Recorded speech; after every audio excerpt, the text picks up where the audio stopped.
Hey everybody, literally just had a notification for us going live for some reason, but hey everybody, and welcome to another Wednesday night movie live stream. As always, it's me, Pete, Playtendoguy, and I'm joined as always by Andy from Forgotten World of Movies. Hi everyone. And Mike from Cinema Axeman. Hi guys. And today we're joined by Wes from Iamtheicelord, so thanks for joining, Wes. Hey, thanks for having me, you guys. Pleasure to meet you all. You too. Pleasure to meet you too. So anyway, before we get on to the comments, I always ask this question. What are some of the films that you watched over the past week? Do you want to go first, Mike? Yeah, sure. So today I watched a movie. It was a first time watch. I watched Unlawful Entry with Kurt Russell and Ray Liotta. That was a pretty fun little thriller.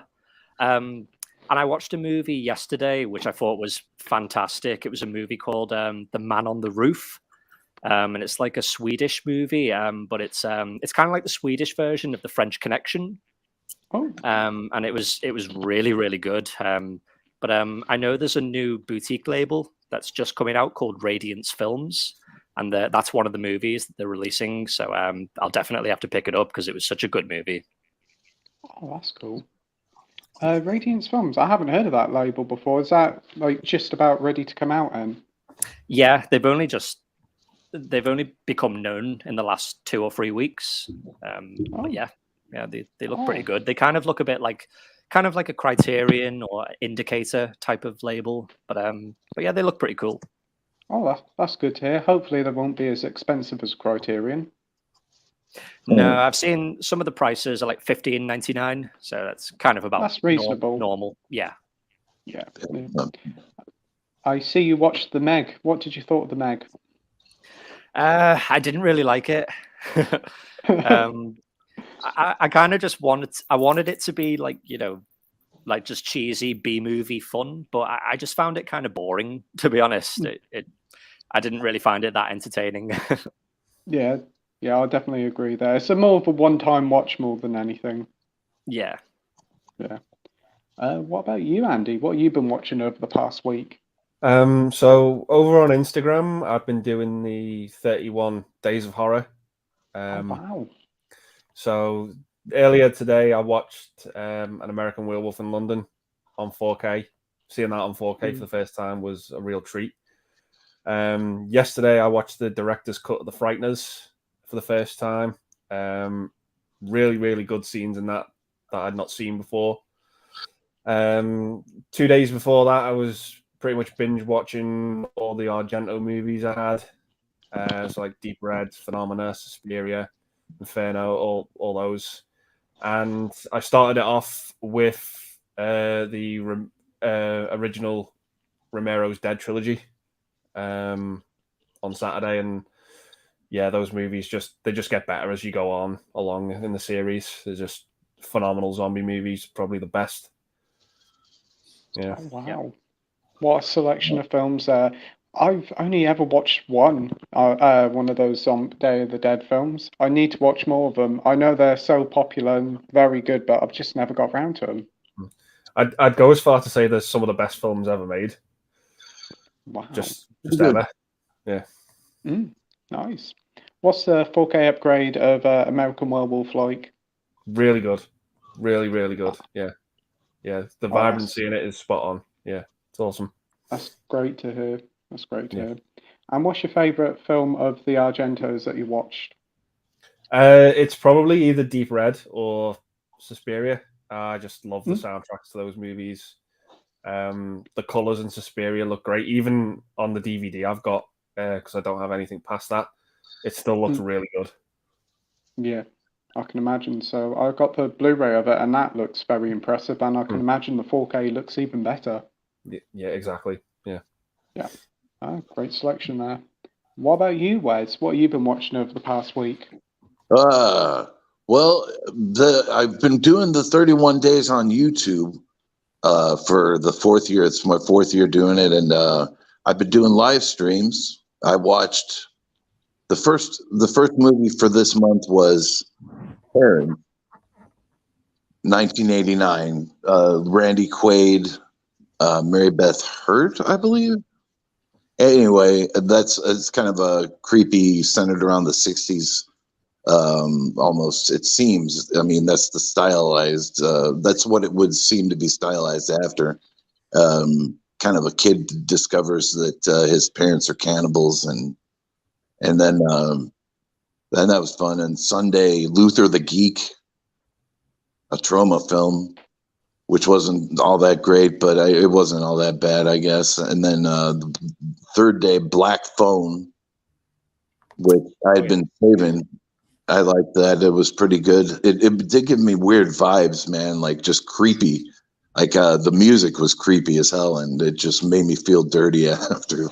For some reason, brought me back to the old days. And then day 4 was, what was that? Oh, Blood on Satan's Claw. I have this Severin release, so I was like, might as well take advantage of it. I meant to do it a year before, but it wasn't playing on the streaming service, so I had to get a copy. And then today, I haven't revealed today's pick, but I did get Fright Night in the mail, Fright Night 4K. Yeah. I thought that was pretty cool. And I don't know, man. I do have a community post on my page about guess what today's movie is, and if it's pretty easy, I would think, but I don't know if if you guys want to take a stab at it. The time is running out, man. And only one guess has been made, so but I found that his little draw helps out with these live streams, so that way they have a few minutes before they can click off and say, oh, forget this guy. Who knows? Yeah, that'd be good. But yeah, 31 Days of Horror is a cool thing. I remember I did 365 days, 365 films in 365 days about 10 years ago, and that was a struggle. I think I did about 10 films every weekend to help. Wow. Yeah. That is an Olympic feat. Yeah, that's not something I'd ever do again. So Man. 31 Days of Horror probably doesn't seem too bad, but it brings back flashbacks of 365 days. Oh my God. Yeah, that's a traumatic experience, man. Yeah, I think I wrote down all the films I watched, and because I didn't have 365 films, I ended up watching stuff like Alvin and the Chipmunks about 5 or 6 times. Oh, the Fright Night 4K, Andy got that last week, didn't you? You said very good things about it. But you said something about the song in the nightclub? Yeah, there's the 2 of the songs in the nightclub on my copy anyway. They've omitted the lyrics from those scenes. I don't know why they chose to do that. I don't know if it's just my disc. Well, that totally takes me out of those scenes, man. Yeah. You got to hear the what the frick? I just love the lyrics from the songs in that dance club scene. Yeah, they should not have omitted them. No, I don't know why they did it. It's to me, it's a stupid mistake. Like I don't know why they did it, but I don't know if it's an issue with everyone's 4K, but it was certainly one with mine. I just don't get it. Yeah. Well, I don't like that at all. That's bad news. I still haven't unwrapped mine, so I haven't had a chance to check that out yet. But that's a bummer, man. Oh. Yeah, they've either omitted them or they've turned the volume on the lyrics right down because I couldn't hear them at all. Oh yeah, and it was apparent in the original. I mean, or the theatrical, or whatever you want to call it. The one that I saw on television, they were loud and clear. Yeah. But I checked the Blu-ray that comes in that set, and it's perfect. Everything's the way it should be. But the 4K, I don't know why they changed it. That's strange. Yeah. That's really weird. That's a bummer. I'm really glad the Blu-ray's all right, though. Yeah.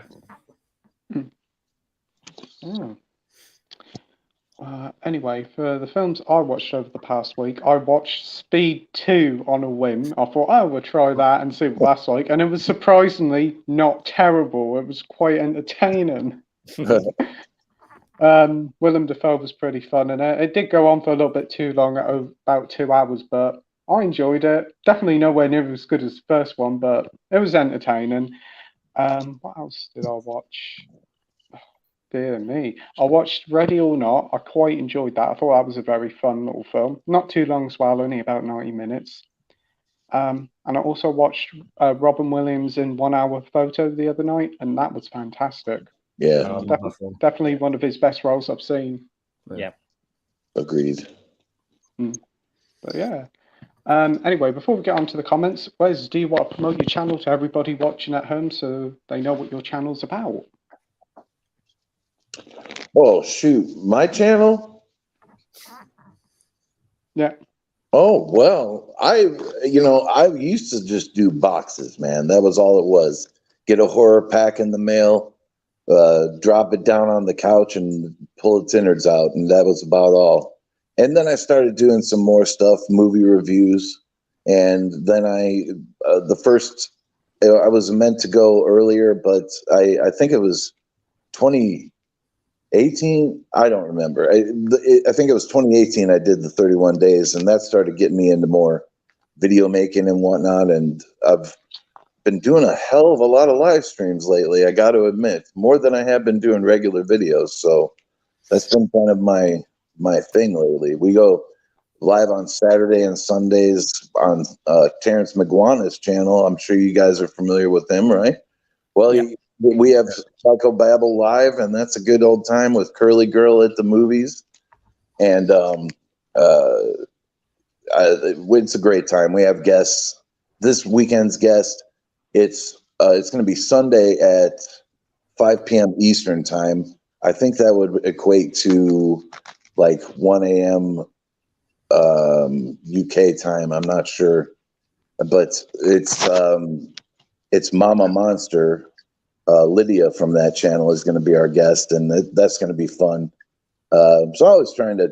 I don't always support my channel, but I definitely give some support out to Terrence. He's doing a good thing over there, and I'm glad to be a part of it. And Curly is awesome. If you guys haven't checked out Curly Girl at the movies, she's tremendous. She's an excellent reviewer, and she just keeps coming with the punches. She's got videos up the wazoo, even stuff that she hasn't released. So she's always working, and it's amazing. And I also go on online on Thursday nights sometimes with Hobbs Horror, the midnight hour. Mr. Bones, Hobbs Horror, great channels, great people. Jennifer Tochi.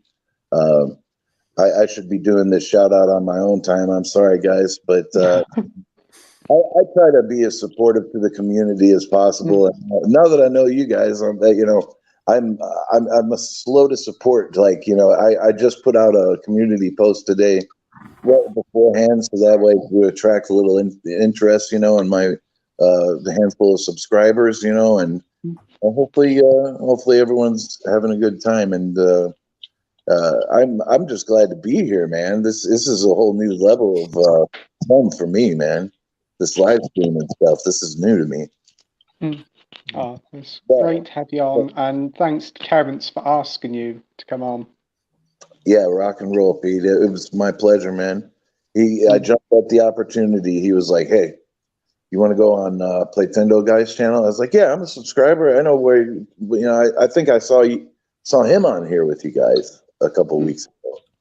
Yeah, last week. Oh, last week. Well, it all seems like a long time, even though if it was last week, man, it seems like yesteryear to me. I have the memory of an old goat. I don't know how but yeah, he's a great dude. Always fun to go live with him. He really got me into the live streaming, to be honest. So props to parents, Yeah, but absolutely. But I just do whatever comes to my head, Sometimes a skit, sometimes horror, but mostly horror. Yeah. Awesome. So if you like what you hear, go and give Wes a subscription. His link is in the description down below, as is Andy and Mike, so go and give them both a sub. I know Mike's very close to 600, aren't you? Oh, congrats. Yeah. I think I'm like 15 away from 600, so yeah. Yeah.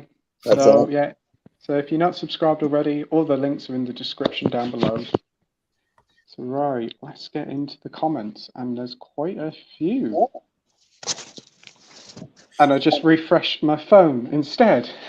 Uh-oh. Okay. At least it didn't First go up, to- we have StreamYard, which we don't normally have, but we have Mike here from Did You See That? Hey, Mike, hope you're doing well. He says, hey, lads, hope you're all doing well. Congrats, Pete, with the views on your FIFA 23 reviews. That's awesome. I'm at the cinema to watch Matilda the Musical, BFI Film Festival early showing. Awesome. Thanks for that, mate. That's the new one with Emma Thompson, isn't it? It's based on the Tim Minchin's stage play, I think. Looks pretty good. And I think it's going to Netflix as well. Yeah. What do you think, Andy? Are you going to watch that when that comes out? Yeah, I might do, but I'm probably not going to be in like a rush to watch it. I'm a big fan of the original. That holds a special place in my childhood, that movie. But I will check this one out eventually. Yeah, I'm just not in a rush. Yeah, same here. The original, it was directed by Danny DeVito, wasn't it? Yeah. It's just such a fun film. It's about 26 years old now, isn't it? 1996. Yeah. Wow. Yeah. What about you, Mike? Yeah, I'm the same. I'll check it out eventually, but I'm not in a rush to see it. I'll just stick with the original because the original's it's a classic. Absolutely, I agree there. What about you, Wes? Well, Matilda, I'm very familiar with. My daughter's favorite movie. We used to watch it all the time. She'd be like, "Dad, will you watch Matilda with me?" Be like, "Yeah." And so I'd go up there and watch it at Grandpa and Grandma's house, and then so I became very familiar with the original. So I probably will have to let her know, and we might do a father-daughter watch party of some sort and check out the new Matilda. She lives with me anyway, so it makes more sense, you know. Supposed to that'd be good. dad daughter watch parties are over. You know, she's getting older. She's like 21, so. But I liked the original. The girl was cute in it. You know, she was a cute kid. Did a real good job of acting, and of course, Danny DeVito and Rhea Perlman are always a treat. You know, it is a classic. I agree with both of you guys, all you guys actually. I thought it was good. I'm looking forward to that. Yeah. Then, actually, now that I think about it, I didn't realize that's what he was talking about. I heard Matilda. I was like, wait a second. Mike continues to say, I'm pretty sure Anyways. next week they're showing The Whale too, which I'm excited to see. It's Brendan Fraser back on the big screen. What movies you lads looking forward to checking out in the next week or two? Andy, what do you think of The Whale? Are you going to go and see it, and what are you most looking forward to seeing at the cinema? Yeah, I might check The Whale out eventually at some point, but I'm so behind on my cinema releases at the minute. Still haven't seen Don't Worry, Darling, or Ticket to Paradise, or anything like that. Or want to try and go and see Smile as well, if I can get a chance to see that. I'm massively behind with the cinema at the minute, but I'm off work next week, so I'm going to try and get to see as many as possible. Oh, that sounds good. Yeah. You're going to see Halloween? Yes, yeah, I'll go and see that. Yeah, awesome. Definitely. Awesome. What about you, Mike? Yeah, the big one for me is Halloween. I'll definitely be seeing that when it comes out next week. The Whale, yeah, I'll probably... I might just wait until it comes out on physical. Yeah, sounds good. And what about you, Wes? I've not heard of the Brendan Fraser movie, The Whale, but I might check it out on streaming if it comes out. Depending on if I have the service, I'm going to be concentrating on in the theaters this month. Terrifier 2 and Halloween Ends. You know, of course. Even though I'm not the biggest proponent of the Halloween franchise, you know, I do own all the films, so I've got to see how it all ends or whatever. I'm excited either way, but there's a lot of good films out there at the theater right now, it seems. I mean, I don't know. I might, I don't know. Those are the only two movies on my radar because I've got everything at home for the 31 days. So. Oh, sounds good. For me, I'm looking forward to watching The Whale. It's Brendan Fraser. I don't really know too much about the film, but I've heard it's quite a dramatic role for him, and he's won a standing ovation at a film ceremony, so that's obviously a good sign there. As for next film in the cinema, well, I did go to the cinema at the weekend to see Smile, but it wasn't a very good Okay. experience. Mm. I ended up leaving after about 20 minutes. There was a lot of trouble in the cinema. But I'm hoping to check out Halloween Ends. I'll probably watch it on streaming as it's going day to day on streaming. So I'm looking forward to that one. And the new Hellraiser on Friday, if it comes out on Disney Plus, that's been getting some really good reviews as well. Yeah, Yeah. interesting. We've got Brian here saying hi. Hey, Brian. All right. What were you saying, Wes? The new Hellraiser does seem interesting, although I'm not sure if is it on Tubi? It's on the same one Pam and Tommy was on, and Prey. Oh, okay. I'm pretty sure I've still subscribed to that because of watching Prey recently. So hopefully, hopefully, because I have to cut and run on some subscriptions. They just get too expensive. But There's way too many of them. That's the problem. yeah, Yeah. it's too difficult to track. There has to be a support center for all your subscriptions. Help me manage my subscriptions. Oh. Next up, we've got the viewer Drew, and he says, "Hey, what's up? Hey, Drew. Hope you're doing well, mate." Hey, Drew. Hey, Drew. I do. Right. He's got a question here. What do you think is the second best war movie after Saving Private Ryan? For me, Hacksaw Ridge. It's an excellent war movie with a great Andrew Garfield performance. Yeah, I've heard it's very good. I haven't seen it. What about you, Andy? Yeah, I love Casualties of War. I love that movie, as tough as it is to watch. I just think it's got a superb cast, and yeah, it's got some characters in that you'd love to hate. Yeah, I just think it's a great war movie. Ah, awesome. That's one with Michael J. Fox, isn't it? And Sean Yeah, Penn. Sean Penn. Yeah. Yeah. Ah, great pick. Mike, what about you? Yeah, Casualties of War is definitely a good one. I think on the whole, I think I prefer like Vietnam War movies because I think my favorite is Platoon. That's definitely my favorite. But Casualties of War is probably my second favorite. Ah, awesome. Again, I was looking forward to trying that one out, but it was on the H&V premiums. But unfortunately, it's sold out now. You can't seem to get it nowhere. Yeah. What about you, Wes?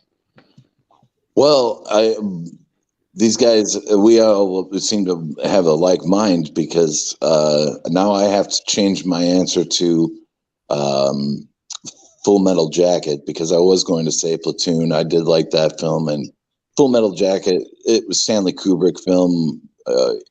The drill sergeant, Arlie Ermy, isn't it? He's in real life, almost. It's just a intense movie and real kind of treatise on war, and I thought it was good. That and what's my other favorite war film? Rogue One. No, I'm just kidding. Oh, brilliant. For me, I'm thinking there's one that I do like. It's called Defiance with Daniel Craig. I think that's a very good unknown little film. And there was also I think it's a Chinese film that I watched a couple of years ago called The 800. I thought that was another fantastic war film, a foreign one with some incredible action scenes in it. Cool. Sorry about I still haven't seen Full Metal Jacket. That's another one that I need to watch. Yeah. We have the Josen one here. Fantastic name there. Hey guys, have a great stream. Not sure how much I'll be able to watch as I'm going to watch the new Jeepers Creepers movie soon. Don't know why. Apparently it's awful. Well, thanks for joining, Joe. I have heard that it's not very good, but I hope that you find some enjoyment with it, mate. I don't think I've ever seen one. I think I probably watched the first one many years ago, but that's about it. What about you, Andy? Yeah, I'm the same as you, Pete. I've only seen the first one. I haven't ventured into the franchise beyond that. But yeah, I've not heard great things about this new one. But I think the first one's a pretty decent, competent movie. But the less said about the director, the better. Absolutely. But yeah, I think it's an okay movie. It's got a great shot in the opening, with this truck that just comes into sight, and that is just very, very well made. But yeah, I just think it's a throwaway horror movie. At the end of the day, yeah, I think you're right there. What about you, Mike? Yeah, same. To be honest, I've only seen the first one, and yeah, I think the same as Andy. Really, it's a throwaway horror movie. I think the first half of it is pretty good, but I'm not as keen on the second half. I think it kind of goes off the rails a bit. But yeah, that's the only Jeepers Creepers movie I've seen. Yeah, I didn't even know they were doing a new one. Yeah, it came out of nowhere like a couple months ago, it seemed, or a couple weeks. Yeah. From the sounds of it, it was probably made in a couple of weeks, the reviews of it. So what about you, Wes? Have you seen any of the films before? I've seen Jeepers Creepers, and almost assuredly have seen the sequel, but wasn't all that big a fan of the sequel per se. But the first one was okay. You know, the creeper was interesting makeup situation or prosthetic situation there, but I like that. That had it going for it. But I haven't really made much strides to see the new one because, you know, I try not to find out too much about these before I watch them, you know, just in case I want to do a review and give a, you know, my full on review, you know, and I want to make sure that I haven't spoiled anything, but nonetheless, it all gets spoiled at the end of the day. So I'm probably going to hear about this movie in its entirety before I get to watch it, which will be sometime in the future, I'd imagine. Yeah. I don't know where it's actually showing. I think it's Netflix, isn't it? I'm not sure. I don't have a clue. Either. Don't know. That's why you can never tell what streaming service has what. You know, it was hell planning for the 31 days this year, because most of the stuff that was new, I had to subscribe to Mubi, and then it wasn't even on Mubi, and I was like, oh my god, this is the most expensive streaming service. Pull out, and then and that was nearly a month early, and I've just been going wild with these subscription services. So if I can't buy it physical media, then I probably don't. I don't know. If it doesn't come on Netflix or Shudder, then I'm probably going to miss it, or Amazon or whatever. Yeah, definitely. This is the problem with streaming services. If there's a movie you want to watch and you think it's on a streaming service, it's probably gone to a different one, then moved to another one. It's like South Park. It was on Prime Video. Now it's on Paramount Plus. They're always jumping all over the place, and you got to keep an eye on which ones are where, or you're wasting loads of money. You're totally right. And then sometimes with the Netflix, let me tell you, they'll have it to where, oh, well, you can only get this one by mail. Oh, okay. So you buy the upgrade to mail. And you're like, well, maybe I should get more than one at a time, and I get 3 out at any time for any given time period. And you up your subscription to that. Well, now you're screwed, because the movie that you bought the subscription for is now running on streaming. And how in the hell is that? You know, and that's happened to me too many times. They pull a switch on you so much, you know, it's not cool. And also with Netflix, what I don't like is they charge extra for like HD and 4K streaming. I think it should come as standard with the price. I agree. Yeah. Because I've noticed YouTube now charges for 4K streaming. They've took it away now for like movie trailers and that, and you've got to pay for it with YouTube Premium. Balderdash. Yeah. We've got Andy Lake stuff here. Hey mate, hope you're doing well. I'm watching Big Trouble in Little China. Fantastic. Awesome. Yeah, I such a love fun that. film. I was watching Remember, that on their channel. all in the reflexes.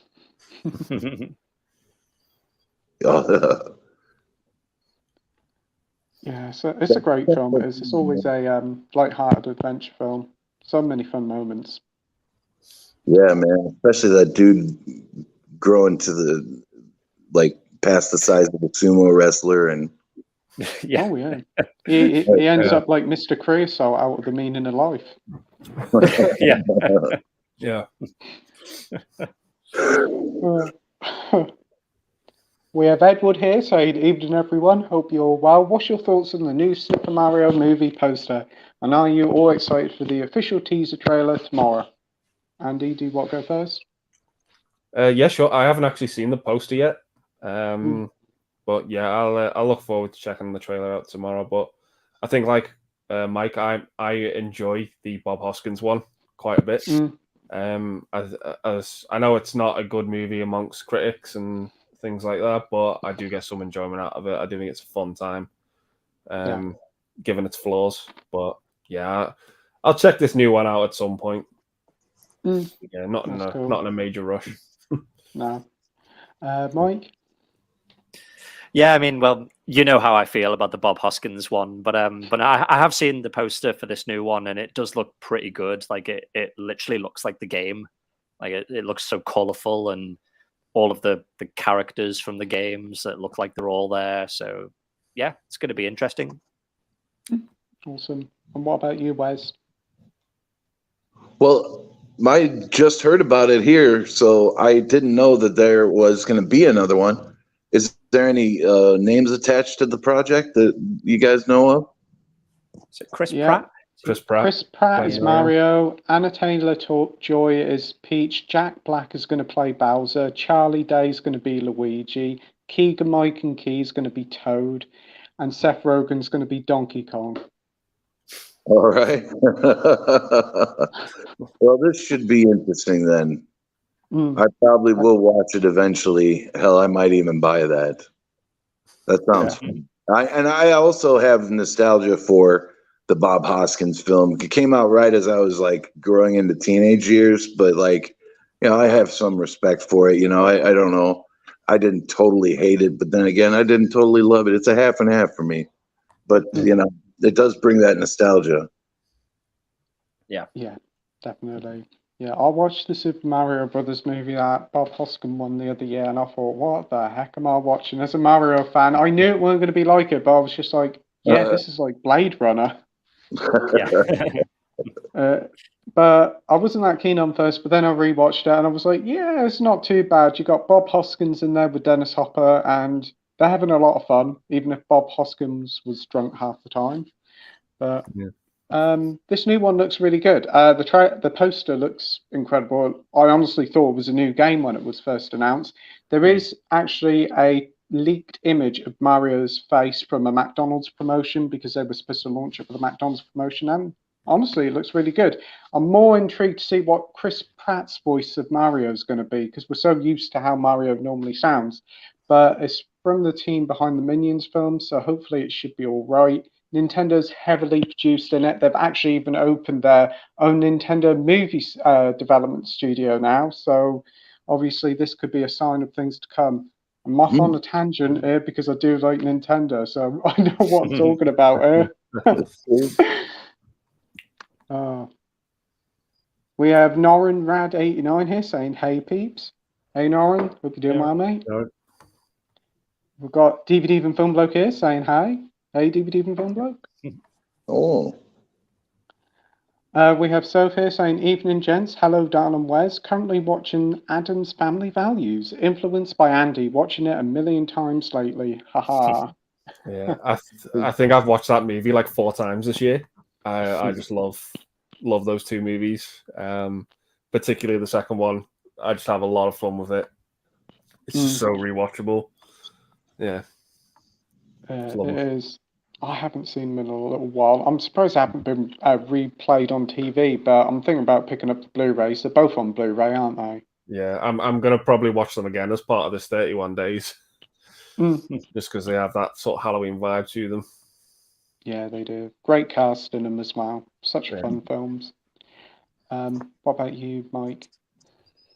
Yeah, I love Adam's Family Values. I was never that keen on the first one as a kid. I do like it, but I think Adam's Family Values is a way better movie. Yeah, I have a lot of nostalgia for it. Same here. What about you, Wes? I like the Addams Family films. They were coming out when I was still a theater-going kid, and enjoyed Christina Ricci as Wednesday, and Christopher Lloyd as Uncle Fester, or whatever you want to call him, you know, the imposter, I guess. But Raul Julia, you know, rest in peace. He was great. I thought those. I don't know if I've seen the remake or anything, but I'm definitely familiar with the older ones. I Addams Family over the Munsters any day. Have you seen the new one? No, the new no, it's not. I have a special place in my heart for the old Addams Family. Or are you talking about the new Munsters? The new Munsters. No, sir. And I almost refuse to for some reason. I don't know what it is. It's a little over the line for me. Like, yeah, Rob Zombie, how could you? It's one thing to do Halloween, but the Munsters, man, like he's not. This is not the progression of his career I was envisioning. But not that I give a damn what the guy does, but I don't really want to watch the Munsters anymore. I'll take a rerun if I gotta, man. Yeah. I don't have enough of that. No offense to any fans, you know. It's just I've seen it, you know.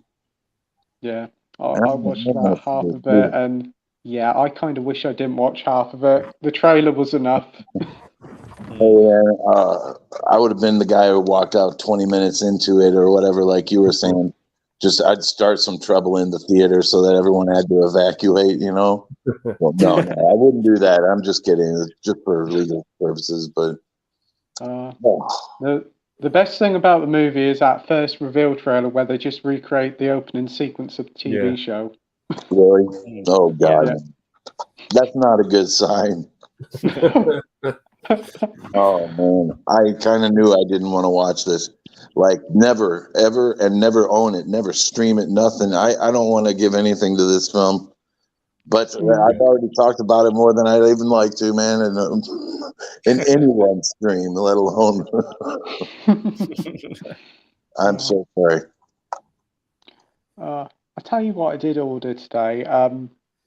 Like Halloween, the Hocus Pocus, the first one on Blu-ray. I got it for £3 off Amazon, so I thought I'll give that a watch and then probably watch the new one. As a lot of people have seen it. Have you seen the new one yet? No. Andy? Yeah, I watched it on Friday. What do you think? I thought the first 5-10 minutes were amazing. Mm. With what they did, and then when it kind of went into the new characters, that's where it kind of lost me a bit. I mean, it's great to see the witches back. Those three actresses are having a lot of fun reprising their roles. They do a great job because I know it can be difficult to sort of get back into character after such a long break. But yeah, I was just a little disappointed with the direction it took. I don't want to say much more about it than that in case anyone hasn't seen it, but yeah, I was a little underwhelmed with the second and third act. Yeah, I can understand. I've heard a lot of people some people seem to love it, some people a little bit ho-hum about it, but yeah. What about you, Wes? Have you seen the new Hocus Pocus? No, not yet, but it's not out of the ballpark. I probably will watch it eventually. I've seen the original back in the day, maybe once or twice, but I'm not really rushing out to see it. I know it's not necessarily for me anyways, but like I am familiar with it, probably will be watching it. Got nothing against it. Didn't it just come out Friday or? Yeah. Okay, then it'll probably take me a little while because I don't know. Is it theater? Is it playing in the theater or streaming? Disney Plus. Disney Plus. Okay. Well, I gotta bleed myself once again for Disney Plus, but it'll be fine. Yeah, I'll definitely get around to it, and it looks interesting. It's great, full cast reprisal. That's amazing. Yeah, I'm surprised. awesome. So it should be good. Who knows? I think it'd be watch. Noran says, right now, doing some homemade Halloween decorations and enjoying Trick or Treat on TV. It's a rainy day out here in New Mexico, perfect for horror movies. Awesome. Awesome. I look forward to seeing what your Halloween decorations are like. I haven't seen Trick or Treat. I've heard loads of people talk about it. Isn't it like a little kid with like a pumpkin head on? Yeah. I think that's the cover. Yeah, and literally, that's all I know about it. Andy, what do you think of Trick or Treat? Yeah, it's one of the better, more recent anthology movies. It's just a lot of fun. Great cast in it. Yeah, just really, really dig that movie. It oozes the Halloween vibe, that film. Yeah, it's really, really a lot of fun. Yeah. Awesome. What about you, Mike? Yeah, I love it. It's jumped right up there into my go-to like Halloween movies. I watch it every Halloween season. It's a great like twist on the anthology genre, where it kind of it like concentrates on the same place but just follows different characters during like one Halloween night.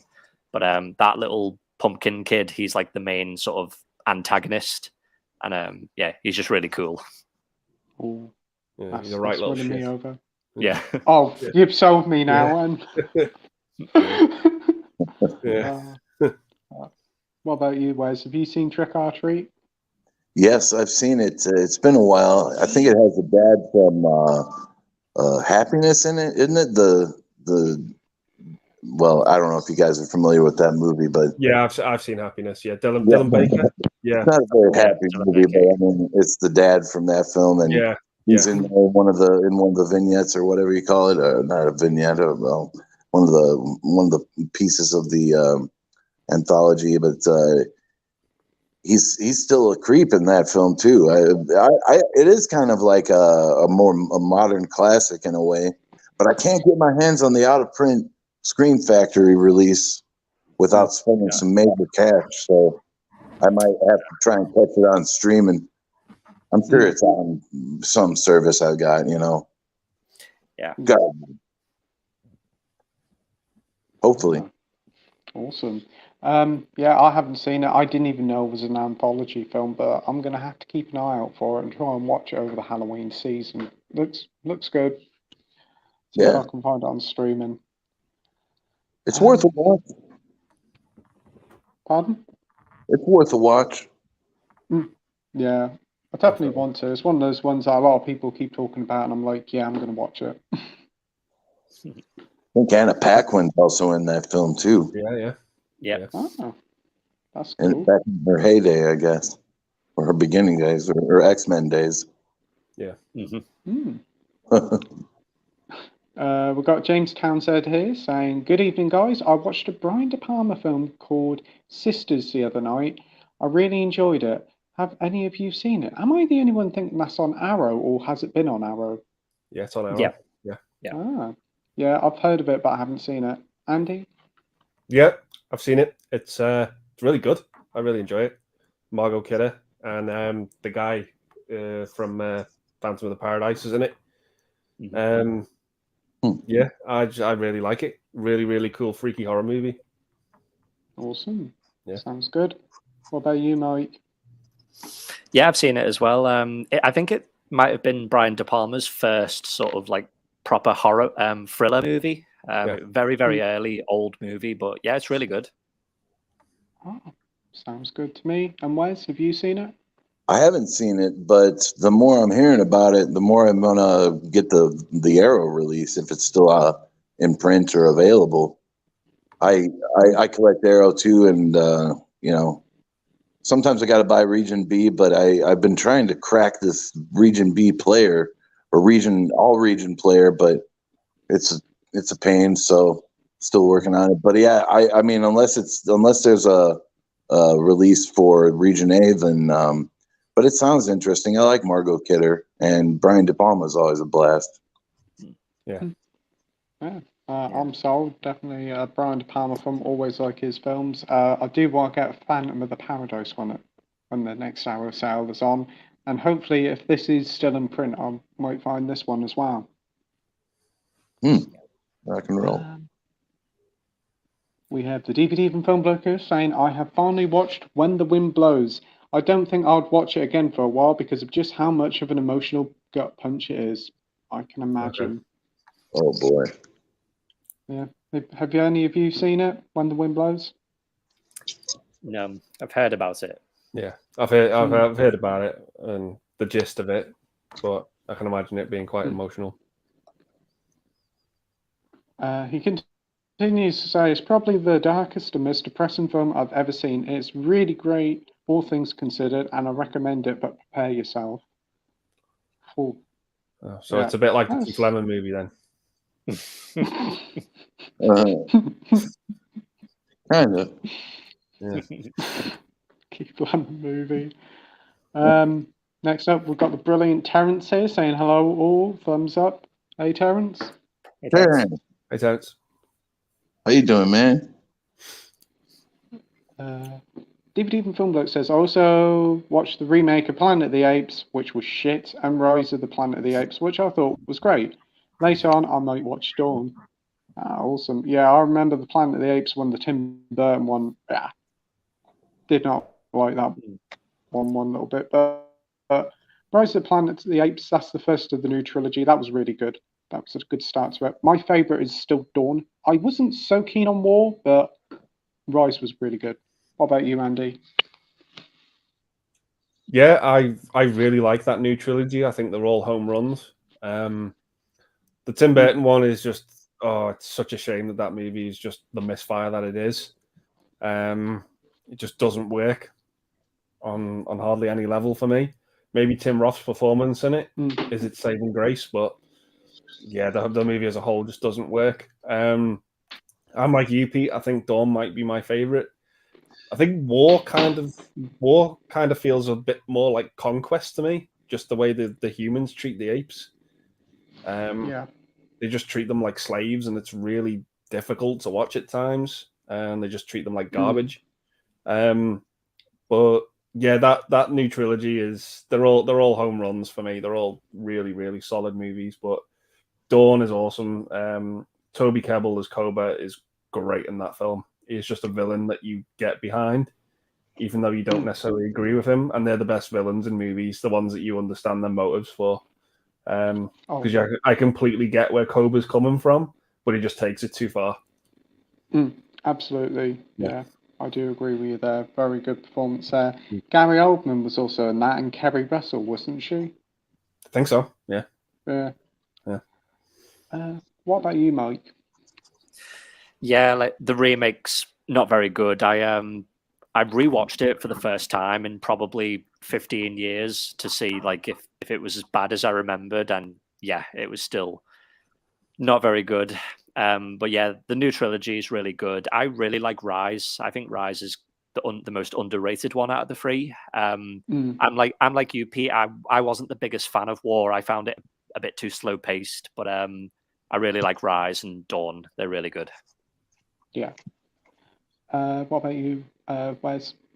Well, I'm a big fan of Planet of the Apes since I was a kid, meaning the original series. I don't know. I don't see I thought it was decent effects for the time, and I do like some of at least it's not Dawn of the Planet of the Apes. The first one was a bit flimsy for me, but it was just, I don't know, it wasn't what I was expecting. And the third one I barely remember, but I will eventually collect the films, so that's a good sign for me. Yeah. I think Disney has already announced they're doing another Planet of the Apes trilogy. Wow. Yeah. I don't know if it's set in the same universe as this one, or if it's another reboot, but that'd be interesting to see what happens. But I think the director was Matt Reeves for the last two, weren't it? Yeah, I Yeah. think so. Yeah. I think he done a great job with them. It'll be, I don't know what to think Disney will do with it. Hopefully that'll be good, but you never know with Disney these days. True. We've got Dr. Impossible here saying evening Wes and evening to the 3 degrees of the film streams. Evening, Dr. Impossible. Evening, Dr. Impossible. Evening, Doc.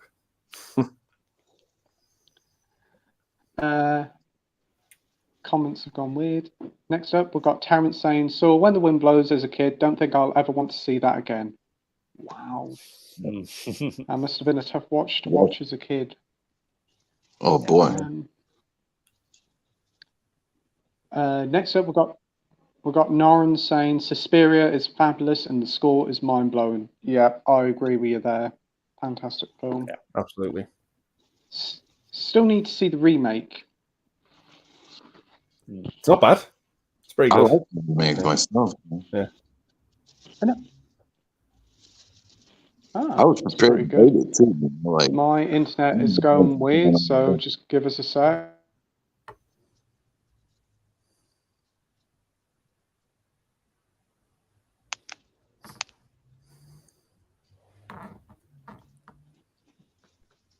Hello?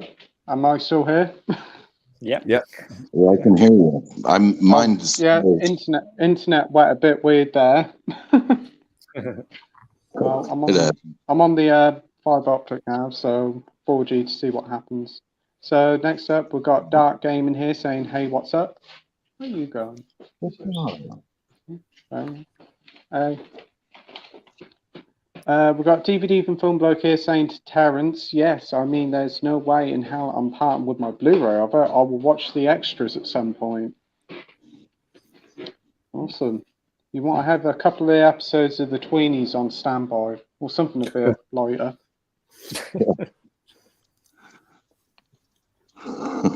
Terrence says, "It sure is a depressing watch, even as a child." I can imagine. We've got Dark Gaming here saying, "How are you guys doing?" I'm doing quite well. Are you guys doing okay? Yeah. All good. doing good. Dr. Impossible says, "Watch Testament, Terrence. You won't forget that film in a rush." I didn't. Haven't heard of that one. Have you guys heard of it? No. No. I've only heard of the band Testament. Yeah. Not the film. But I'll check it out. DVD from Film Bloke says, "Almost forgot to say I watched Over the Top, which was a very good film." Oh. Hey, I like that film. Over the Edge, not Over the Top. I felt I was trying to do a little Schwartz. What the fuck is the guy's name? Stallone. The arm Stallone, wrestling yeah. one? Yeah. Damn. I have Over the Edge, but I haven't actually seen it yet. I've heard it's really good. It is good, yeah. Soundtrack's good as well, isn't it? Yeah. Yeah. We have Terrence here saying Testament, cool. I will look out for it. Cool. We have Coro here saying hello all. Hey Coro, hope you're doing well. And he says, "Where's?" What's up, Goro? How you doing, man? Soph saying hello to Coro, and Coro saying hello to Soph. Right. We have Rogue Reviews here, and he says, "Hi guys, just watched Carnival of Souls for the very first time. Very Lynchian in tone, can see how it influenced David Lynch, and the Criterion release is amazing. Sad the sale is over now." Yeah, it was a good sale. I do agree with you there. Carnivals of Souls is very David Lynch in its approach. The whole shadowy figure that follows her about. The Blu-ray looks incredible. Have you seen it, Andy? Yeah, and I can completely agree that it's very Lynchian. It's like it's like as if Lynch maybe watched that and then just made like a Razorhead like straight after. He just has to have a vibe to it. But yeah, it's a good movie. Yeah. It's not too long as well. It's only about 70 odd minutes. Yeah. Mike? Yeah, I love it. It's a great horror movie. It reminds me a lot of the Twilight Zone. It feels like an extended episode of the Twilight Zone, the original Twilight Zone series. But yeah, it's really good. Awesome. And Wes? Well, I agree. I've got the Carnival of Souls on Criterion. I've seen it on Rift Tracks too, but I think of it more as a better horror film than to be riffed on. I do like it, and it does have a lot. I totally agree with you when you said David Lynch watched that and then made a race right after. That was awesome. It does have those tones, you know. Yeah, he took them right out of there. Oh, definitely so. One thing I did notice with the film, especially the opening 5 minutes of it, the lip sync is very odd. It's like I'm watching a foreign film being dubbed at first. Yeah. I was like, is this Blu-ray all right? And it was like, oh, yeah, that's normal. I was like, wow. I'll check that out. It sounds possible. That happened a lot. I mean, I've seen it happen at least a few times, so it's bound to happen, right? Right, next up we have... Well, somebody's ringing me up. Sorry about that. Yeah. Oh, dear. Just give us a...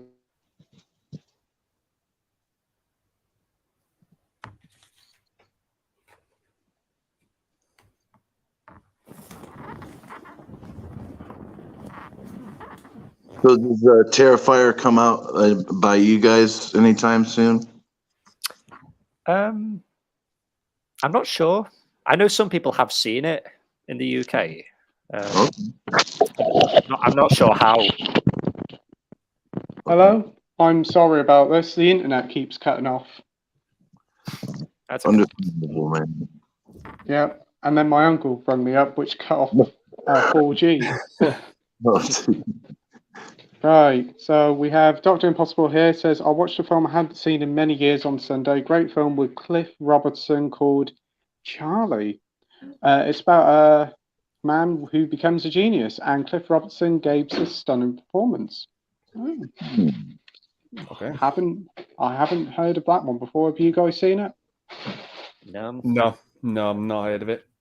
I mean,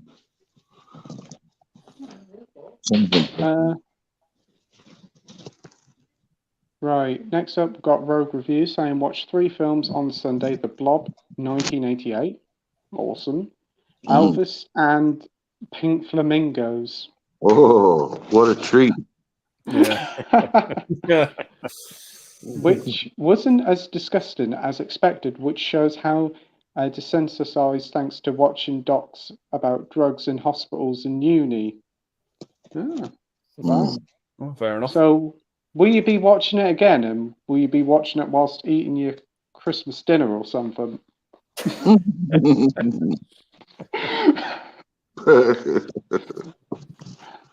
Oh. Rogue says the documentary about hospitals made Pink Flamingos look like My Little Pony. There was a scene where the guy gave a tablet as he got drugged against his will. The tablet made him vomit. Oh my days. Calling Pink Flamingos like My Little Pony, that is something I never thought I'd expect to see. Dr. Impossible says, God, I feel old. I'm 25 and I feel old, Doctor. Farrell says, who's doing the 31 days of Halloween challenge? I know Andy is. He's doing it on his Instagram page. And Wes is also doing it on his YouTube page, aren't you? Yes, sir. Live streams every day at 4 seconds. Woo! Fantastic. Are you doing a Mike? No, not this month. I've got like too many other movies to watch that aren't horror related, and then at the end of the month, I'm not even here. So, yeah, I won't be able to do it. Yeah, and I'm not doing it either because, yeah, I'll probably forget to do it, and I'll probably end up watching more at the weekend. But yeah, go and follow Andy on Instagram, Forgotten World of Movies, and go and see Wes's channel, and he'll be doing one 4 o'clock your time in America? Yeah, Awesome. 4 o'clock Central, 5 o'clock Eastern. Be revealing the Awesome. movie, but should be fun. Sounds great. Terrence says, would rather dry hump an iceberg than do the 31 days again. It's not that bad with the iceberg, I got to tell you. I spent some time in Antarctica. It ain't that bad. But I can try 365 days, Terrence. Oh, my word. Oh, That is something I'm never doing again. Man, I'm surprised that you didn't have to be institutionalized after that, man. Gee, man, I knew I know I would have to do that to myself. That's a challenge. It is. Alvin and the Chipmunks once a month. That was my torture. I think I watched the whole Harry Potter series about 3 times that year. And by the 3rd time, I was pretty new the words, the lines, line by line. Wow. So with that challenge, you don't have to do a new one every day? I just set the rules because I didn't have 365 films. Yeah, it's your challenge. You challenge yourself. You know, that's the way to do it. Make your own rules. Hell yeah. Yeah, it was like, well, I watched a film 365 times. At least it wasn't the same film 365 times. Good point. Good point. Now I could do it. I could probably do 600, like 600 in 600 days with different films I've got, but I'm not. Well, admittedly, I tried to start a 365 thing, but after the 31 days, I was going to start on November 1st and go until the next Halloween, but I was like, I couldn't do it, man. After that month. It definitely does, especially if you miss a day. You're counting up the days and you're like, oh crap, I've missed a day, and then I miss another day in the week, and I'm like, right, I'm not getting no sleep at the weekend. There you go. Coral says to Terrence, was it that bad? Terrence says, I'm still feeling the stress from it. Wow. It can be stressful if you're doing a straight up edited video every day. It's a daily process and it wrings you dry. But I found a new revitalization in the live stream version. It keeps me better on my toes to review the film too. So that way, and it saves so much time in editing or the lack thereof. You just literally come onto the live stream and just talk about it. You haven't got to worry about filming it or editing it. You just go with the flow and see how it goes. It's one of the best things about live streams, and then you get people joining in the chat and you get to talk to them and meet new people who come to your channel. That's great. Yes, sir. Cora says to Terrence, if you ever need to talk to someone about it, Wes will probably be there for you, or Pete. Always be there, Terrence. You want to talk about that 31 days trauma? I get it. I feel you. Terrence says, I'm taking an extended break from reviewing. I don't blame you. Do what you got to do, man. Dr. Impossible says, if you need a chat, Terrence, the doctor is here with a cuppa and ton of almond slices. Mr. Kipling, of course. I actually kind of fancy a cup of coffee now. Thanks, Doctor. Cora says, Terrence, she's still doing your streaming videos. And Terrence says, of course, that's fantastic. Really enjoy your streams. Dr. Impossible says, Kipling?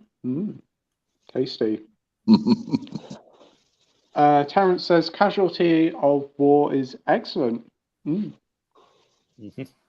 De Palma film. Is it? Yeah. Oh, cool. It does make some quality films. Yeah. I still got Blowout to watch with John Travolta, so I'm looking forward to watching That's that. a great one. Yeah. Dr. Impossible says smartphones, ban them. Smartphones, what will we do without them? But they do like to mess up a lot of the time. Yeah. Rogue says Casualties of War is out of print on H&B Premium. Absolutely, yes. Probably about 20, 30 quid on CX, and I dare not even look on eBay. Terence says exceedingly good spelling. Dr. Impossible staffing. Dr. Impossible says I'm not even on the Southern Comfort tonight either. Oh, wow. I still keep thinking that sounds like an American soap opera, Southern Comfort. It kind of is. Rated R.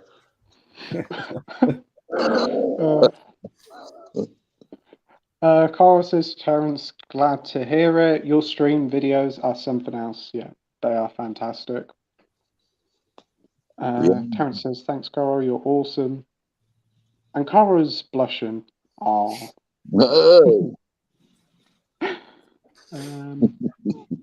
Rogue says, managed to pick up Malcolm X on Blu-ray HMV in last week for £4.50. That's a really good price. Good movie as well. Yeah. I haven't seen it. Is it like a Spike Lee film? Denzel Yeah. Washington? Yeah. Mm-hmm. Oh, Yeah. I have to give Awesome that a go. movie. It's quite a long film, isn't it? Over 3 hours? Yeah, thereabouts, yeah. Oh, wow. What about you, Mike? Have you seen it? Yeah, I think it's really good. I always forget how brutal the ending is. Yeah. I don't want to spoil it for anyone who doesn't know about Malcolm X's life, but yeah, that ending is brutal. Right, I'll have to keep an eye out for that one. What about you, Wise? Have you seen it? I haven't seen it for some years, but I did when it first came out. And yeah, it's a powerful story. It's a good film. Been a while, but I'll have to have a look at my local H&B, but I think Amazon are also doing it for the same price. no kidding. That's really good. Now, is that digital only though, or for the physical copy? Did I cut out again? I don't know. Yeah, just a little bit, yeah. Yeah, I'm sorry about that. Damn internet. Carl says to Rogue, sounds like a good deal. Hope you enjoy it. It does. £4.50 is a very good price. Okay. Dr. Impossible says, talking about Brendan Fraser, one of his earlier films with Ian McKellen playing horror maestro James Whale in Gods and Monsters. Terrific film. Yeah. Can't remember that one. Andy? Yeah, it's a good movie. He plays like Ian McKellen's like the director of like the first 2 Frankenstein movies, I think. And Brendan Fraser plays his gardener. And he has this like infatuation with his gardener over it. It's really like creepy movie, but it's really good. Yeah. Sounds good. I'll have to keep an eye out for that one. Yeah. I'll have to write that one down. Mike, have you seen it? I've not seen it, but I've been meaning to watch it. But it's because it does sound pretty good. Yeah, I agree. Ian McKellen and Brendan Fraser, sold. You seen it, Wes? No, I haven't seen that one, but it does sound interesting. I remember when it came out, I was like, "Is this a kaiju film?" But it wasn't, so I didn't watch it. But nonetheless, it does sound kind of more psychological and interesting. So I'll have to put that on my endless list. You sound like me with my endless list. It just keeps adding on to it. I mean, every day. No. It gets bigger, but it never shrinks. Yeah, that's right. Wish we could say that about everything for the most part. What was I going to say? I did watch I watched half of Bedazzled. Was it Monday afternoon? I really enjoyed that with Brendan Fraser, especially Liz Hurley in that. Oh wow. One film. Yeah, it definitely is. Bedazzled? Yeah. Yeah. She was fine. Still maybe. So. Yeah. Terrence says, love Gods and Monsters. Clyde Barker produced it too. Oh, wow. Yeah. Oh, I'm sold already. Sounds right up his. What you said, Terrence? Pardon, Wes? Oh, I said it sounds right up his alley with the gods and monsters thing. Yeah. Yeah.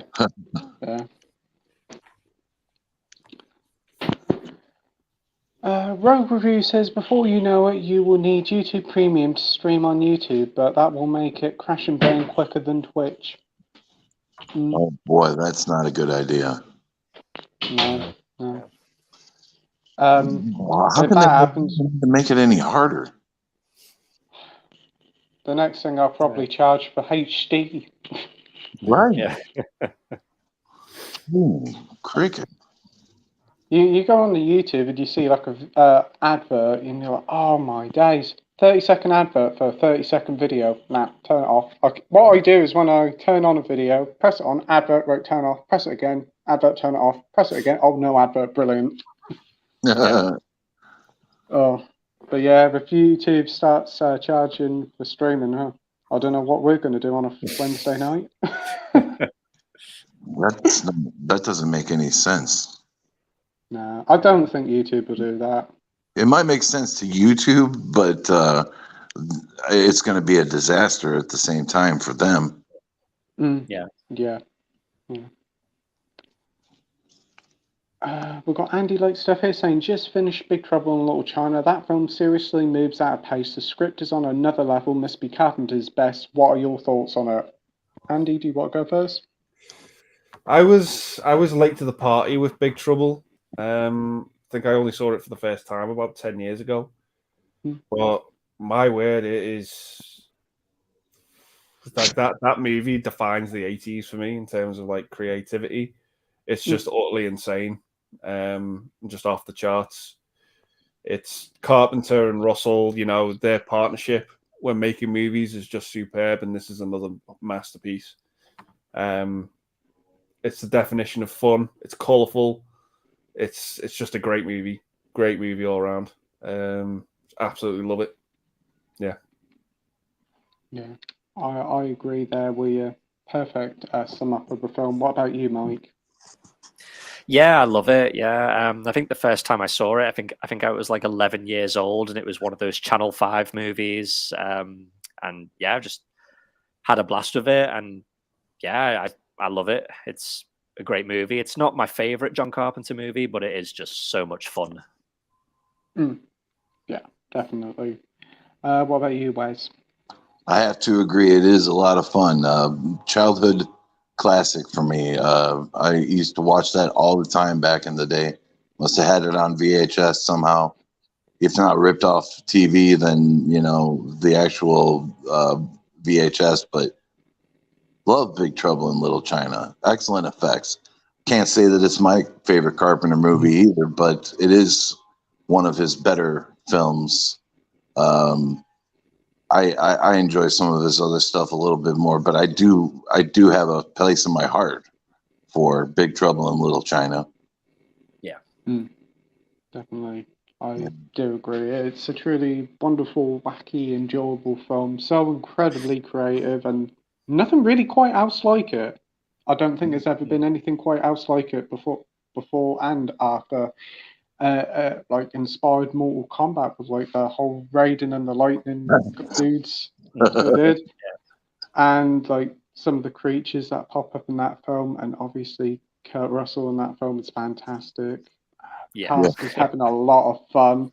It's a shame it did horrendously at the box office, because you'd think it'd be doing really well, but didn't Fox not promote it very well or something?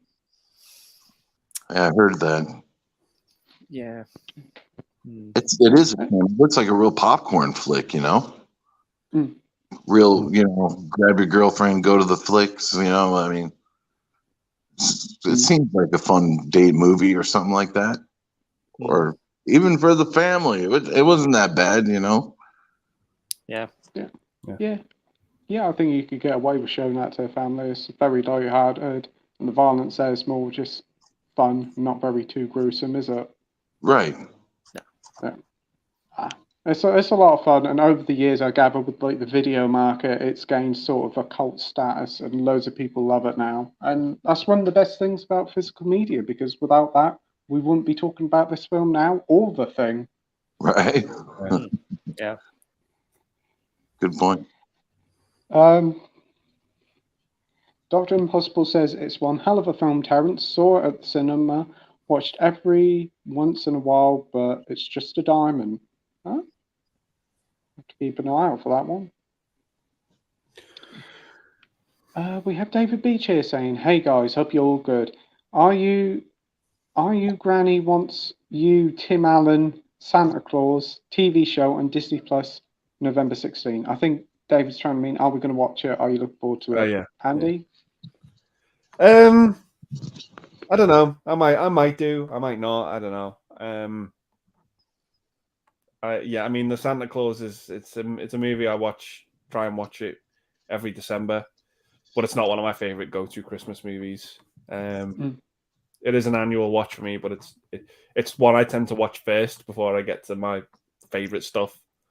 Well, yeah, I just think it's fine, but yeah, I don't know about the TV show. Maybe it'll be good. I don't know. Yeah, I can get that. Mike? Do you know, I've got to admit, I have never seen any of the Tim Allen Santa Claus movies. They're just a series of movies that just kind of pass me by. So I need to rectify that and see them, obviously, before watching the TV show. Yeah. The first two are pretty good. The third one is a pile of shite, but yeah, they're pretty good. And what about you, Wes? Have you seen the films? Well, I've only been familiar with the first two, I believe. The first Santa Claus and the Escape Clause, I think it is. But I haven't watched any of the other sequels, and I know it. Well, it should be interesting. When it gets to that time of year, I might have the fires lit in my heart and want to watch something. It depends on what streaming service it's on, as always. But it may come across my plate at some point in time. I've got no hate for the Santa Claus series, but I don't know. It's kind of hit or miss for me. It's not really. I would normally only watch it with my kids or something, but still pretty cool. Good set of films. Yeah. Yeah, I like the series. I like the first one. The first one's like one that I always watch every Christmas. Loved it ever since a kid. And the second one's really good as well. I think that one was a straight to video one, but that's fairly decent. But the third one, the one with Martin Short, is it? Or Shaw? I did not like that one at all. TV series, it could go either way. It's nice to see Tim Allen back, especially after he didn't return in Lightyear. So, yeah, it's glad to see Disney recruited him back as Santa Claus, but I do wonder what direction they will take the TV show in. I'm pessimistic, but I'll give it a go. Hopefully, I'm in the festive spirit to watch it, though. Right.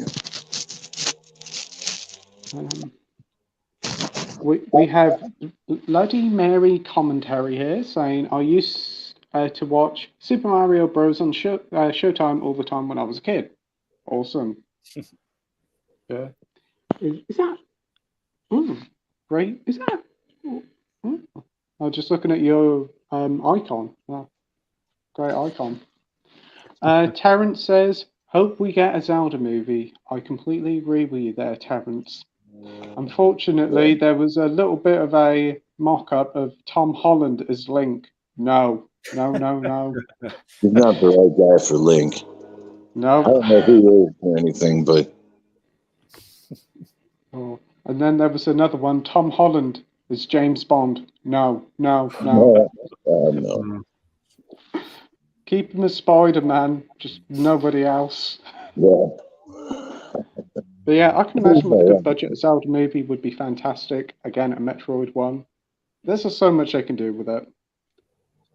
Yeah. Rogue Review says we need a Legend of Zelda movie ASAP, Nintendo. Absolutely. We did get a Legend of Zelda TV show back in the 90s or 80s. It was something.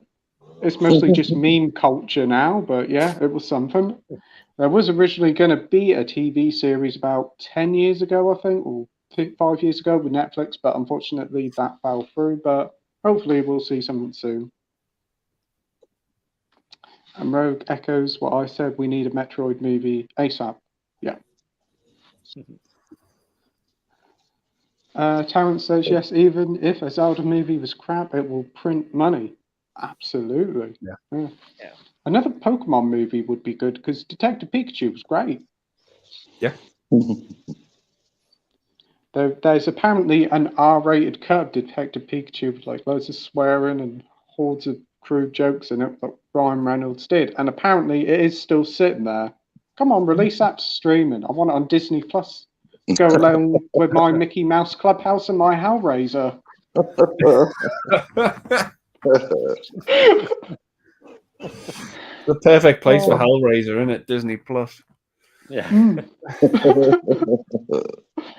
Well, thank for those parental controls, or your little kid will be sitting there watching Hellraiser, and you'll be sitting in the kitchen hearing the screaming. What you watching? Mickey Mouse? No, Hellraiser. Oh my!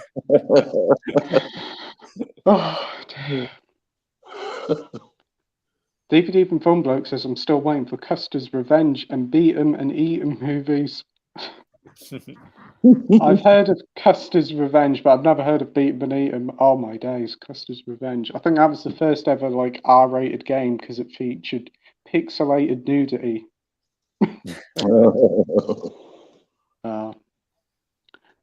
Thoughts on Hocus Pocus 2? I know Andy saw it. The rest of us, we haven't seen it yet. Andy thought it was okay, but a bit disappointing, didn't you?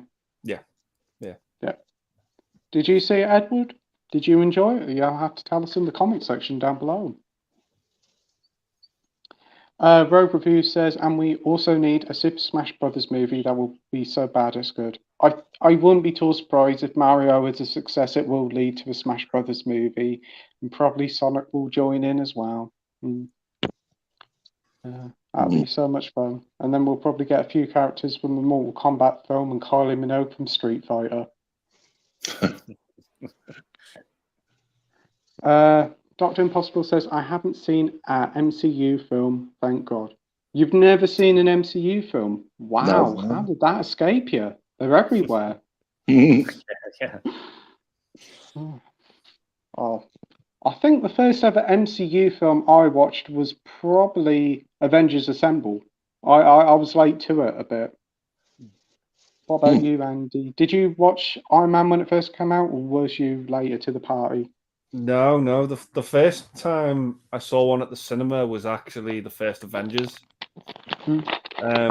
But before that, I'd seen Thor and I'd seen Captain America, and then I think I'd seen Hulk as well. And then I caught up with Iron Man 1 and 2 before going to see Avengers at the cinema. And I've just been following it ever since. Haven't missed one at the cinema since. So that's good. Yeah, it was Avengers for me. I got into that. When I got it, my dad was like, "Oh, this isn't the Avengers from the '60s." I said, "No, it isn't." But and then I really got into it and got all the other films, and again, been watching it ever since. What about you, Mike? What was the first MCU film you watched?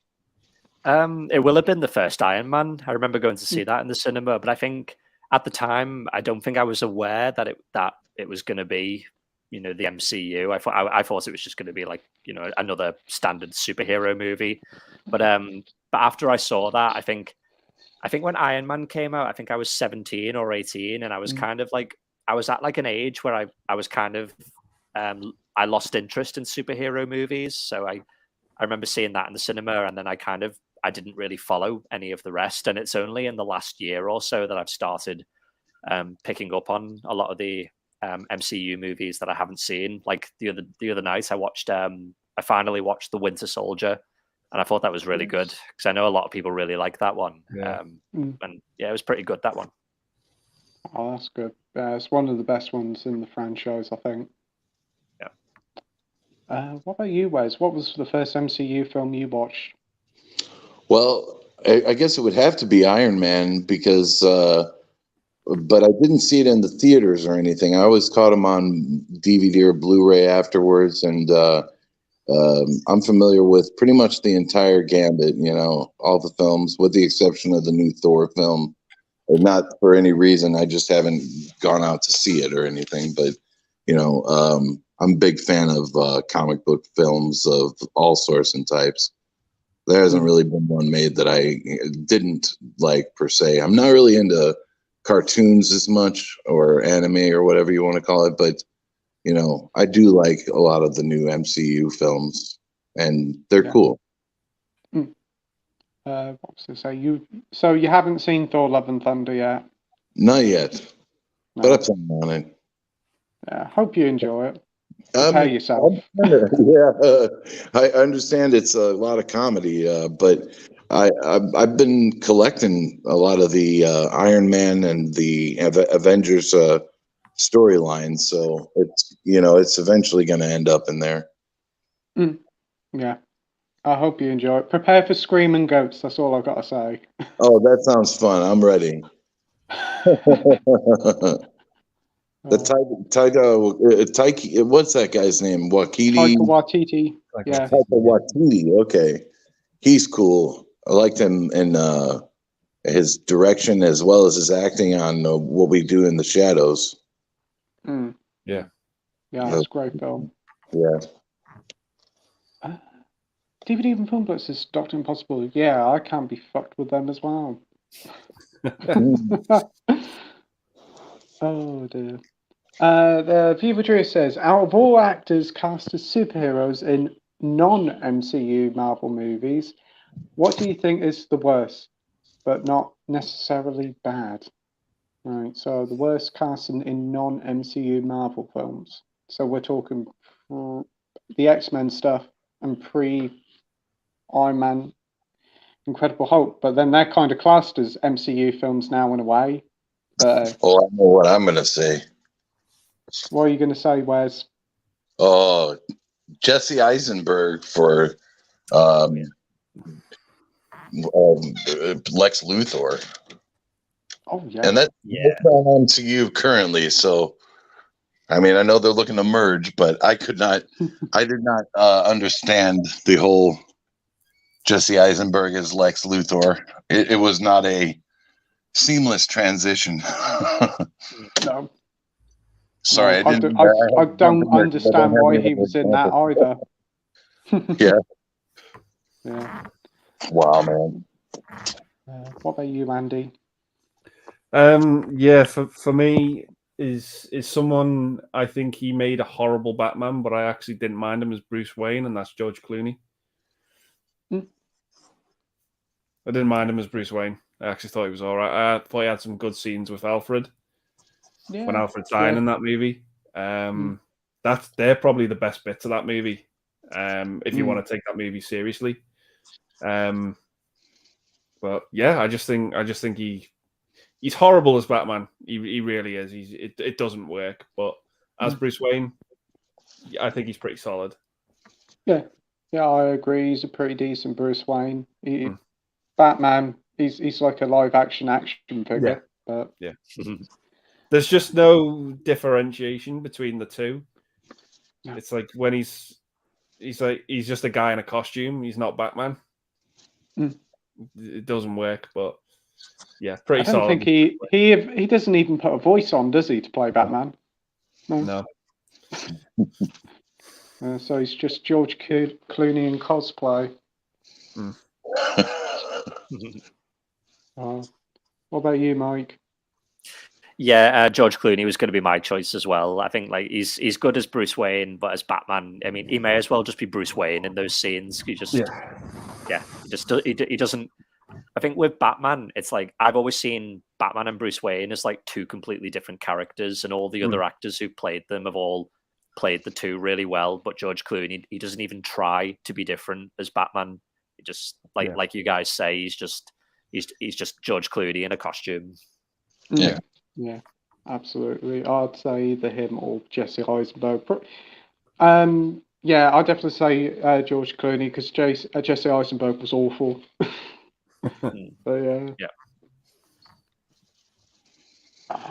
Right. Rogue Review says Guardians of the Galaxy is the only part of the MCU I can be fucked with. They are fun films, I must admit. I think we're getting a Christmas special this year, aren't we, on Disney Plus, and then we're getting the third film next year. So, wow. I wonder if it'll go the same way as the Star Wars Christmas special. We've got James here from Jim Jam Movies and TV saying, good evening, guys. Good evening, James. Hope you're doing well, Hey, James. mate. Hey, James. James says he rewatched Halloween Kills today and thoroughly enjoyed it. Awesome. Getting ready for Halloween Ends then. What's your thoughts on Halloween Kills, Andy? I don't mind it. I've not seen it since I saw it at the cinema. I've got the Blu-ray, but I just haven't rewatched it yet. I probably might rewatch those first two movies before going to see Ends. But I don't mind it. Yeah, it's got its problems. It really does.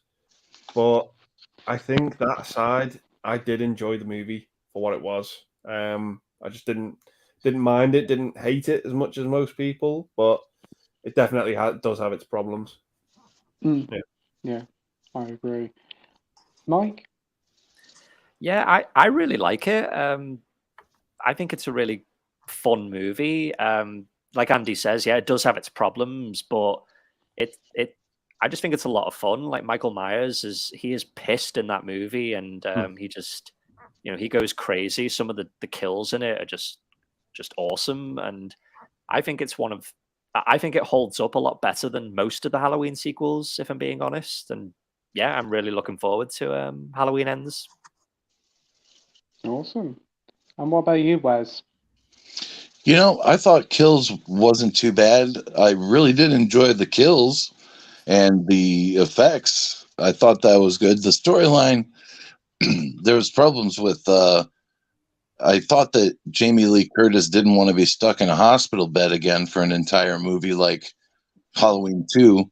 But then again, they stuck her in a hospital bed for the entire, nearly the entire runtime of the film. So she didn't seem to mind, I guess, the second time around. But my main problem is with the transition between Kills and Ends.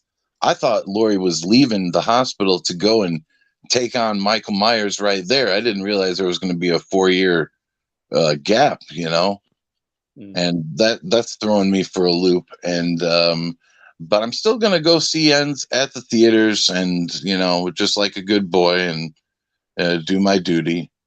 But I don't know. Some of the hype is too much. There's a lot of. I'm not knocking anybody, but there's a lot of folks that go streaming. They talk about these Halloween Ends and Scream films, Scream 6, like it's overload, and I don't need all that much. I'm gonna, they're gonna have me knowing the entire film before I even get a chance to see it, and they're gonna hate it after they're done watching it. It's gonna be, it's not gonna be all that it's cracked up to be for them, and I feel bad for them, but that's why I'm limiting I'm limiting my interest for the time being, just so that way I'm not disappointed, I guess. Yeah. Then been a little long-winded. Sorry. No, don't worry about it. Don't worry about it. It's interesting to hear your opinion. I was going to ask you, what's your opinion on the Halloween series as a whole? What are some of your favourite films of the series, and what are some of your least favourites? Well, I'm a big fan of the original Halloween. Even Halloween 2 and 3 are good. 4, 5, and 6, I don't necessarily mind. When you get into some of the later ones, like H2O, I've seen them all, and I own them all, but I'm not so hip to those. The Rob Zombie films are a bit of a contention for me. I don't like the first, or I do like the first, don't necessarily like the second one, as that came out all wrong. I don't understand why they've maimed the timeline so much in Halloween. I mean, it almost seems as though the John Carpenter and the original cast disdain the sequels so much that they had to just blot them out of existence. And I don't know why in the hell they named the sequel to Halloween. There's no differentiation there. It really bothers me. but I still own Halloween Kills and Halloween 2018 along with the rest of them. So I can't really say that, that I can complain all that much about them. I haven't been able to really collect the later in the original series all that well because I mean, if it didn't come out on Scream Factory, you don't really have your 4K releases and all that. But I would be, I'd be interested to see what they do next. And I know that it's not over. They're just starting to wring that cash cow's neck. So You're definitely right there. What about you, Andy? What's your thoughts on Halloween franchise favourites and least favourites of the franchise? So I've gotten into the habit of watching the first three sort of every Halloween now. I love those movies. Halloween 3 was the first Halloween movie I ever saw as a kid, and I just fell in love with it. I thought it was great. And then I sort of got into Michael Myers later on. That whole storyline of what was going on there. Anything after that, I can take or leave, to be honest. I think probably after that, 4 is probably the best sequel out of anything past 3. 5, I don't like. 6, I'm not big on. H2O it looks good, but I think it's a bit weak. Resurrection's god awful. Rob Zombie, his first one, I think is okay. His sequel to that is one of the worst films ever made, and the 2018 Halloween, I think it's good. I think it's okay. Same as Halloween Kills. I just think they're fine. But it's the first 3 that I really gravitate to the most. I think they're really solid. The third film, I know it's divided amongst a lot of people, but I think that ending to that third film is as good as the ending to the first movie. That ending's just shocking. It's fantastic. Yeah. Awesome. And Mike, what about you? Yeah, I think I'd say like of the big 3 franchises, you've got Halloween, Friday the 13th, and Nightmare on Elm Street. I would say the Halloween franchise is probably my least favorite. I think for me, it has more bad movies than good. I think I'm kind of the same as you, Andy. Like I like the first 3, and then all of the rest of them. Leave the rest. Yeah, I think the 4th one is okay. I don't mind it, but I think 5 and 6 I don't like. 7 I think is very average. 8 is not very well. It's pretty bad. Yeah, the Rob Zombie ones aren't great. But I do like the 2018 one. I do quite like that one, and Halloween Kills I do enjoy as well. But yeah, I think most of them for me, I don't really enjoy them. Yeah, I do want to watch Halloween 3. I've been hearing so many things about it, and I've heard the Happy Happy Halloween song, and that was in my head. Yeah. I've got to be honest, that song's never ever bothered me. It's Same. never bothered me. It's never got on my nerves. It's never stuck with me. I just take it for what it is. I actually quite like it, but it's never bothered me. It's never stuck with me ever. Don't know why. No, it's like a catchy little jingle. So I'm intrigued to see what it's like in the film. Yeah. I've only seen the first one. I've seen Resurrection years ago, mainly because of Busta Rhymes for some reason. That was awful. And I've seen Halloween 2018 and Halloween Kills. Halloween Kills, when I first watched it, I was not keen on it. I thought from what they built from 2018, they kind of just didn't really do much with it. But the problem is, I think the main thing was the trailers. We saw too much of the film. We saw the whole film through the trailers. Yeah. And there wasn't no surprise there. I got it again on Blu-ray when it came out, and I rewatched it not long afterwards. And I must admit, I did enjoy it much more on a second time watch. I don't think it's as good as Halloween 2018, but I think it's a solid, enjoyable time, mainly because of Michael Myers literally decimating the town. Yeah. So some of the kills, like literally, when he goes in the house with the knife, it's just like 1 knife, 2 knives. We might as well get the whole lot. Boom, boom, boom, boom. Whoa, overkill. But it's fun. It's fun. It's ridiculous. The whole hospital sequence with the whole Benny Hills type chase scene after the guy who looks like Danny DeVito. That's a bit dark. Yeah. But it's a fun film, and I think the alternative ending they put on the Blu-ray was better than what we got in the cinema, I think. Yeah. So, yeah. So bring on Halloween Ends. Hopefully they end it with style. But I still say we'll have a post-credit scene of somebody picking up that mask. Yeah. Something. We got Dr. Impossible says, Raul Julia did a rather dark drama thriller called Romeo. It's about an oppressive regime in Salvador, and Julia, as a Salvadorian archbishop, Oscar Romero, throws up against them. He was a top actor. Haven't heard of that one. You, Andy? No, I've not. But Raul Julia's great in everything I've seen him in. He's the highlight of every movie I've seen him in. He's just super. Even Street Fighter, he's the best part as Bison. He in is. That movie. Oh yes, I agree there. He's in a great movie with William Hurt called Kiss of the Spider Woman. It's I've heard a about. Fantastic film. He was just a superb actor and just gone too soon. Absolutely.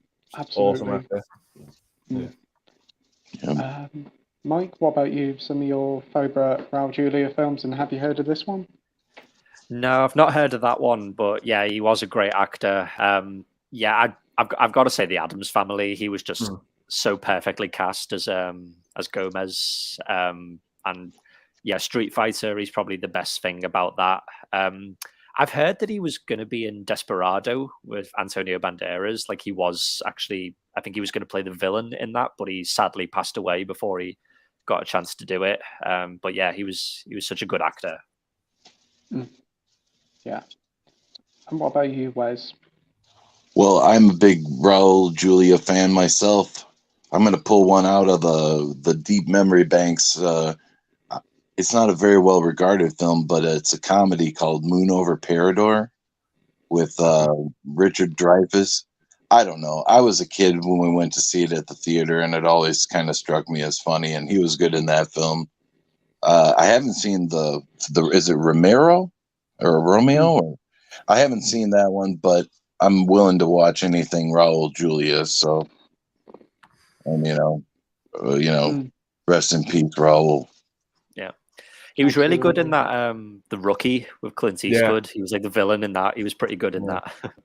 Oh, yeah. There's one with Harrison Ford as well, Presumed Innocent. Yeah. He's great in that. He's probably the best part of that movie. Yeah. Oh, cool. Yeah. I'm pretty certain I've got Presumed Innocent in like a Harrison Ford box set. I think it might be in that. So I'll have to give that a watch. Yeah. And the Clint Eastwood one sounds good. Yeah, Street Fighter and Addams Family. I do have one with him. I think it's called Tequila Sunrise. I'm sure he's in that. Oh, yeah. I don't know whether that film's any good. I've still got it sealed, but I'll have to watch them.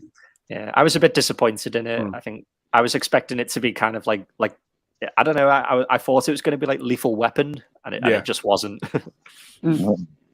I just saw the cast and was like, oh, good cast. I'll add it to the basket. It was on a 3 for 2 offer, so I got that one for free. I basically assumed. So yeah, I'll give it a go.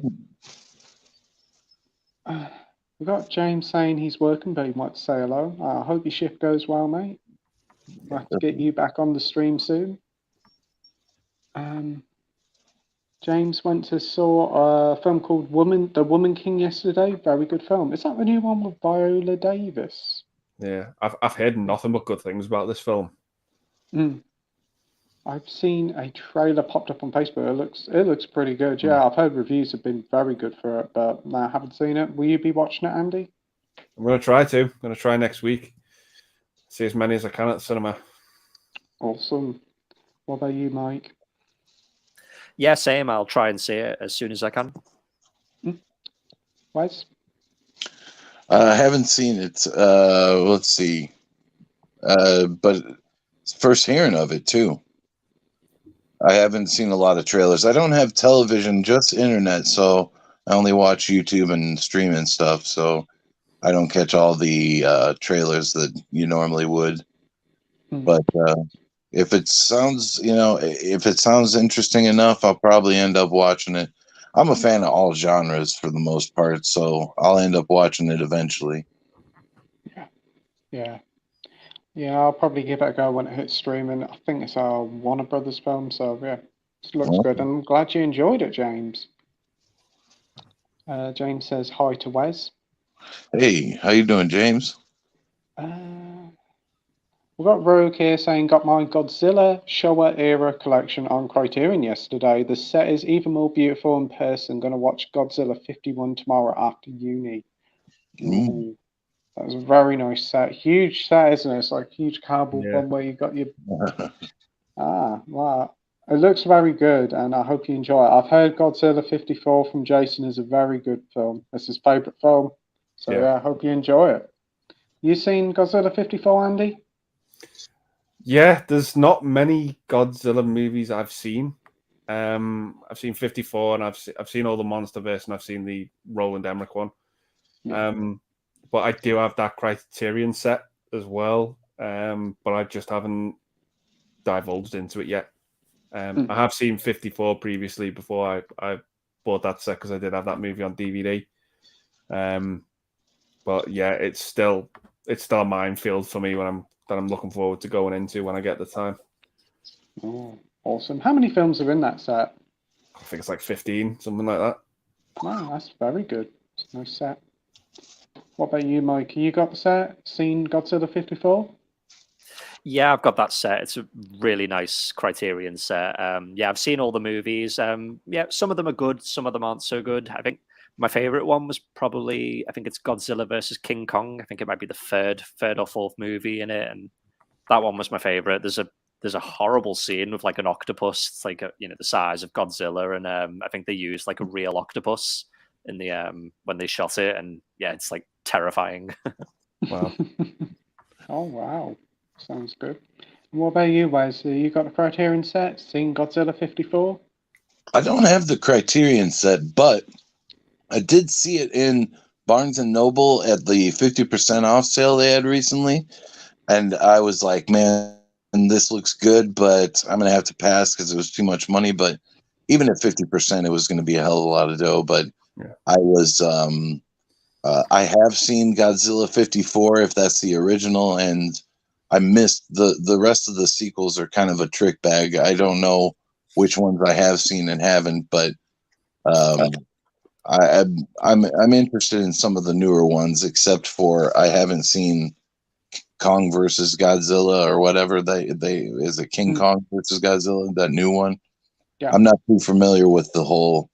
That's something I would have to do a deep dive on to really understand. I only sporadically know of kaiju films, so. Oh, that's cool. For me, I haven't seen any of the old ones. Only seen the Roland Emmerich one, and I've seen the MonsterVerse ones. I really enjoyed the 2014 Godzilla film. I thought that was really good. Right. Yeah, that one wasn't bad. Dr. Impossible says Raul Julia did a movie with the late Fred Ward called Florida Straits, directed by Get Carter's Mike Hodges.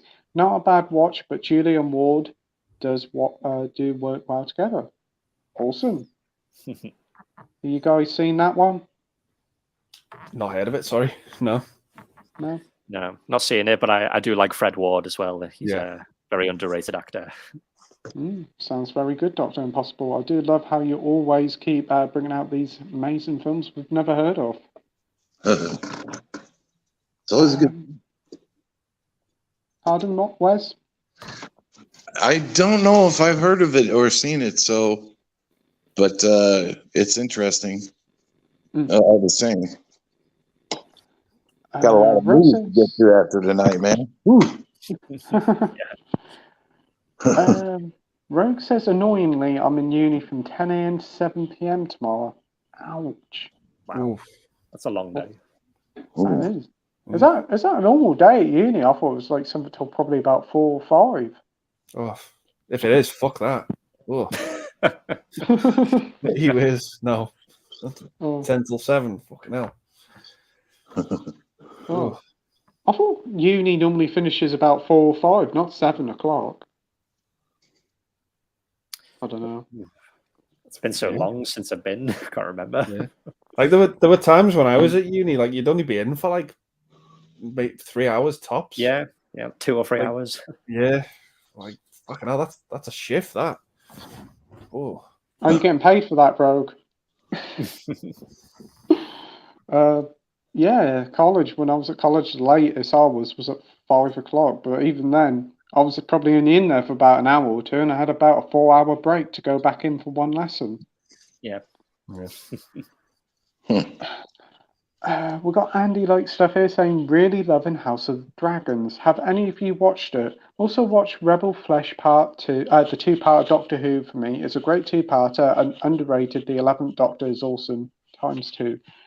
Yes, I can remember the Rebel Flesh. That's the one where the gangers are in it, like double gangers.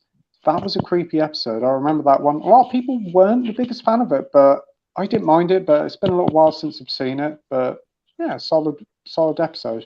Haven't seen House of the Dragons yet. Still working my way through Game of Thrones. I'm at the grand episode of episode 2. And I have been for the past 6 months. So yeah, hopefully by the end of the year I'll probably be on episode 3. But yeah, what about you, Andy? Seen House of Dragons or the Rebel Flesh on Doctor Who? No, I haven't seen House of Dragon at all. But if Rebel Flesh is a Matt Smith episode, I've seen it, but I don't remember it. Yeah. To be honest, I kind of get a bit hazy after Tennant, to be honest. I remember his story arcs really well, but I kind of lose it a bit after season 5. I think for me, it just all gets a bit hazy. Doctor Who kind of lost its way for me then. Yeah. For me, it was like the end of series 5, start series 6 with like the Impossible Astronaut, that all stuff. That's where I got lost. And I think this is the 2-parter after that. Okay. But yeah. What about you, Mike? Have you seen House of the Dragons? No, I kind of checked out of Game of Thrones around about the 4th season. I remember I loved season 1 and I thought season 2 was pretty good. But then I think by season 3 and 4, I don't know. I lost interest in it. So I just never carried on with it. So yeah, I needed a lot of catching up with Game of Thrones. And obviously I've not seen Doctor Who, so I can't comment on that one. Yeah, that's why I didn't ask you about the Doctor Who comment, because I know you haven't seen an episode, have you? No. I think I've seen one Christopher Eccleston episode. It was like one. It's like, I think it involved like children with like gas masks on. It's like a very creepy episode. The empty child, yes, and the Doctor dancers, and they say, "Are you my mummy?" That's the one, yeah. Very creepy episode. My first ever episode of Doctor Who was the first episode, Rose, from the Eccleston era, where Mickey gets swallowed by the bin, and was like, "Oh, I love this." What about you, Wes? Have you seen that Doctor Who episode or House of the Dragons? I'm both unfamiliar with Game of Thrones and haven't seen House of the Dragon or House of Dragons, and I'm also very, very unfamiliar with Doctor Who. I've only seen maybe an episode or 2 out of the entire run, and I'm not sure who was the Doctor at that time. So I'm unqualified to answer, really, but it's going on the list. What the hell? Throw it on there. That's a lot to go through, but Yep, there's a load of Doctor Who there, but you can leave the past 3 series alone because they ain't been not very good at all. Okay. Thanks for the warning. Terrence says, Dr. Impossible, you keep giving me great films to check out. Thanks. Absolutely. Right? Rogue says, Sisters is on Arrow. I own it. Haven't seen it yet, but sadly it's out of print. Oh dear. That's what I was worried. Oh dear. Onto eBay I go, but I'm not paying a lot for it. I'll keep an eye out for it. Gotta really search up those bargains on eBay. Yeah, definitely. So I don't try to pay too much. I'm always like, I'll offer a cheeky bargain. There's something I saw today, 20 quid, so I offered 10. I'm a cheeky bugger like that. Nothing wrong with that.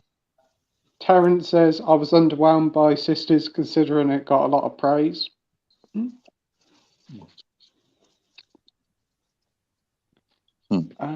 Rogue says Sisters was De Palma's fourth film and his film without Robert De Niro. Oh. Yeah, his early films with Robert De Niro are rough. Like, they're like student films. Okay. Okay. I didn't even know Robert De Niro was in some of his films. Oh. Yeah, he's like really young in them, like 20 or something. Wow. I can't envision Robert De Niro as 20. Always keep envisioning him as middle-aged gangster. Yeah.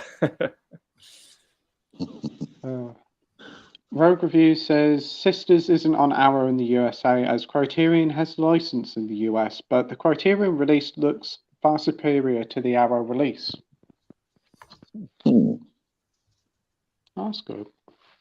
Because I know over here in the UK we don't get hardly any Criterions because they're always on different labels and there's like different like rights to it, isn't it? I think. Yeah. I think there's something on Criterion's YouTube page called Criterion Corner where they go into like a library of stuff and it's like a celebrity and they pick out this film and just like, well, we don't have it on here. No. Yeah, I like those. Those are cool.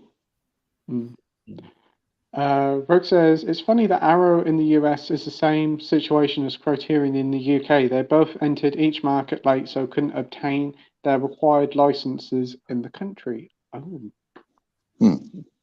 Yeah. I know like with the US, they're quite late on some releases. They were like a year late for True Romance. We had it last year. You guys had it in the summer, I think. Oh, interesting. Didn't know that. We've got DVD from Funbloke says, I'll be gone for 2 hours to watch Dawn, so see you later. Hope you enjoy it, mate. It's a great film.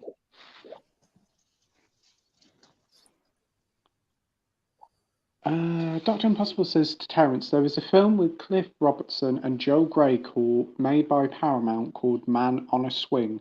This was an interesting film. Police detective, clairvoyant, and a murder of a young girl. Frank Perry. Never heard of that one, but it sounds very interesting. You guys heard of it? No, not that one. More to add to the list.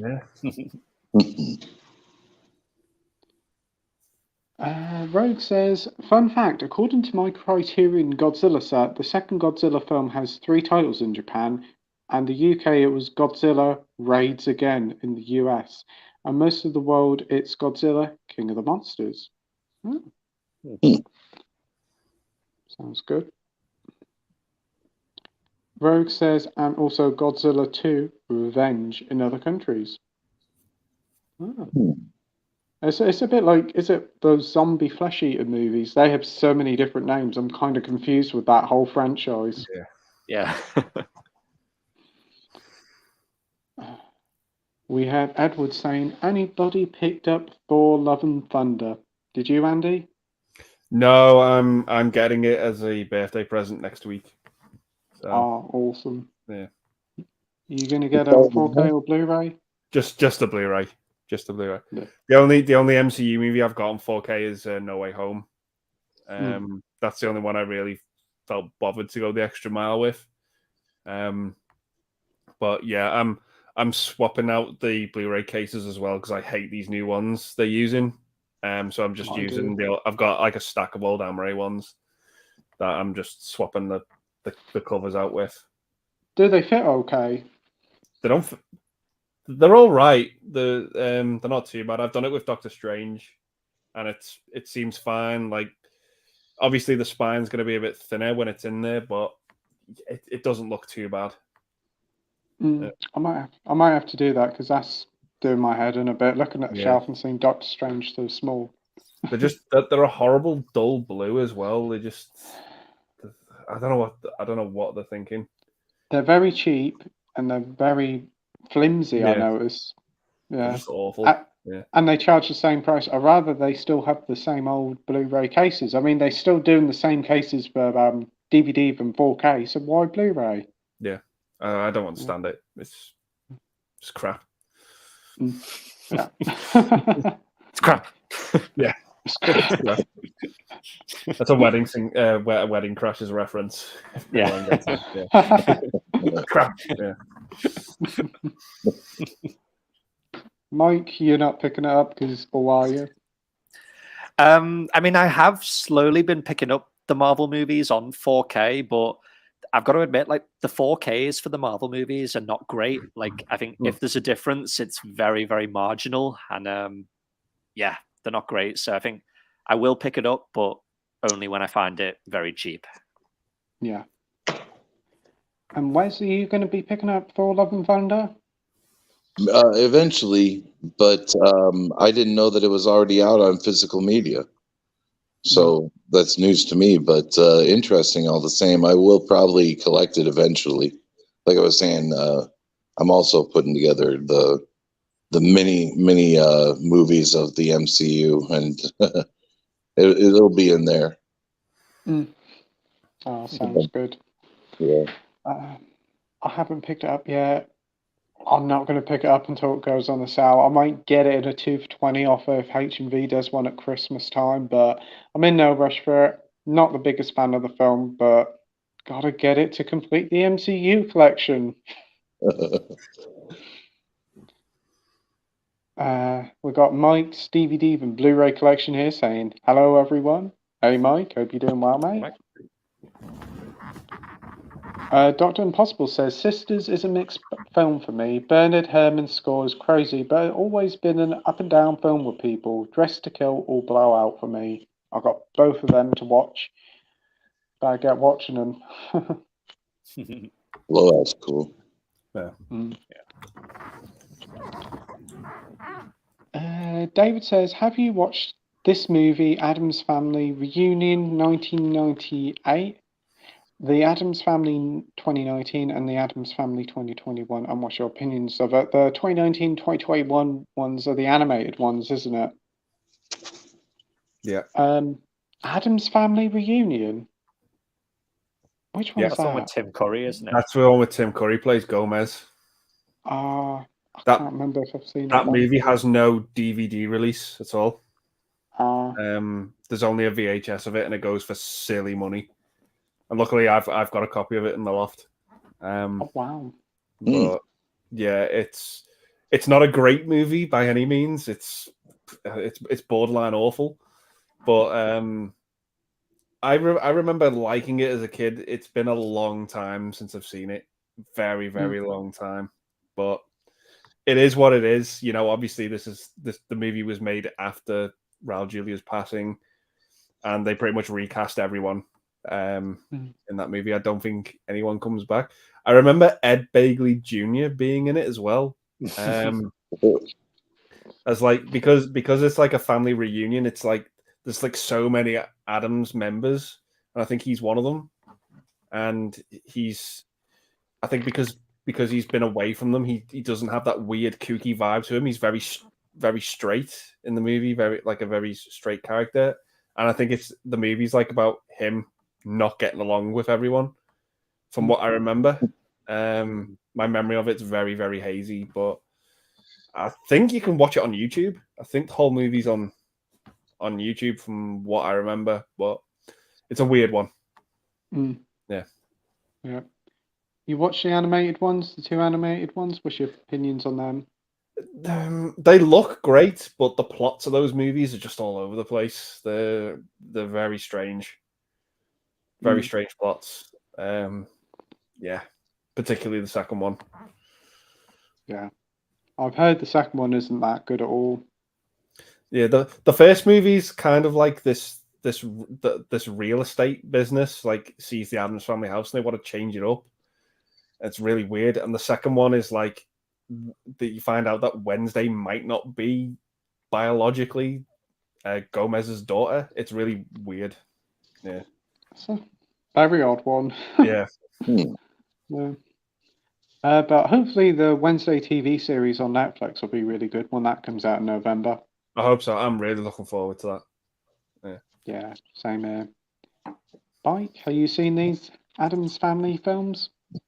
No, I've only seen the original two. I remember seeing like the VHS cover for the reunion one, but I always just remember being just not interested at all because it was a completely different cast. I was just like, I've got like that cast in those first two movies is perfect, and yeah, I just had no interest, and I've not seen the animated ones either. No. What about you, Wes? Well, I'm pretty much the same. I haven't seen Reunion. I'm familiar with the first two, but I haven't seen the two new ones, the animated ones. But they may end up. I'm not rushing out to get them or anything, but they may end up coming across my pathway at some point in the future here. I like the Addams Family. It's cool. Yeah. Yeah, I agree. I didn't even know Addams Family Reunion was a thing. I probably have seen it in the past, but I didn't even know that was a thing. Yeah. The two animated films, haven't seen them. Heard mixed things about them. I know more about the two games for them than the actual films. So yeah, that shows you what I know about them. I think the only cast member they got back might have been Lurch, but I'm not sure. I could be wrong. I think I might be wrong about that, but there was also there was like a 90s live action show as well that came out at like a similar time as Reunion with again another completely different cast from what I remember. And I think you can watch those episodes on YouTube as well. Yeah, I think I can remember something about a TV show. Yeah. We've got Jason here, the old millennial. Hey guys, how's it going? Looking forward to watching your James Bond rankings. My personal favourite is Goldfinger. Thanks for joining, Jason. And Jason. Great pick. Hey, Jason. Yeah. I watched your video this morning, Mike, your James Bond rankings.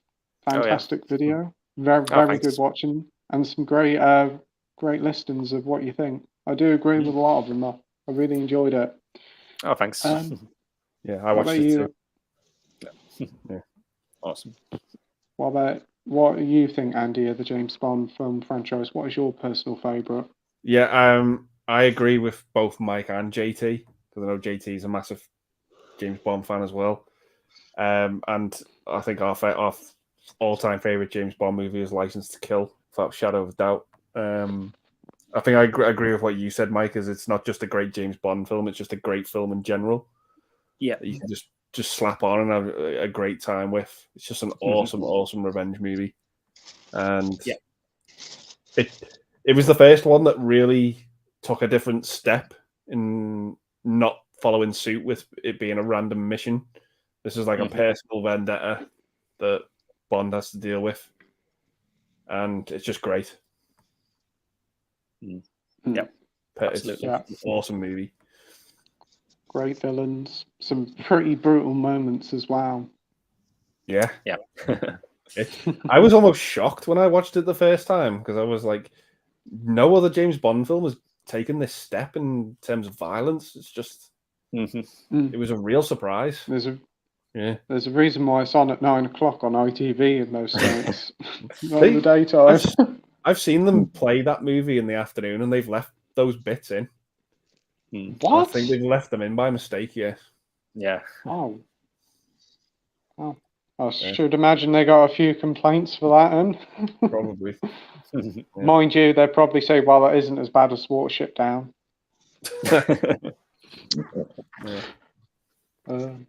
Mike, your favourite is the same as Andy's, isn't it?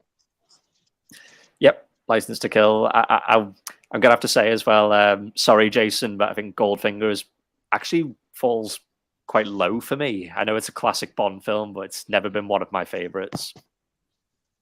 I must admit, when I rewatched them a couple of years ago, I kind of preferred Thunderball to Goldfinger just a little bit more. Yeah, I do as well. Yeah. I also really like the theme song by what's his name? Tom Jones. Oh, Tom Jones. Tom Jones. Yeah, I think that's quite an underrated song. He must have had a really bad throat at the end of that high pitch at the end of the song. Oh. I heard when he recorded that, he nearly fainted. Because Yeah, it was, yes, I've heard it just that. took it out of him. Yeah. Yeah. Mm. When you listen to that Yeah. note, it's incredible. Yeah. Mm. You can tell he's given it his all and that. It goes on forever. Like, you're just like, oh my God. Like, didn't realize how long it is. You know, it just goes on and on and on. Yeah. Yeah. It's just like, come on, mate, breathe. Yeah. And what about you, Wes? What are some of your favourite Bond films? Well, I'm more familiar with some of the originals, like Dr. No, Goldfinger. What's the one with Pussy Galore? Yes, Goldfinger. That's Goldfinger. Yeah. Yeah, that one, and then I've seen a few from the '80s, like View to a Kill, and I think that I've seen The World Is Not Enough. I'm not sure if I've seen any of the Daniel Craig ones, but I like the character. I like the film series, but very, very a lot to tackle. So I'm gonna have to get back to you. But I'm familiar with a lot of the original ones, at least. Yeah. There's like 25 films, I think, and 2 unofficial ones as well. 25 official, yeah. It's a lot. Yeah. For me, probably my favourite is either The Spy Who Loved Me or On Her Majesty's Secret Service. Also like For Your Eyes Only.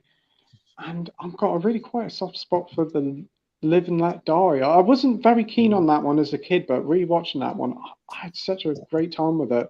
It's the guys with the coffin when they assassinate that guy and then lift the coffin down. That is so creepy.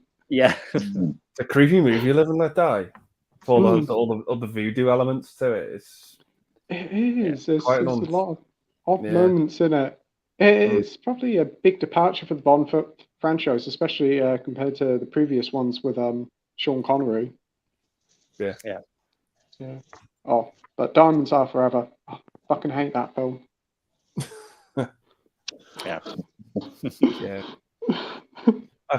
I've got a soft spot for it. I like Mr. Kidd, Mr. Wint in that movie. They're probably one villains, but yeah, the movie's not. It felt like they made that movie in a rush. Yeah, like it's not great. I'm playing the ABBA game for Switch, and every time I keep seeing the 2 ABBA blokes, I'm thinking of them 2 after what you said the other day. I was writing a review and I actually put Mr. Kidd and Mr. Wink instead of their names. Oh dear, but yeah. There's some fun moments in it. It's very campy. It feels like it wants to be like a Roger Moore film more than anything. Yeah. It's like a precursor to Octopussy before Octopussy. I think that movie. Yeah. We've got video tasties here. Gareth, the gang's all here. Hey Gareth, hope you're doing well, mate. We've got Matt V Movies here saying evening all. Evening, Matt. Yeah, I've been seeing your James Bond content as well, and this has been great. Some great unboxings and talkings of films.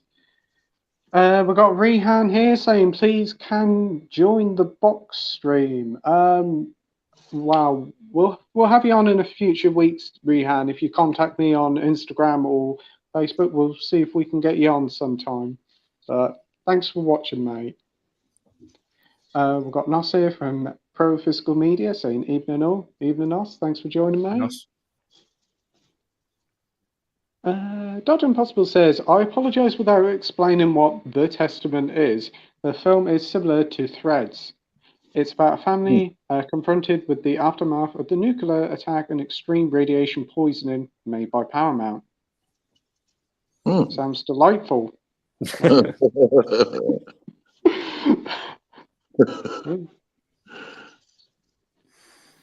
Terrence says, I have heard of Charlie. It's an adaptation of Flowers of Algernon. Robertson won an Oscar, I recall. Oh. Jason said Cliff Robertson. Won the Oscar for the Best Actor in Charlie in '68. Decent movie if you ever come across it. Oh, I'll have to write that to the never-ending list and see what it's like. Am I right in thinking Cliff Robinson played Uncle Ben in the Sam Raimi trilogy? Yeah. Yeah. Thought so. Oh, Yeah. okay. I'm intrigued now. Dr. Impossible says Charlie is brilliant. I forgot what a cracking actor Robertson was. Yeah, he's great. Terrence said he was also good in a De Palma's Obsession. Yeah. Another De Palma film I haven't seen. Was that good? Obsession, Andy? It's not one of my favorites. No. To be honest. Yeah. Yeah. It's basically Vertigo, that movie. Like Yeah. it's basically like a remake of Alfred Hitchcock's Vertigo. Really? Yeah. Oh, that's kind of interesting. And have you seen it, Wes? No, I haven't. No, I haven't seen that. Dr. Impossible says, yep, Terrence. Forgot Obsession. Rogue Review says, I'm not going to watch Pink Flamingos for at least another century, but the film was really funny. The scene where the furniture was rejecting the marvels was funny. Divine's so filthy, it has magical powers. Okay. I might give it another watch. I might prepare myself. Give it another. And I'll be like, what did I watch? But I'm definitely not picking up the Criterion. Can't bring myself to pick it up. It comes with a barf bag. Yeah. Well, at least I'll go into it prepared. Yeah, exactly. Oh dear. Well, I hate to do this, guys, but I'm going to have to go and review my day 5 for the 31 days. I know you guys are like stallions. You go for 5 hours, man. I might be able to be back for a little while after the review is done and before I got to go to the plan commission meeting tonight at 7 my time, but I'll try and make it back for the last part if you want, unless you want to bring someone else. Of course, mate. Yeah, when you're done, you can come back on. That'll be great. It's been a pleasure talking to you tonight. Yeah, and just in case I don't make it back, it's really great to meet you, Pete, Andy, Mike. You guys are all awesome. Thanks for being so kind. Yeah, you too, Wes. Pleasure. Take care, Wes. Yeah. See ya. Good night. Bye, Wes. Bye. Bye. And that was Wes, joined us from Iamtheicelord. Really nice guy. Thanks, Terrence, for messaging him, getting him on. And thanks, Wes, for joining. If you haven't subscribed to Wes's channel, his link is in the description down below, as is everybody else's. And also go and give Terrence a sub as well. He's such a top guy. But yeah, continuing on, we've got Dr. Impossible saying, who's taken over Mike's position, seeing he's off to the land of Alex Jones? What, from the One Show? Austin, Texas. I think it's just me and you, Andy. I don't think we've got anybody to take over Mike's position. But no, we'll just continue on. But you'll be missed, Mike. But I hope you have a lovely time in Texas. Oh, thanks. Yeah. Terrence says Malcolm X is coming to Criterion next month. Oh. Yeah. Awesome. I'll go to HMV and buy the £4.50 one. Save myself 25 quid. Because I should imagine it'll be quite expensive. Criterion's normal edition's like 23 quid now, or 28 quid. I don't really get that. I don't understand that price jump because they were originally, what was it, $17.99? Now it's like gone like £5 up. Seems a bit weird. Yes.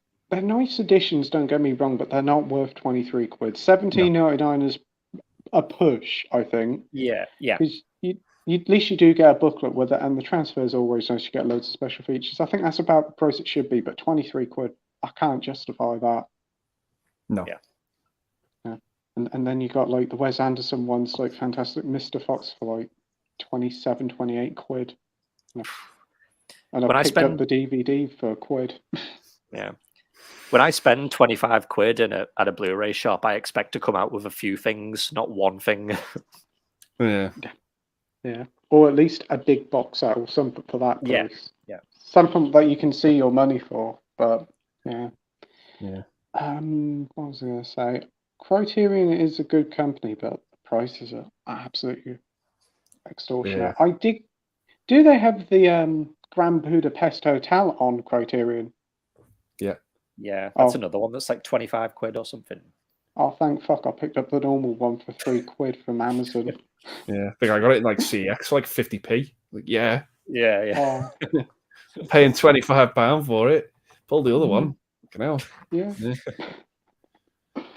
I can remember people talk about like the Criterion sales years ago used to be decent, and now the whole hum they're only like a couple of quid off. And I noticed like a few of them are like the last sale was. I have paid full price for Criterion, but that's only because if I can't get the film anywhere else. Mm. Yeah. And if it's the only option to get it, like the David Byrne film True Stories, I can only find that on Criterion. So I picked it up at full price. I think it was like $25.99. It's a great set and it looks awesome. The movie's beautiful, but that's the only time I'll ever do it is if that's the only way I can get my hands on that movie. There was no DVD of it. It was just the Blu-ray, and it would just happen to be Criterion. Yeah, that's the only time I'll do it. It's a pain when it's like I was going to get Badlands on it, but I noticed it was on H&B Premium, so I ended up getting it 2 for $15. So it was a much better deal, I think. Yeah. But yeah. Next up, we have Edward saying, which version of Dawn of the Dead is the best one to watch? For me personally, it's the international cut. It's a longer version. You get a lot more gore in it, and the more of that movie, the better for me personally. Yeah, there's just a lot more gore in it towards the end of the movie for me. Awesome. Yeah. What about you, Mike? Yeah, I'm the same. I prefer the extended international cut. I think that was the first one I saw, and I think when I went and watched the theatrical cut afterwards, it felt weird to me because there was like scenes missing, and it just didn't feel right. But I would say I think if you're watching the movie for the first time, maybe go for the theatrical first, just because it is shorter, and it might be a bit of an easier watch. But on the whole, I think the international cut is the best one. Oh, cool. Thanks for the recommendations. How many cuts of the film is there? I think there's 3. There's the 3. I've not seen the Argento one. Neither have I. I want to see it, but I'm kind of put off because I think it's going to be too different. Yeah, I think it's going to be too out there for me. I don't know why, because I've heard it removes a lot of the humor. Yeah, and it plays it a lot straighter and the movie's pretty bleak as it is, like the way that movie ends. But for me, it's the international cut all the way. Yeah, you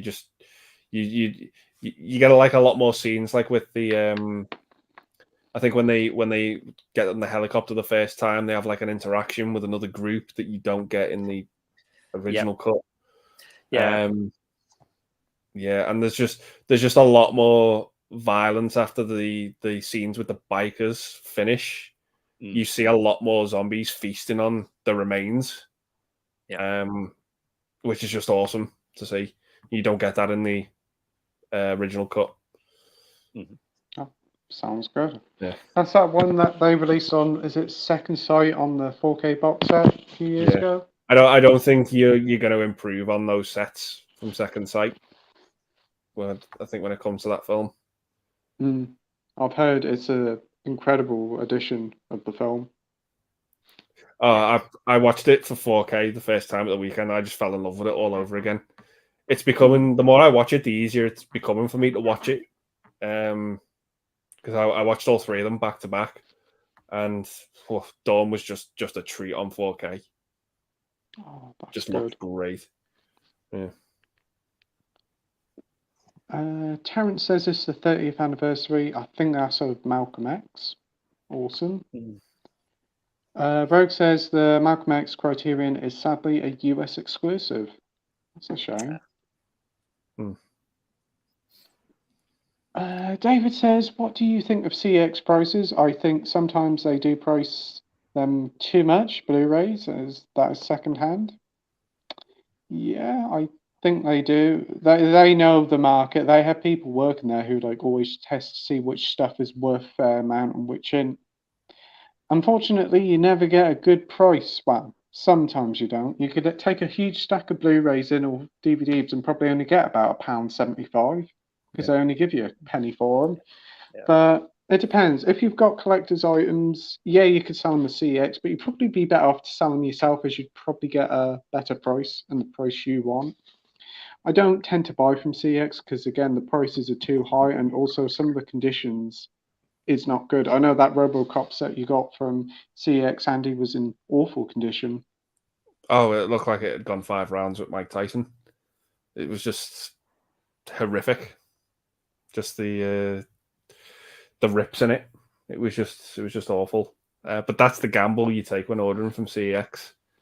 I would still order from them if I'm just getting like a standard edition, like if it was just an Amaray. But if it's a collector's edition, I think twice now. Yeah.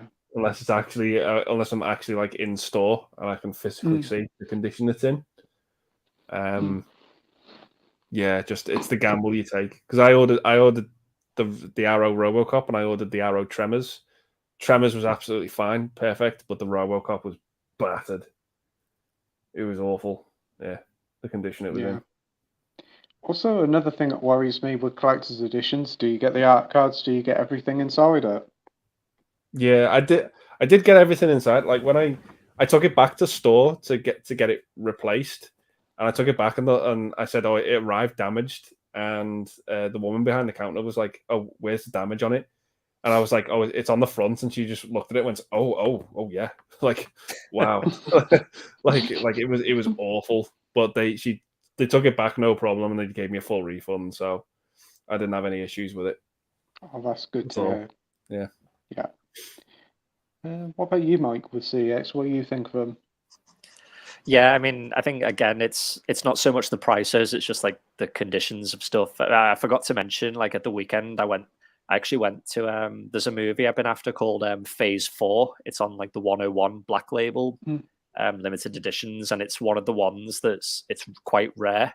I think on eBay it's like it goes for like 50-60 pound, but there was one in a store quite near to me in Bootle, but it's like a 25-minute drive away, and it was £18.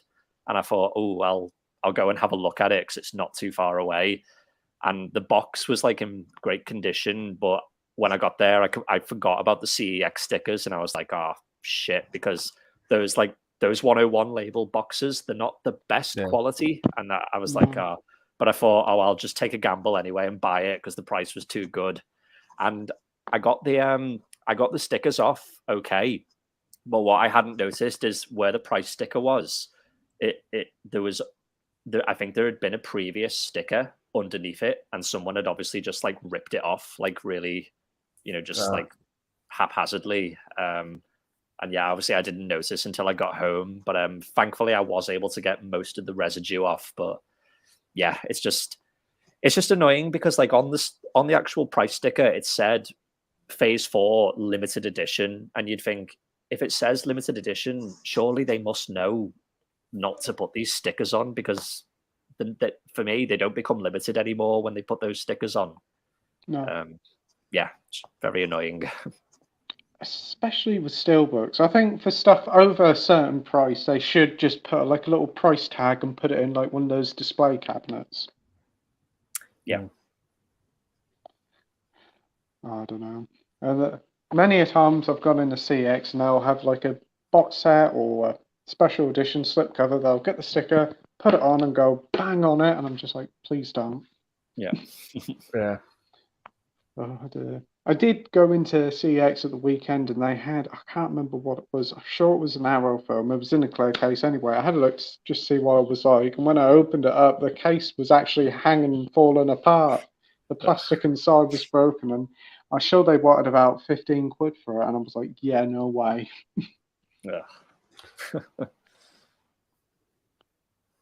Terrence says the original Dawn is the best. Awesome. Yeah. Remake's not too bad. Yeah, I've heard that's pretty good.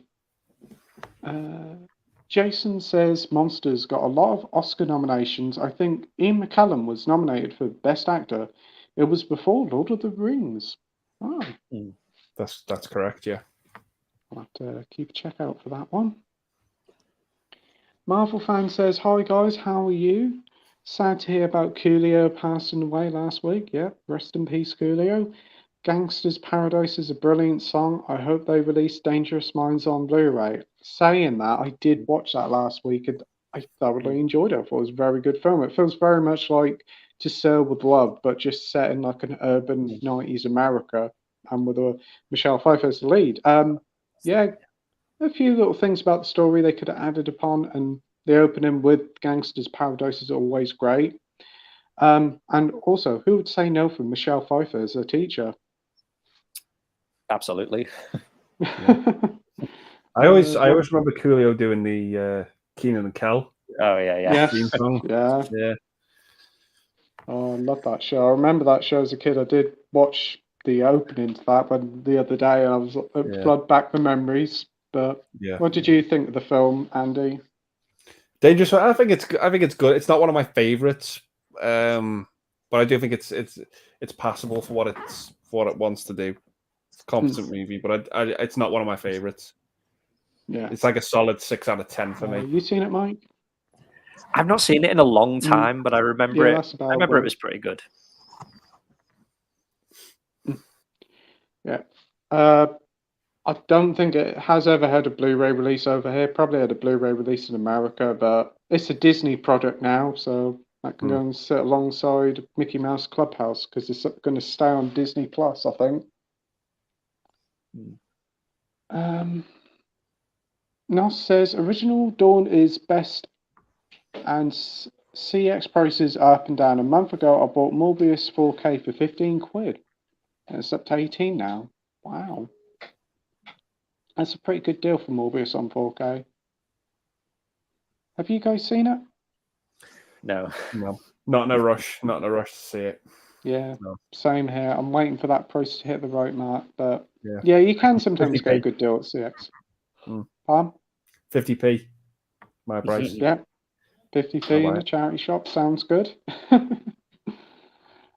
What was I going to say? I do like that you do see stories of people buying a normal edition of a special edition, and then when they take it to the till, it turns out it's a special edition for nothing. Yeah. That's always a good deal. Jason said, I mean, gods and monsters. No. Terrence says, I said Peter Sellers was in Bedazzled, not Peter Cook, with shame is infinite. Yeah, I've not seen the original one. Same. No, I haven't. Dr. Impossible says, I'm definitely old. 30 years, Terrence. Do the Right Thing or Jungle Fever. Seen them or not? Heard of them, but haven't seen them. What about you guys? Yeah, seen them both. Do the Right Thing's awesome. Jungle Fever's okay, but Do the Right Thing's really good. Yeah, that's on Criterion, isn't it? Yeah. Yeah. What about you, Mike? I've only seen Do the Right Thing, and yeah, I thought it was pretty good.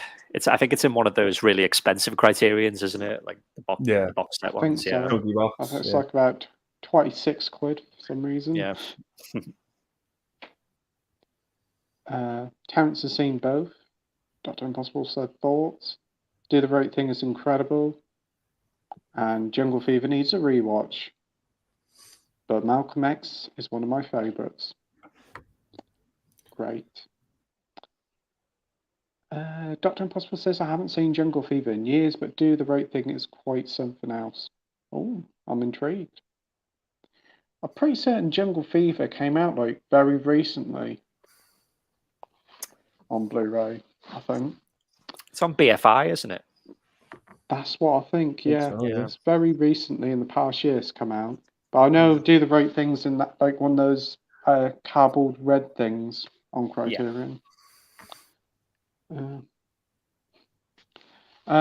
Nos says, regarding YouTube Premium, I've caved in and I have not regretted it. No adverts equal heaven. That does sound like heaven. I've heard that 4K will be locked behind. I heard that 4K will be locked behind a premium if their current testing phase proves successful to them. What do you think of 4K behind a paywall, Andy? I don't really know what to make of that, to be honest. 4K. I do think 4K is overpriced as it is. I think it should be maybe a $5 more than Blu-ray, not a $10. We're talking about streaming on YouTube. Oh, streaming. Sorry. It's ridiculous. Ridiculous. Yeah. It's daft. Yeah. Just no. No on all counts. Absolutely. And Mike? Yeah, I think YouTube Premium. It's for me. It's just another streaming service you have to pay for. So I'd rather just have it for free and just have the odd ad every now and then. Yeah. YouTube Premium, wasn't that where Cobra Kai started on? I know they started a few TV shows and then they just kind of faded away. The main thing I know about YouTube Premium is that you don't get any ads. I guess they're probably not getting enough people subscribed to it, so they do 4K streaming with it. But to be honest, there isn't really many videos I watch that are streamed in 4K on YouTube.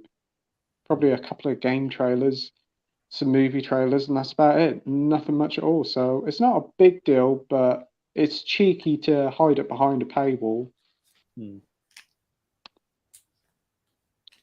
Comments gone weird. Dr. Impossible says, did you enjoy Alan Parker's Birdie, Terence? Have you heard of Birdie? Yeah. Good I film? love that film. Yeah. It's got a great soundtrack from Peter Gabriel. Oh, brilliant. Peter Gabriel soundtrack, I'm sold. Nos says, how far are they behind? I don't know. Terence says, been a long time since I saw Birdie, but I recall digging it. Awesome. Midnight Express is my favourite of his. I've heard of it, but I haven't seen it. I'm going to gather you guys have seen it. It's awesome. Yeah. Great film, Midnight Express. It's on one of those Sony labels with the golden slips. Yeah. I'll have to keep an eye out for that. Dr. Impossible says, good score on Birdie and performances, never forget the film. Yeah. With Peter Gabriel, I'm sold.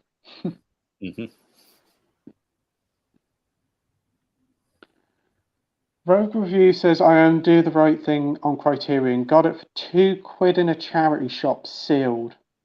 Wow. Which is cheaper than £25, brand new in HMV. Looking forward to checking it out. Wow, Rogue. That is a deal and a half. Is it ever? Wow. That is shocking. Oh, I'm jealous now. I'm jealous. Nos says, Tim Allen's Santa Claus films are good to start, but the third one is meh. Oh, could not stand the third one. I think from what I'm gathering, the story is that he's hoping to retire and he's interviewing other Santa Clauses. So I'm assuming Tim Allen isn't going to stay as Santa Claus. That's my gist of what's going to happen. Bye. Terence says Nicolas Cage could do no wrong back then. Oh, yeah. And Terence says £2, nice one. £2 over here will buy you a copy of 50 Shades on DVD if you're lucky. Dr. Impossible says, commitments for me. Still like the film. Remember seeing it as a teen and loving the film, but Midnight Express is a classic. Okay, another one to add to the list. I'm going to have to do a stream one these times where I just say, everybody, put films in the comments section and see what I've watched. Could be here all night. I haven't seen that. James is here, and I say, I know this is a tough question, but what is your most rewatched movie?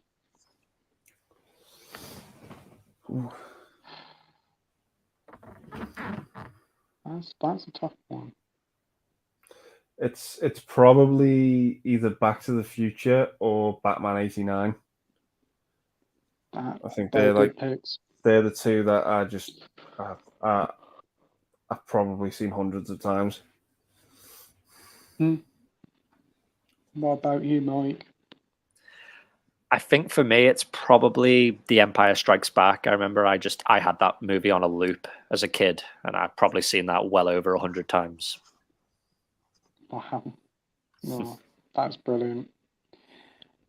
For me, I think it's got to be Revenge of the Sith for me. I remember getting the DVD back in 2005 or whenever it came out, and I just constantly played it, watched all the special features over and over again. I love that film, and I still think it's a very good film to this day. Way better than the other two prequels. Yeah. Nos says Evil Dead 81. Great pick there. Only just watched it for the first time this year, but very enjoyable. I do enjoy the sequel just a little bit more. Still need to see the third one, Army of Darkness, is it? Mm-hmm. Yeah. So it's okay, that movie. Soon.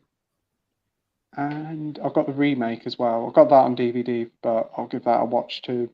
Not a bad remake. I can remember the trailers for that. That was creepy. The trailers were. I thought it was creepy. Like I saw images and stills in it, and I thought, oh my god, this is terrifying. But when I saw the film, I was like, I just find this entertaining. I don't know. I think it was that film or another film. It was like somebody in a washing machine or something. I don't know whether it was that one or not. I don't think it was. I can't remember. But Terrence says, oh yeah, saw Commitments at the cinema too. Really put me into some Soul Legends. Ah, I'll have to give that one a watch too. Yeah, I love that film. Yeah. Dr. Impossible says Big Trouble was a flop and Fox that year had Aliens, which didn't perform well either. How have times changed? Yeah. Yeah.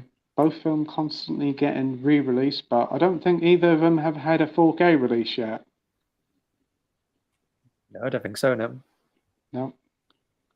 There's an idea for your Disney 4K release of them. They're just pushing the streaming service, aren't they? Yeah. It is. That is the problem. I was going to say that's why even those new Blu-ray cases are so shit. I think it's putting people off. The thing is, I look through that streaming site, Disney Plus, and there's some cracking films on there that haven't all got a out of print Blu-ray release. I'm just thinking, come on, re-release them. They'll do great on Blu-ray 4K. But again, you don't see nothing of it. Bizarrely, High Fidelity, I watched that last week. That's in 4K on Disney Plus, and I'm just like, well, if it is, why don't you release it on 4K then? Daft. It's like they've done the work to remaster it. Well, release it on physical and get some money for it. It'll sell moderately well. So, I don't know. It's odd. Marvel fan says they released first look of Mario animated movie. What's your thoughts on it? We talked about it earlier. Yeah, it looks pretty nice animated design. One thing, notice, if you look at the trailer, it's Mario looking at the Mushroom Kingdom. If you look at other Illumination products, their posters are very much the same. For the Grinch, for Minions, for Despicable Me, and Secret Life of Pets, they're all the same, with the characters looking at something. Terrence says, yeah, Camden says they had no faith in Big Trouble with the marketing. Yeah, that's a shame.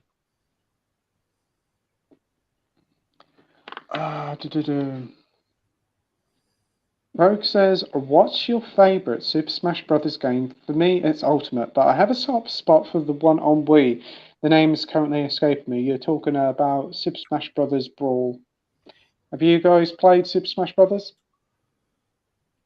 Never played it. Can't comment, I'm afraid. Mike? No, I didn't play the Smash Brothers ones. I've played most of the Mario ones. My favorite's got to be Mario 64, the Nintendo 64. Just a classic game. But I love I love all the old school ones from like the Super Nintendo, like Super Mario 3 and Super Mario World and all that. So much fun. I agree. They're classic games. I played all the Smash Brothers. I'd say it's a toss between Ultimate and Brawl for me. I really enjoyed Ultimate. Had so many great characters in it. All the characters back, some great stages and all that. My only real problem with it was like the trophies. They got rid of them. They had stickers instead, and gone was like the little encyclopedia knowledge of each characters. You just got a sticker. But in Brawl, you had that, and the story mode was better than Brawl. But both great games. Was Super Smash Brothers like the one where it was like a tournament and it was like all of the characters from like Nintendo?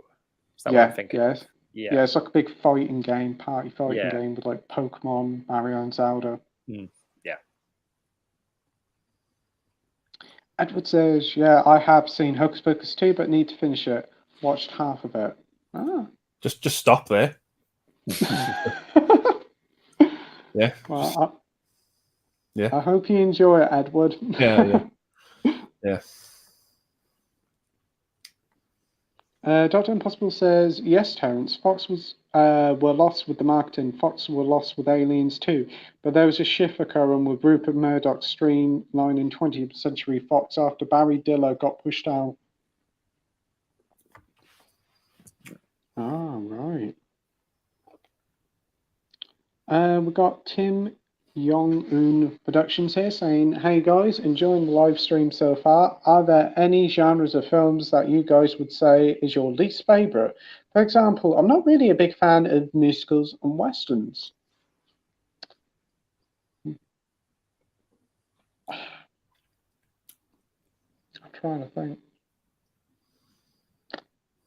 I would probably say for me musicals, but then again I really enjoyed West Side Story, but I'd probably say stuff to do with sports. I'm not the biggest sports fan, so I don't tend to watch a lot of these sport and biopic films or drama films. Andy? I think for me, I don't know. I sort of have grown out of holding a movie genre against it, because I think if you can do that, it kind of just like can ruin the enjoyment of the film for you.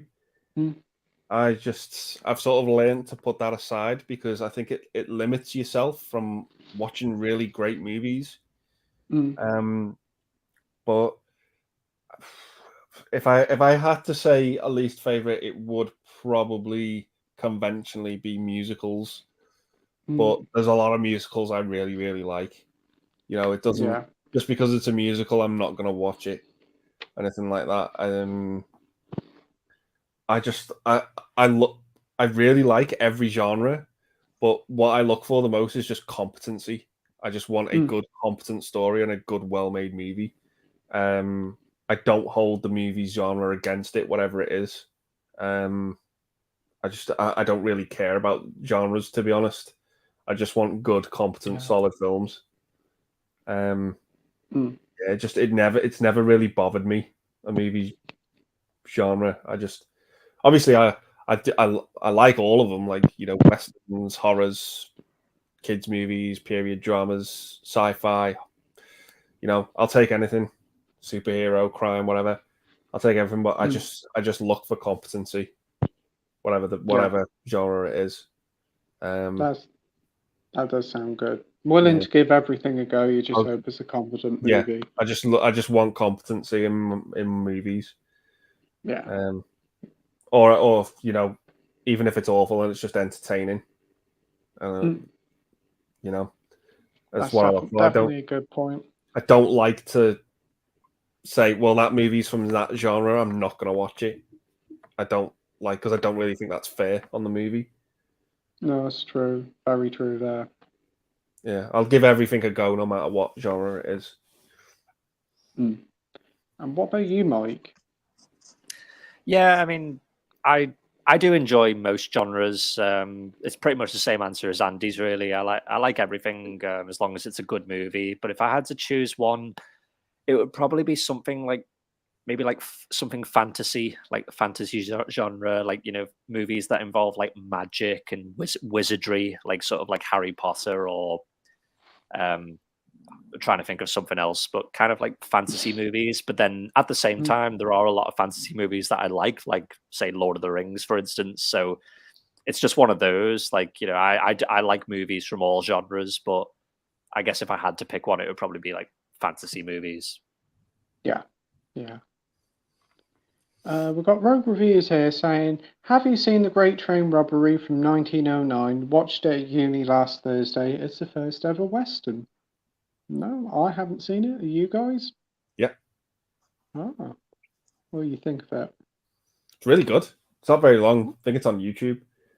But yeah, it's like I think it's the second film in the 1001 movies to see before you die.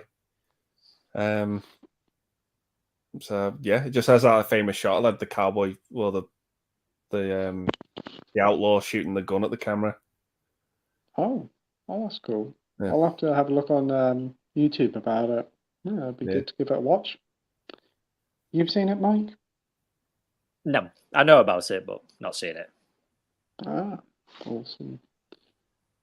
Terrence says, not a fan of period dramas. Yeah, I can go there. I'm not too bad with them. I don't mind watching them. It depends on the cast, I think. Yeah. Rogue says, I'm not a fan of film noir. Dr. Impossible says the change came with Crocodile Dundee. Fox distributed the film for the European and Australian market, but the film was financed by Paramount. Fox marketing depths did better after Croc. Ooh. I wonder what the chances are of that joining Disney Plus. Terrence says, in the TV listings, they once had There Will Be Blood, a period drama. I wouldn't call it that. No. It's more of a Western, isn't it? It's Western, kind of. Yeah. If anything, that's the bracket it would fall into. If you had to choose, probably Western, but I wouldn't call it a period drama. Oh, I know the TV listings always have funny sort of description for what the genre of films most are. It's very odd. Terrence says, yeah, Crocodile Dundee was huge. Yeah, you didn't like Crocodile Dundee, did you?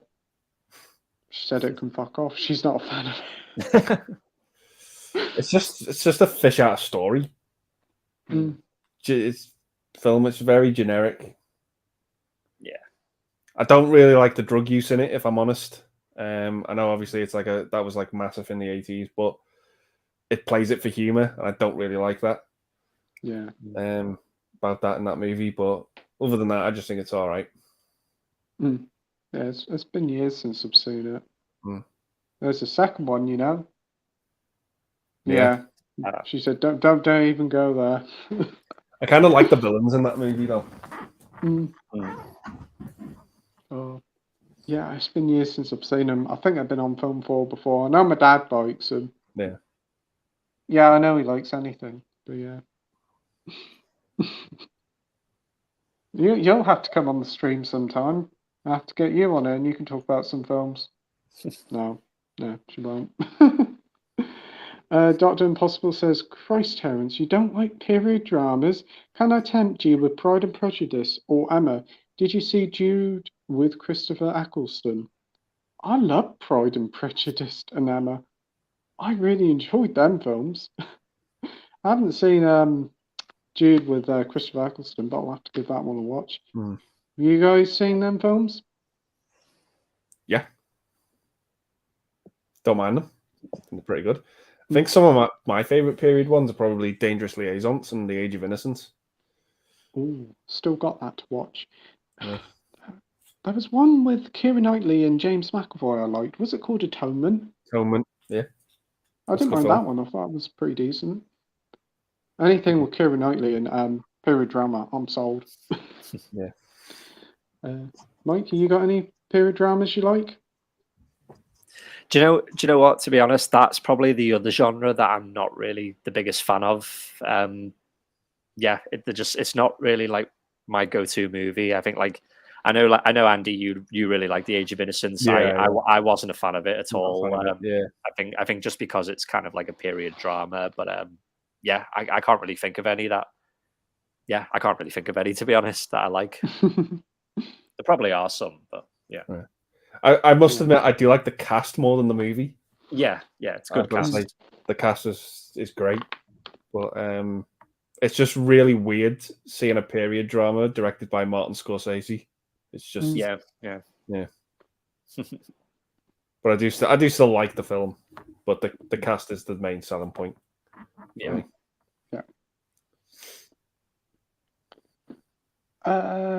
Nos says 2018 Halloween 2018 is a mediocre film. Kills is a parody of a film. He isn't Michael Myers in that film. It's a bad parody of Jason Voorhees. Ends won't be the end. Currently 24:04 for reference. So we're about an hour and a half behind. Wow. Wow. I thought, wow, I'm shocked about that. But I like 2018. I thought it was pretty cool. It built up some cool stuff there. Kills, yeah, I can kind of get where you get him from. He did go way too over the top there. I suppose it doesn't say Haddonfield Population 1, Michael Myers. Terence says, I have seen on TV a while back. It's probably the genre I'm least drawn to, but there's none that I don't like, to be honest. Yeah. Terence says, it was Michael Myers on steroids. I did not mind it. They have ran that character into the ground long ago. Yeah. He could be in a singing in a barber shop quartet, and I would not care. Just show me some carnage. Oh dear. Is that a deleted scene from Halloween Ends? I'm just picturing him in that quartet with like Jason and Freddy and yeah. I'm just imagining they're singing the quartet song from The Simpsons, "Baby on Board." Oh yeah.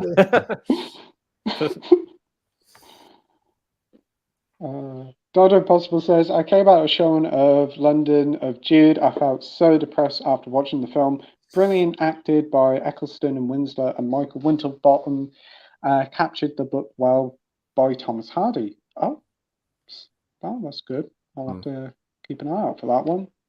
That's another good period drama, The Favourite. Olivia Colman. Yeah. Yeah, I've heard that's very good. Yeah. It's quite a recent film, isn't it? Yeah.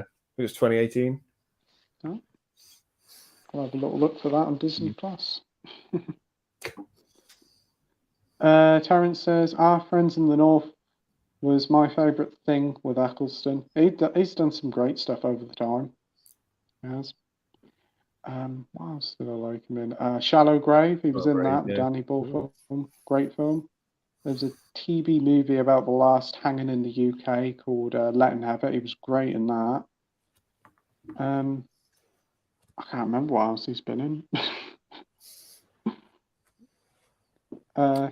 Nos says, Terence, that's the thing. It's gotten to the point most just want blood.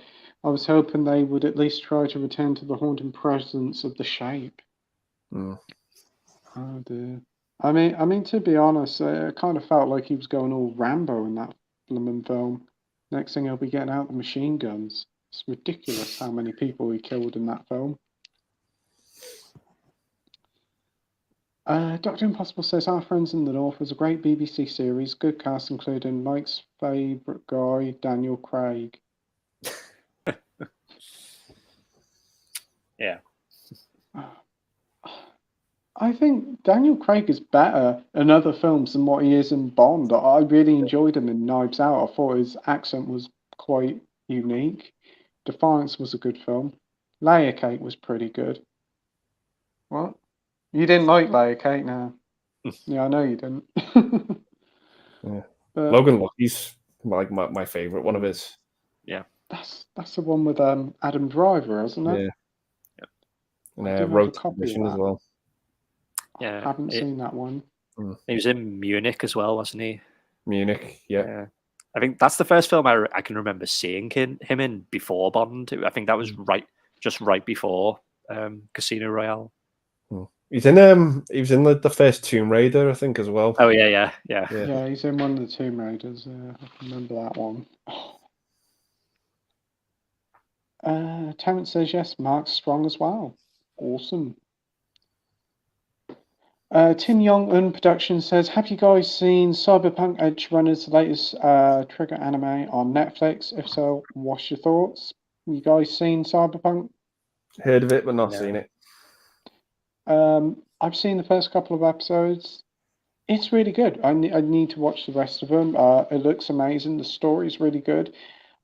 Definitely takes inspiration from the games, but does its own thing with it.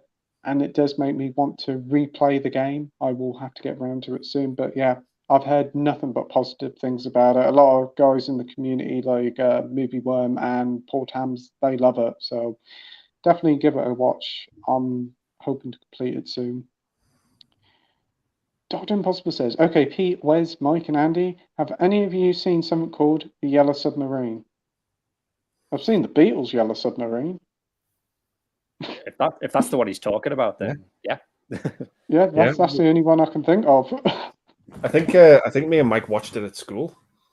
Yeah. Yeah. That is one out there movie.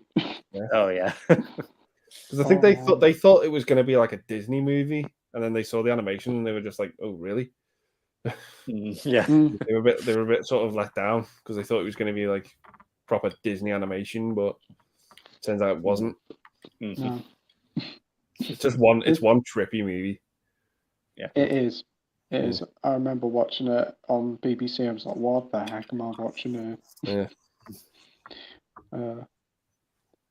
Talking about the Beatles Get Back. They're re-releasing that on Blu-ray again, I see, in a couple of weeks' time. I gather it's a restock of it and must have sold really well on Blu-ray.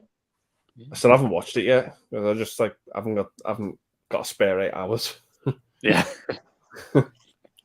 It's good. It's just a shame that Blu-ray hasn't got any special features or anything. It's just the episodes straight on the disc with a few art cards. But I'm thinking about picking it up when it comes out on re-release. I do think 30 quid's a bit too much for it, but I do want to get it. You got it, Mike? No, I do want to pick it up. I mean, I do want to watch it, but I think, like Andy says, it's just finding the time to watch it. 'Cause it's like 9 hours or something, isn't it? But yeah, no, I do need to get it at some point. It's a fascinating watch. Definitely, it's very long, like nearly 9 hours. It's unbelievable, but it's worth it. Terrence says John Carpenter said it himself when he sat down to write Halloween 2.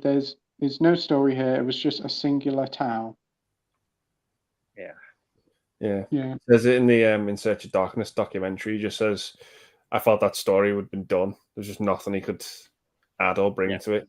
But the studio pushed for a sequel because of the way it ended.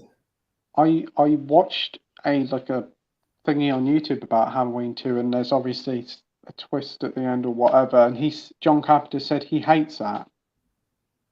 That his biggest mistake is writing that twist ending or whatever it is. I do know what it is, but I don't want to spoil it for people who haven't seen it.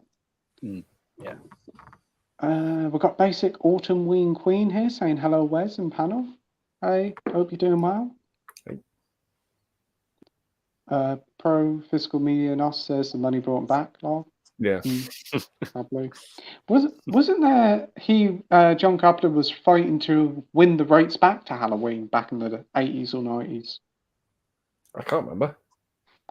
I heard somebody said that he fought against the movie producers for either 5 or 6 to try and get their rights back. I think what it might have been, I think when he did the first Halloween, I don't think he really got paid for it. He just got no money for making it. And I think when they did Halloween H2O, he was originally going to direct that movie, but he asked for quite a big fee to direct it. And he argued that the reason why I'm asking him for this fee is because you never paid me for the first movie. And they just said no to him. So he never directed that movie. But yeah, I think he has had a lot of issues with the producers over Halloween. We've got Basic Autumn Wing Queen saying hello to chat. Terence says, Dr. Impossible, tried to find Black Eyes, but I'm at a loss. Hi, Queen. Hi, Terence. Hi, Queen. Hi, Pro Physical Media. Dr. Impossible says the BBC took down the series Black Eyes on YouTube. It was up there in parts, but the BBC knocked it off due to the breach of copyright. It's never been given a Blu-ray or DVD release. That's a shame. And I gather they won't put it on BBC iPlayer or BritBox. Oh my, that's still a thing. BritBox. Yeah. Rogue says, my days in uni fluctuate. Tuesday it's 11 till 3 and Thursdays it's 10 to 7. Got a 4-hour lecture from 10 till 2 and a 3-hour break and got a film history seminar at 5 to 7. Wow. Wow. 4-hour lecture. Wow. Yeah. Gee whiz. That is a day. I hated it when you had those big breaks between lectures.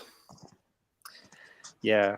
I remember I had a day where I think it was, I had something from 9 till 10 and then I didn't have anything else until 4. And it was like, it wasn't worth going home because it took me ages to get home and come back. But it was like, what do I do all day? Yeah. Yeah, it's a bit of the same with college when I was on like the final few weeks. I had to go in for about an hour. Then from about 10 till about 3. I had to go back at 3. Weren't worth getting a bus home, so I ended up just walking around town sitting in McDonald's all day. Yeah. Dr. Impossible says, I wonder if Black Eyes is on BBC iPlayer. I don't have the BBC anymore. Cold Lazarus and Karaoke was released on DVD, but that's deleted now. Brimstone and Treacle, the BBC drama, is horrific to watch. Never heard of them. Yeah. Comments have gone weird, and Rogue says on Friday it's 10 to 1. Oh, that sounds good. Nos says maybe BritBox has it, Doctor. BritBox hasn't got fuck all, to be honest.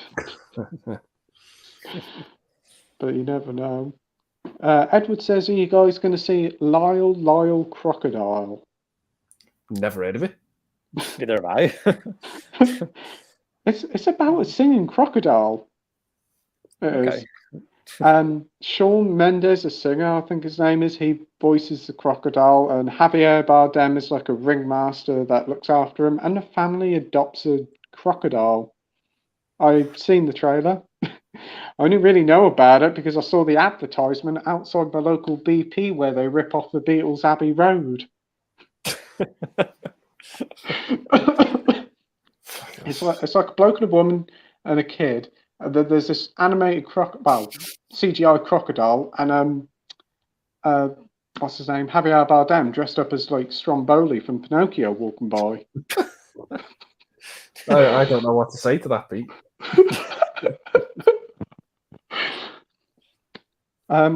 Yeah, it looks like a kid's film. The crocodile takes a bath and has a sing, so it must be worth watching. But yeah, it's an interesting one. Comes out next week, I think, and I think it's early screenings this week. I've seen that poster so much, I know it off by heart. That one. Yeah. Wow. Yeah, I don't. Wow. Oh, that makes you want to watch it now. Yeah. Malfan says, have you seen Rob Zombie's The Monsters yet? It's on Netflix in the UK. Also watched the Monsters TV movie, Here Comes the Monsters and Monsters Scary Little Christmas. You guys seen any Monster stuff? Not really. It's been so long since I've seen the TV series. Probably last time I watched it, I was a kid. Yeah. But yeah, I just have not had the interest, I'm afraid. Yeah. Last time I see the Monsters was on BBC Two, probably about 10-15 years ago. Enjoyed it. I've probably seen the movie because one of them was in real colour, I think. Enjoying, but I have no really things to go back to him. Rob Zombie one, seen half of it, need to see the other half. Yeah, probably not. What about you, Mike? Yeah, I think I probably caught the odd episode when I was a kid, but it was never really something I was ever into. Mm. I think the theme song was probably better than the show.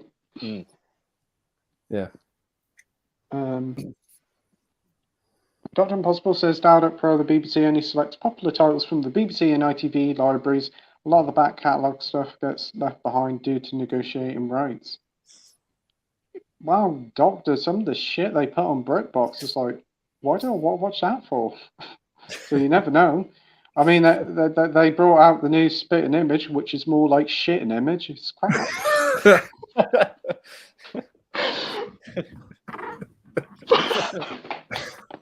No, Pete. You've done it again.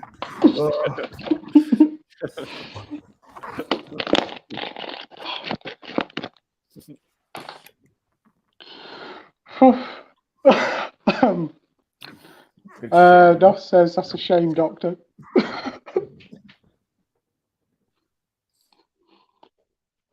Rogue Review says Robert De Niro and Brian De Palma went to the same college. Oh wow, did not know that. It's pretty cool. You're right. Marvel fan says, I'm so confused why John Landis is an executive producer for both movies, considering what happened behind the scenes of the Twilight Zone of the movie. It's funny you mentioned that because we were just talking about this last week after the stream, and I watched the footage of that accident, and fucking hell, it was brutal. What two movies is he the executive producer of? Not sure. Monsters one, I assume, because that's what the last thing the Marvel fan was talking about. But I don't know. I don't think he's made a movie for like the last 10 years or so. I think the last one was that Burke and Hare with Simon Pegg and Andy Serkis. Yeah. I don't know. You have to elaborate on that, Marvel fan. Rogue Review says, fun fact, Brian De Palma's is the person who introduced Robert De Niro to Martin Scorsese. Wow. Awesome. Wow, that is amazing. Dr. Impossible says it sucks. BritBox is fine, but it's the material that gets released on DVD through a network and Simply Media in the UK that I doubt we'll ever see again on streaming. Again, most of the stuff on streaming is cut to shreds anyway, because they take out certain scenes and the quality isn't really that good. I know when I had BritBox last year, the quality was it kept cutting out all the time. Have you guys ever tried BritBox? Just couldn't be arsed with it. I Saw the advert for it and I just thought I couldn't give a fuck. But there's the advert. You always get advertised with it. It's like a statue of William Shakespeare, and you're just like, F off. I couldn't be bothered with it. Just not for me. BritBox Nothing on there I'm interested in. The only good thing about it is probably the Doctor Who stuff. And that's it. Yeah. Marvel fan says new Planet of the Apes is coming out in 2024. It's called Kingdom of the Planet of the Apes. Wow. Yeah, they released a poster, didn't they? I'm pretty certain I saw something. It was quite recent they released a poster. Yeah. It'd be interesting to see how it goes. I don't know whether it follows on from these previous 3 films or not, but all Planet of the Apes is good. Yeah. Marvel fan says they're re-releasing Spider-Man box set again, this time containing all 8 movies from Spider-Man 2002 to 2007, the 2 Amazing Spider-Man films, and the 3 Homecoming, Far From Home and No Way Home. Brilliant. Gotta get that Christmas money in. Probably they'll pop in the extra fun stuff to make it worth us double dipping. And they'll probably make that the only way you can get it as well if you buy the box set. I wouldn't be surprised. Knowing them. Well, considering the Tom Holland trilogy is about 50 quid on 4K, the 2 Amazing Spider-Man films are like 20 odd quid, and the Spider-Man trilogy is about 30 or 40 quid. It's going to be about 100 quid box set. Nah. Yeah. Nah. You're cheaper off buying them separately, but I've heard that the No Way Home extra fun stuff is not getting a physical release, but from what I've heard, you're not missing much.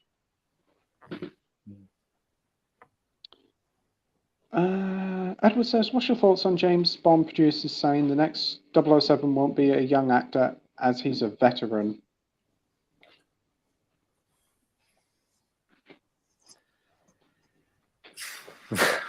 Can we just see him already? Yeah, I don't know what to make of it. Given how that last movie ended, I don't know where they can take it, and I don't know what they can do with it. The only thing I can think is they're just going to reboot the series again and just do it from a fresh perspective.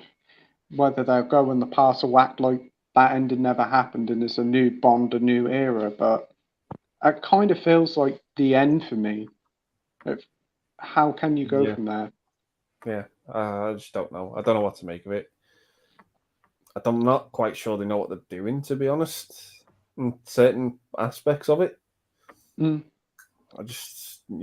don't know. It just seems like a franchise that's riddled with production problems. Every time a movie is in the works, we hear horror stories about, it's directors pulling out or being fired or whatever, or the writers have gone on strike or whatever, or the script's been shelved. It just sounds horrific. Yeah, that is the thing. Yeah. No Time to Die was, to be honest, there's a lot of folks with that, especially Sam and the villain. I think he's so underdeveloped. And there's parts of that film that just kind of feels like it's set piece after set piece with no real narrative, shall I say. Yeah.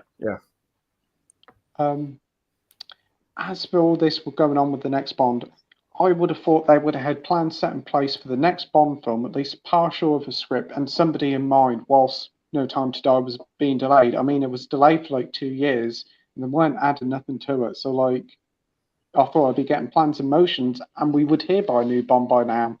But it seems like it's going to be a good probably 5 years after No Time to Die before we get a film. And I do think these large gaps ain't good enough, to be honest. Yep. What do you think, Mike? Yeah, I agree with you guys. They're just taking too long. I think like the producers keep saying, "Oh, you're not going to hear anything for a long time. You're not going to hear who the new Bond is." And I think that's because they just don't have a clue. They just don't have a clue what they want to do, and that's why they're saying it's going to take a long time. And I think as well, I think since the turn of the century, I've just not been as interested in Bond. Certainly since like the Daniel Craig ones, they're just, I don't know. I think they're okay, but they're just not really for me. And I just don't really know where they can go with the franchise now. Like, I feel like they've said everything they've needed to say with this franchise for the last 25 movies. And I just honestly don't really know where they can go going forward. I think you're right there. And a lot of the iconic things about James Bond, some of the stuff they have to update it, and it probably doesn't suit this current climate, this culture that we're in now. So a lot of it doesn't sit right. And they have to change it so much that it doesn't actually feel like a James Bond film. Yeah, I really miss when they did like each film was just its own separate thing, and you could just watch it individually. I wasn't a fan of the whole Daniel Craig, the whole thing being like one long story. It's not James Bond for me. Just I prefer it as individual movies. Yeah, I agree with you there. I mean, Quantum of Solace was essentially just an epilogue, really, for Casino Royale, as you said in your video. It continues straight onwards, don't it? Yeah. And then don't get me started with the whole Spectre thing and that. Oh, did not like that. Oh, yeah. We've got Scott here, the movie critic. Hey guys, hope you're going well. Really can't stay, unfortunately. Just wanted to stop by and say hi. Good luck with the rest of the stream. Hope you've been having fun. Take care, guys. Thanks for popping by, Scott. Hope you're doing well, mate. I'll be on Scott's stream on Friday night. I can't remember the time. I think it was 7:30 or 8 o'clock, but I'll put it on Instagram either way. But looking forward to it, Scott, and thanks for popping by. Right, we have Ding Dong McGinty. I know I'm in the minority, but I think Bond is well past it. He belongs in a museum. I can't argue with that, to be honest. Yeah. Ding Dong says, it's Terence, but my phone died. This channel is a jinx, lol. Lol. Terence says, there we go, no more hiding. Terence says, for your eyes only, as a cool Bond adventure. Yeah, it's a more grittier Roger Moore film. That bit where he kicks the car off the edge. I think that's so good. Yeah. It's a bit more grounded, that movie, after Moonraker being so over the top and silly. It just like brings it back right. I think, like you said, Mike, right back down to earth. Yeah. I love that scene in it when I think where he's got the Lotus at the beginning and it like explodes and then he has to get in that old banger. And I think that scene is just so symbolic on how he has to like go back to basics and drive like a really shitty car instead of a one with loads of gadgets. Yeah. And that's the one with Blofeld in it, and the opener, isn't it? With the plane. Yeah, I like that as well because it tied back to Honor and Majesty's Secret Service. But you never actually see Blofeld in that one, do you? No, it was like a rights issue, wasn't it? That's what I thought. Yeah. I don't think the name Blofeld's even said. It's just implied that it's Blofeld. Yeah. It's the closest one, I think, as well to License to Kill, with like the whole revenge story, but it's the Bond girl who's after revenge, and Bond's there to like try and like keep her like level-headed, like don't get too carried away with this. Let me investigate things first, and he's just like trying to stop her from losing herself to revenge. What I think's really funny about that is he says all this stuff to her, like, "Oh, you shouldn't take revenge," blah blah blah, and then there's that whole bit where he's like, "This is for Ferrara," and he kicks him off the cliff, and it's like, I thought revenge wasn't a good thing. Just watch For Your Eyes Only, then watch License to Kill. Yeah. Just completely contradicts For Your Eyes Only. And like in Octopussy, where he's like, "That's for 009." It's like, he just contradicts himself all the time. Yeah. But it's still a cracking film, For Your Eyes Only. Yeah. I agree, yeah. Awesome Bond theme as well. Sheena Easton. Sheena Easton, yeah. Peter's here saying, yeah. Hey, Peter. Peter says Moonraker is fun. Yeah. That one we've got to thank Star Wars for, because if it wasn't such a success, we wouldn't have got it. Yeah, Jaws is just a clown in that movie. He is. Yeah. He's just a circus clown. Yeah. It is probably my guilty pleasure, Moonraker, of all the Bond movies. I do just have a lot of fun with it. It is fun. It's a good time. Yeah, as you said in your video, Mike, all thing is set in space, but it's not until the final 15 minutes, isn't it? Yeah. I also think the villain's good in the film as well. He's quite memorable. Drax. Drax. It used to scare me that scene where he fires his secretary, and then it's so dark. Yeah, Mm. he lets the dogs on her, and she's just running through the wood. Oh, it's fucking scary, that scene. That is, I can remember that part. It's like in slow-mo. It's like, whoa. It's kind of like it's like a strange clash of like tones, because most of the movie's like quite light-hearted and fun, and then you have like a scene like that. It's just it feels like it belongs more in License to Kill or something. Yeah. It's like when did James Bond turn into like a Hammer film? Oh yeah. It's like whoa. Yeah. Just mean-spirited. Dr. Impossible says, one for Wes, but Wes not here now. He says, seeing you're an old like me, Wes, do you remember a US TV movie from early 70s called Bad Roland? TV movie was shown in the BBC in 87. Creepy as hell. Haven't heard of it. No. You? I've heard of it, but I've not seen it. I've heard it's creepy. Like, I've been meaning to see it. I think it's sort of like this family that move in to this home, but like the previous owner was like this mother with their son, and the son never left, and he's been like living in the walls. I think that's what it is. It sounds super creepy as hell, but I've been meaning to check it out. Oh yeah, I've seen some pictures of it. Yeah, it looks pretty creepy. Yeah, that looks pretty good. Right. Next up is Peter, and he says, I picked up a film by Frank Henalotta today called Bad Biology. Anyone seen it? Not heard of it, so I'm afraid. No, haven't heard of it, mate. Terence says, Basic Autumn Wing Queen just reviewed by Roland. I need to see it. It's supposed to be great. Awesome. I'll have to check out the review.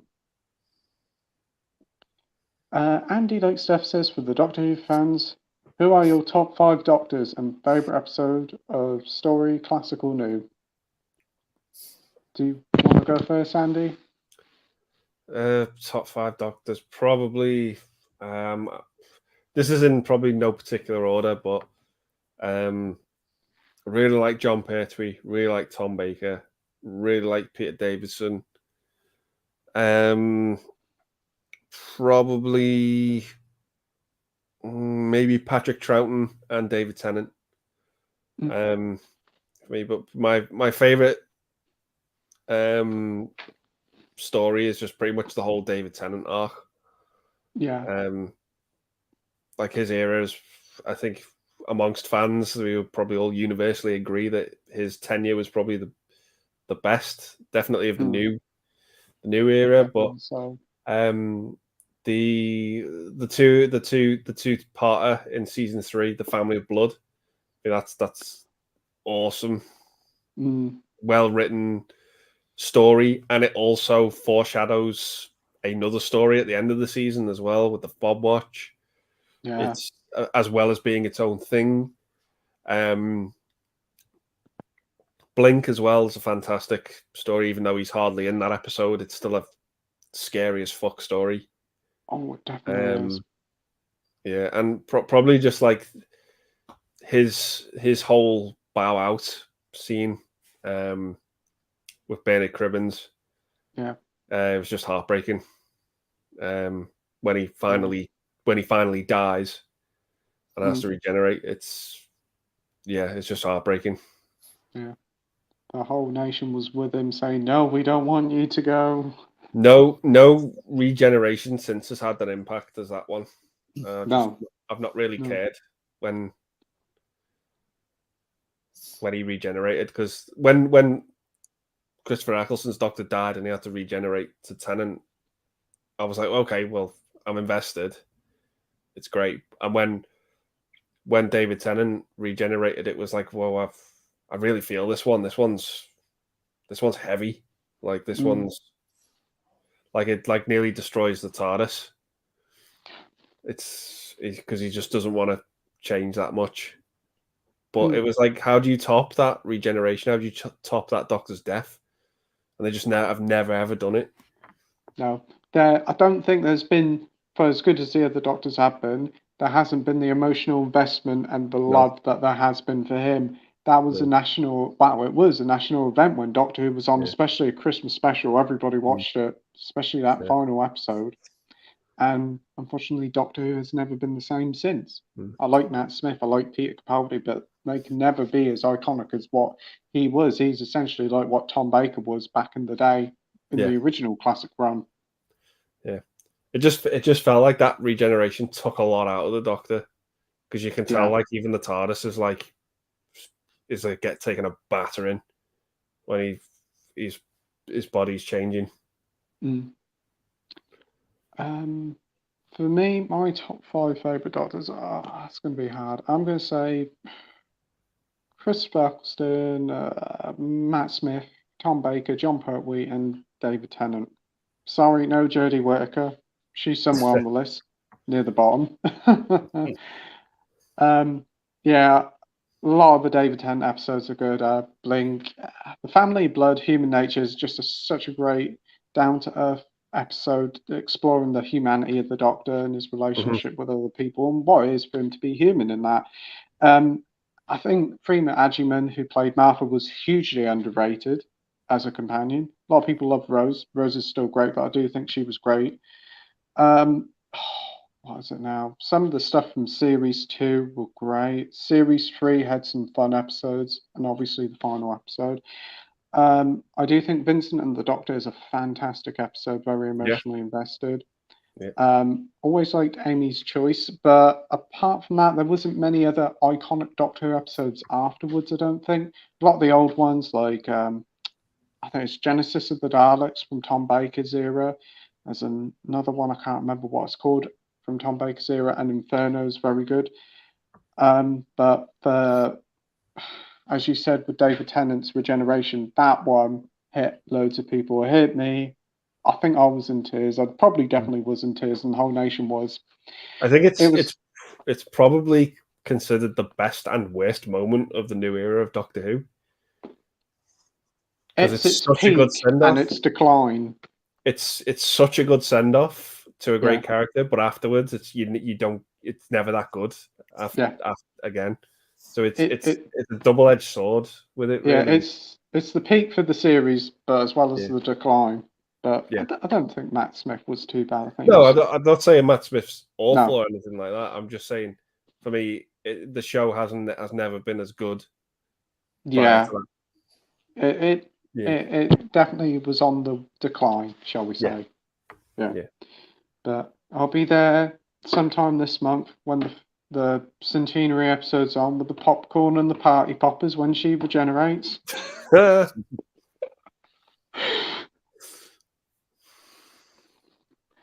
Rogue says Obsession is on Arrow, by the way. Oh, awesome. I'll have to keep an eye out for that. I think most of this stuff isn't it, really?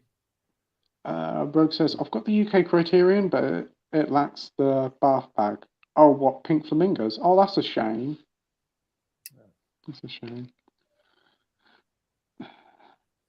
Dr. Impossible says, it's the TV movie up there with Salem's Lot. Bad Roland got a Blu-ray and DVD release through One Archives. Got the blue version, worth picking up. Oh, that's good. I'll have to check that movie out because I've heard it's quite creepy. Peter says, what's so great about Criterion anyway? Not the price. No. They have one or two films that interest me, but a lot of it doesn't. It's very expensive label. They do great transfers, mine, but yeah. What about you, Mike? Yeah, I don't really know. I do think they are slightly overrated. I feel like I think they were possibly the first ever sort of boutique label. So I guess maybe they have that sort of classic status amongst people. But yeah, I don't really see the fuss with them. Yeah, I definitely agree. There's some nice films on there, but again, overpriced. Rogue says, but the Criterion of Pink Flamingos contains a documentary called Divine Trash, which contains behind the scenes. Surprisingly, a lot of it was improvised. Okay, so it wasn't. Yep, they just thought on the bounce. Yeah, let's eat that.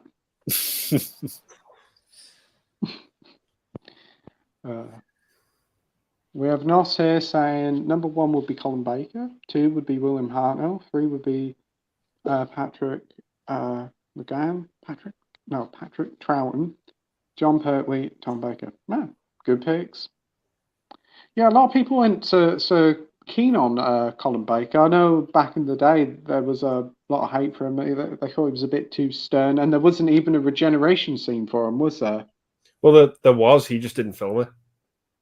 I think the BBC fired him, and they literally slapped a wig on Sylvester McCoy to make him look like Colin Baker, and then they just must have taken the wig off him through the edit process, and that was that. Yeah, I don't think his episodes are too bad. I don't mind him, but I wouldn't say he's probably my favourite Doctor. Because I think the first episode of that series where he regenerates, it's Sylvester McCoy just lying on the floor. He's lying on the floor. He's just lying on the floor, passed out, and then the regeneration happens, and they just slapped a wig on Sylvester McCoy to get it done. Oh,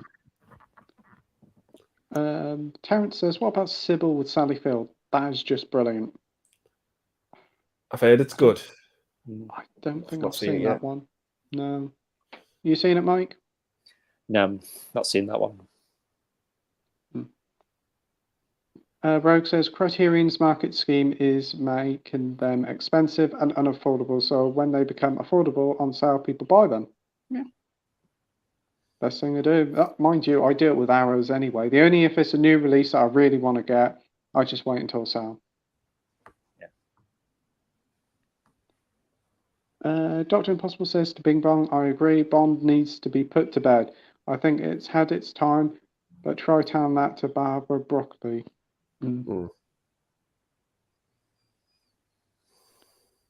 Peter says, never knew there was a witch version of Dawn of the Dead. Yeah. Rogue says it could be worse in the USA. Standard Criterions cost between $30 to $55 when not on the 50% sale. Wow. Wait there. That is ridiculous. Terrence says if Bond wants to continue, as he should be set then in the 50s. Yeah, that'd be quite cool. Nos says we probably won't see Bond for a few more years. Nah. I think we'll be lucky to get one Bond film for the rest of the decade. That's what I think. Yeah. I think we might see something at the tail end of the decade, and that's about it, the way it's going. Yeah. Terrence says, Mike Hammer is a character who could not exist without either, and he was a major dinosaur.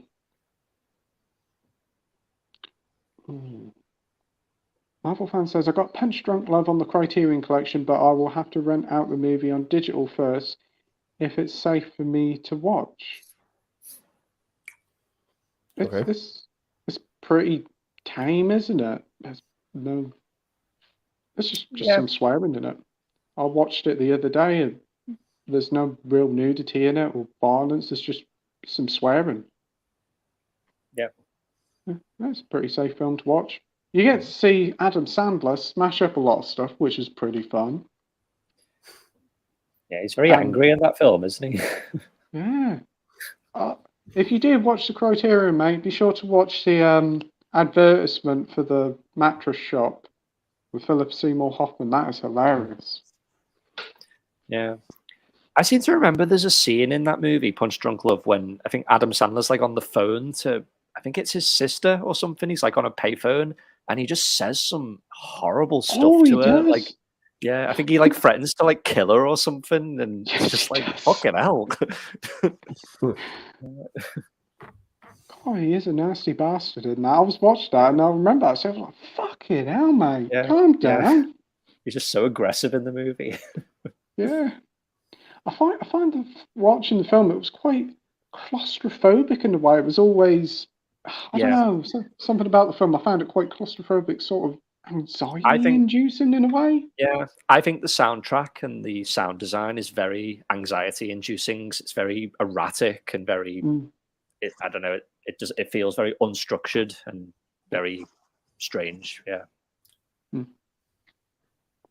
And also, the new Gomez is in it as well. Yeah. He's a load of P.T. Anderson stuff in. Yeah. I didn't even know he's that. in Big Unites as well. Another one that I should watch soon. Yeah. He's done a lot of stuff with Adam Sandler as well. I think he's in Anger Management. Sounds like a perfect film after Punch Drunk Love. Peter says maybe Disney will buy Bond. Oh, fuck no. Fuck no. Amazon have bought it now. Bought it, yeah. All the films are on Amazon Prime this month due to the anniversary. Oh my days. Imagine if Disney did buy Bond. Oh my god. Oh my days. We'll have 30 TV series, one based on Jaws, one based on fucking Largo, one based on Knick Knack. Knick Knack, yes, the origins of Knick Knack. Oh, dear. A J.W. Pepper TV show. Yeah. Oh, we'll have a Mr. Kid and Mr. Wint TV series.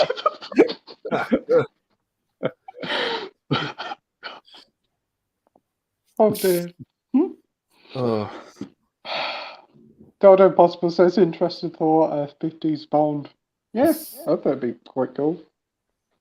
Yeah. The 60s probably be more suited, but yeah, it'd be cool to see what they can do. Marvel fan says, if the film is not safe for me to watch, I will sell the Blu-ray on eBay at the moment. I'll keep it sealed. Yeah, there's no naughty bits in it. Not that much. Not really at all. Terrence says that's when he was conceived and people had a real stick up their ass about adapting him to modern standards. So send him back, I say. Yeah. Dr. Impossible says Minnie and Mickey and Bond. Sounds great. Disney, are you listening? Oh, you just see on the latest Bond film on the Aston Martin, there'll be like a Mickey Mouse decal on the car. I'm just picturing Mickey Mouse playing like a Blofeld type character or something. He's stroking Goofy. Ha ha! Yeah. Thank you now.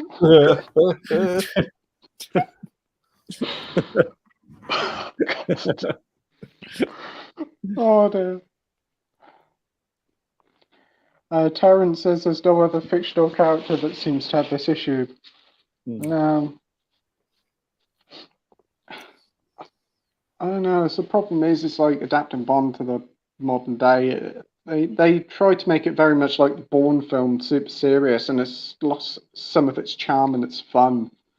But Yeah.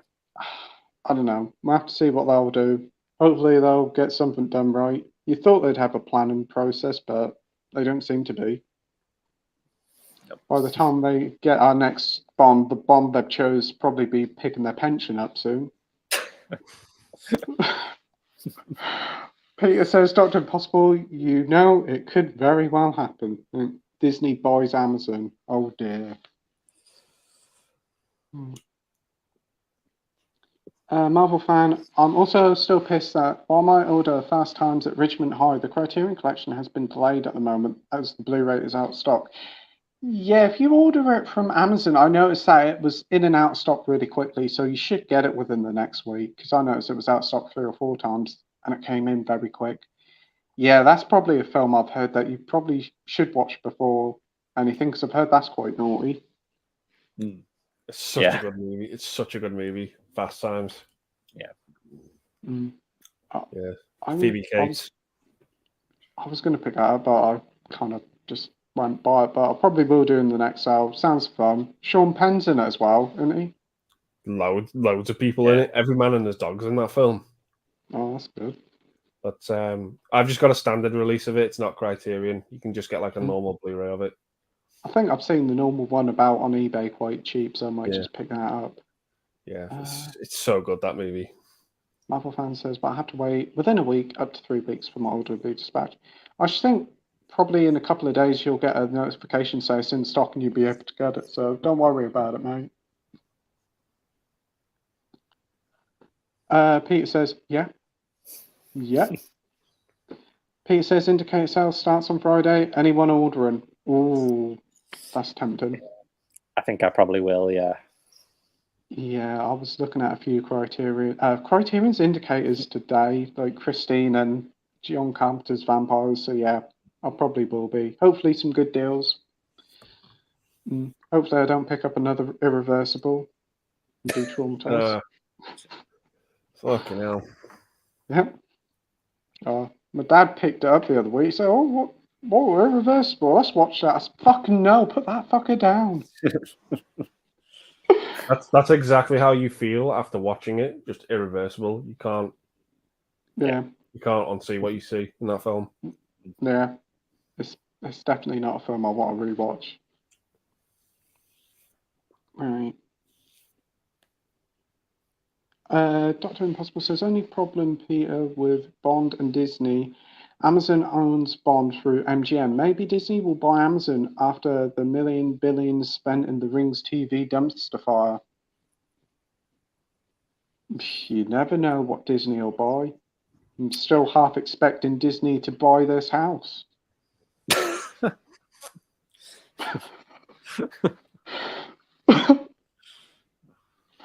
Peter says, "You're way more well-bred than me on these things."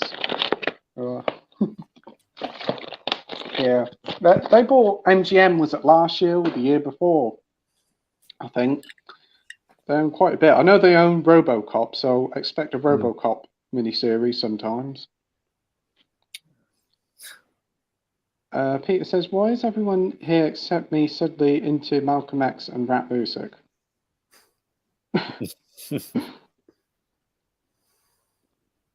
Marvel fan says, "I have an idea, but why don't CX use steelbook protectors to protect Blu-rays and 4K? Stop CX stickers ruining covers and cases." They ain't going to spend money on that. That's the problem. No. It's just easier and simpler just to stick a sticker on it, which is a shame. I do think ones that are over a certain amount, they should just put them out the back and just say, like, "Hey, we've got them. If you want to look at them, we'll get them out for you." Same thing with what they did with like laptops and that. They have like a little plastic stand with a sticker on in the windows, something like that. Yeah. Terrence says, I recommend reading the autobiography of Malcolm X. A very compelling read. I'll have to look into that. And the film is very faithful as well. Oh, that's good to hear. I will probably get that. And Marvel fan says, "I sold my copy of Monster Go Home to Blu-ray on CX to buy from them. At the time was $12, but I sold it for £5. But then a couple of weeks later, they overpriced it at $18 to buy it from them." Wow. Probably due to the success of the Monsters' new film. Marvel fan says, "Monster Go Home is about £10, brand new in sale. I don't know why they're overpricing a used copy. Nobody will buy it for that price." The Monsters film. Something comes out with the same name. They're just going to say, "Oh yeah, we're in the money. That brilliant new Netflix film's out, and people are going to want this." Yeah. Peter says, "Anyone here heard Jada Pinkett Smith's new metal band, Wicked Wisdom?" Can't say that I have. No. I'm not saying nothing about Jada Pinkett Smith. I don't want Will Smith around the door.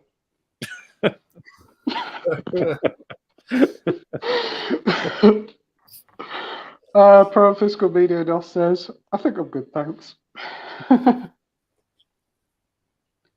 Andy Like Stuff says, "For me, Hellraiser films are no-go. Don't like the gore and reasons for the gore. What are your thoughts on Hellraiser?" Do you want to go first, Andy? I mean, yeah, they're gory, but I've seen worse. To be honest, and yeah, it's just I'm at a point now where gore for me is I can just appreciate the practical effects, and the creativity of them. But don't get me wrong, like the Hellraiser films are gory, but I've seen worse, and I'm kind of just like desensitized to them. But like if they are your first experience with gore, they're probably not the best place to start. Yeah, definitely so. Mike? Yeah, I mean, I remember when I must have been about 10 or 11. I think I saw Hellraiser 2. It was the first one I saw. And I just remember that movie. When that movie opens, I think it opens to a flashback to the first film. And it's the part with the dad where he's got like the hooks in his face and his body. Oh, yeah. And then he just gets pulled apart. And I just remember at that age, I was like, fucking hell, what the hell is this? But yeah, no, I don't mind the Hellraiser films. I don't, like you say, Andy. They're not the worst. They are gory, but I've seen worse as well. But I do enjoy the first one. The sequels not so much, but yeah, I do really like the first one. I am going to rewatch them this October. I think one day I might watch the three of them back to back. Yeah, I've got them. I bought them on Blu-ray from Arrow for the first time. So, I'm just going to see what the they're like on Blu-ray. But yeah, they are gory. Don't get me wrong, but there is worse. Yeah, I do agree. I've only well, it was about a couple of years ago I saw the first Hellraiser, but yeah, it's brutal, it's bloody, but it's not too bad. It's quite a little bit tame compared to some of the stuff nowadays, I think, a little bit. But yeah, it can be a bit OTT with some of the stuff. Third one was quite OTT, I think, if I remember. But it doesn't really mind me. The one that's like in the city, in it. Yeah. Like, I kind of like the setting for that in the third act, but it's just not a compelling enough movie as the first two. The first two, the second one's like really gets creative with its designs and that, and it's quite fun that way. But the first one's the better movie. Yeah, I still need to see the second one. I'm probably going to watch that very soon. Yeah, but for me, like if I'd probably say like the goriest thing I've seen is probably maybe Peter Jackson's Brain Dead. That score, yeah. That's probably like the goriest thing you'll ever see. But if you can get through that, you can get through most things.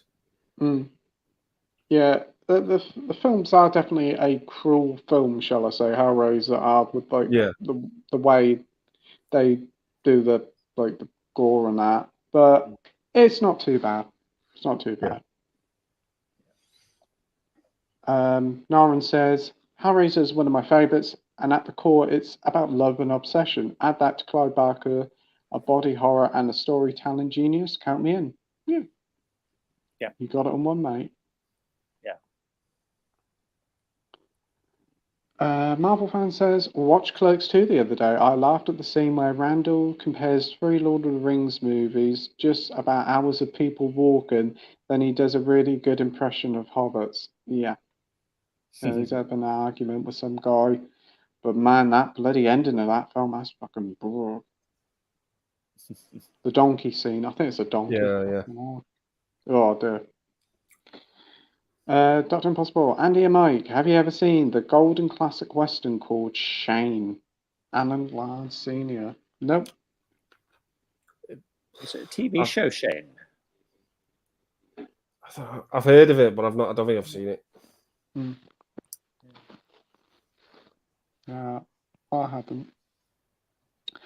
Marvel fan says, I think Lord of the Rings and the Hobbit movies are boring. I fell asleep during the first Hobbit movie, but I'm certainly not going back to the franchise. I might go back to it if I can't get to sleep. Well, first Hobbit movie is a bit boring, to be honest. It does take a while to get going, the first one. Yes. If your only experience of the franchise is the first Hobbit, try the Lord of the Rings. You'd probably be far better off. The Hobbit ones ain't so good. They're all right, but Lord of the Rings ones are superb. Andy says today is the 60th anniversary of Bond. Yeah, I actually didn't know that until I watched Mike's new video today. Exactly the same. I had no idea it was the 60th anniversary. I think. Didn't you put something on like YouTube saying tomorrow I'm doing a ranking of this franchise? Can you guess what it is? I was like, I ain't got a clue what it is. Yeah, I thought quite a lot of people would guess, but not many people did. To be fair. Yeah, I was backing it through my brain. I was like, I can't get what it is. It was like Bond. Wow, really Bond? I didn't thought that.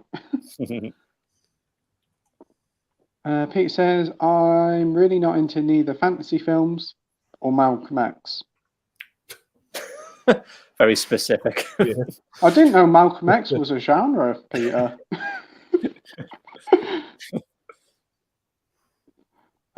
Tim Young in production says, are you guys excited for Chainsaw Man? As a huge anime fan, this is without doubt the most excited about something, period. I haven't heard of it. Have you guys? I'm lost on that one. Is this the one where he's got like a chainsaw for a head? I think might be that. The only Chainsaw Man I can think of is the one out of Resident Evil 4. I've checked it out. It's like a dinosaur man with chainsaw arms and the chainsaw out of his head. It looks fun. Sign me in. But yeah, I've heard of some anime, but not this one. He's a funny looking Digimon, let's just say.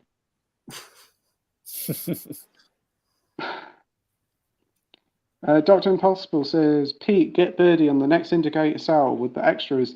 Indicator release Birdie on Blu-ray limited edition, plus an LP with the original soundtrack. Sale's coming up. So get it right. Birdie. Yeah, I've got the indicator for that. It's pretty good. Right, I'm going to have a look at it quickly. I know there's a few Helen Mirren films that look quite good, so I might pick them up. Oh, that one. Yes. Nicolas Cage, is it, isn't it? Yeah. Oh, well, I'm sold. It was a good film, man. I really like it, yeah. What I remember. It's been a long time since I've seen it. Awesome. I'll have a look on Friday. And Nos says, Terence, I think the period joke went over heads. Rogue says, what's the oldest film you've ever seen? For me, it's Horse Running, 1879. But not really a film, but also Workers Leaving the Factory in 1896 by the Lumiere Bros. Awesome. For me, it's probably the original Dracula with Bela Lugosi, 1930 odd. That's for me. What about you, Andy? The one I've got in my collection is Trip to the Moon. I think it's 1902. Mike? Yeah, I think for me it's probably Dracula, or I think M. That's quite an old one. Yeah. But anything before that, I'm not really that interested in. Except I think they'd more just be like curiosity watches for me than actually entertainment watches. Yeah, the same here. Rogue says, fun fact, a horse running was made due to a bet someone said, if you can make a moving image, I'll give you $20. So a guy got 5 cameras, placed them 3 foot apart and took 5 pictures of the horse and edited it. Them together to create a stimuli of movement. This is where cinema is conceived. Ah, very interesting. That's cool. We've got Brett here from Walk On Always Believe. Watch you guys. I hope you're well and I hope you have a nice day. Hey, Brett, I hope you're doing well, mate. Right. Rogue says, but cinema was officially born in 1895 when the Lumiere brothers made the cinematograph. Rogue says, I've seen a good boy studying my notes from my film history classes in uni. Very interesting. Dr. Impossible says, question to Andy. Did you ever see singer Sting and Jennifer Beals in a retake of The Bride of Frankenstein called The Bride?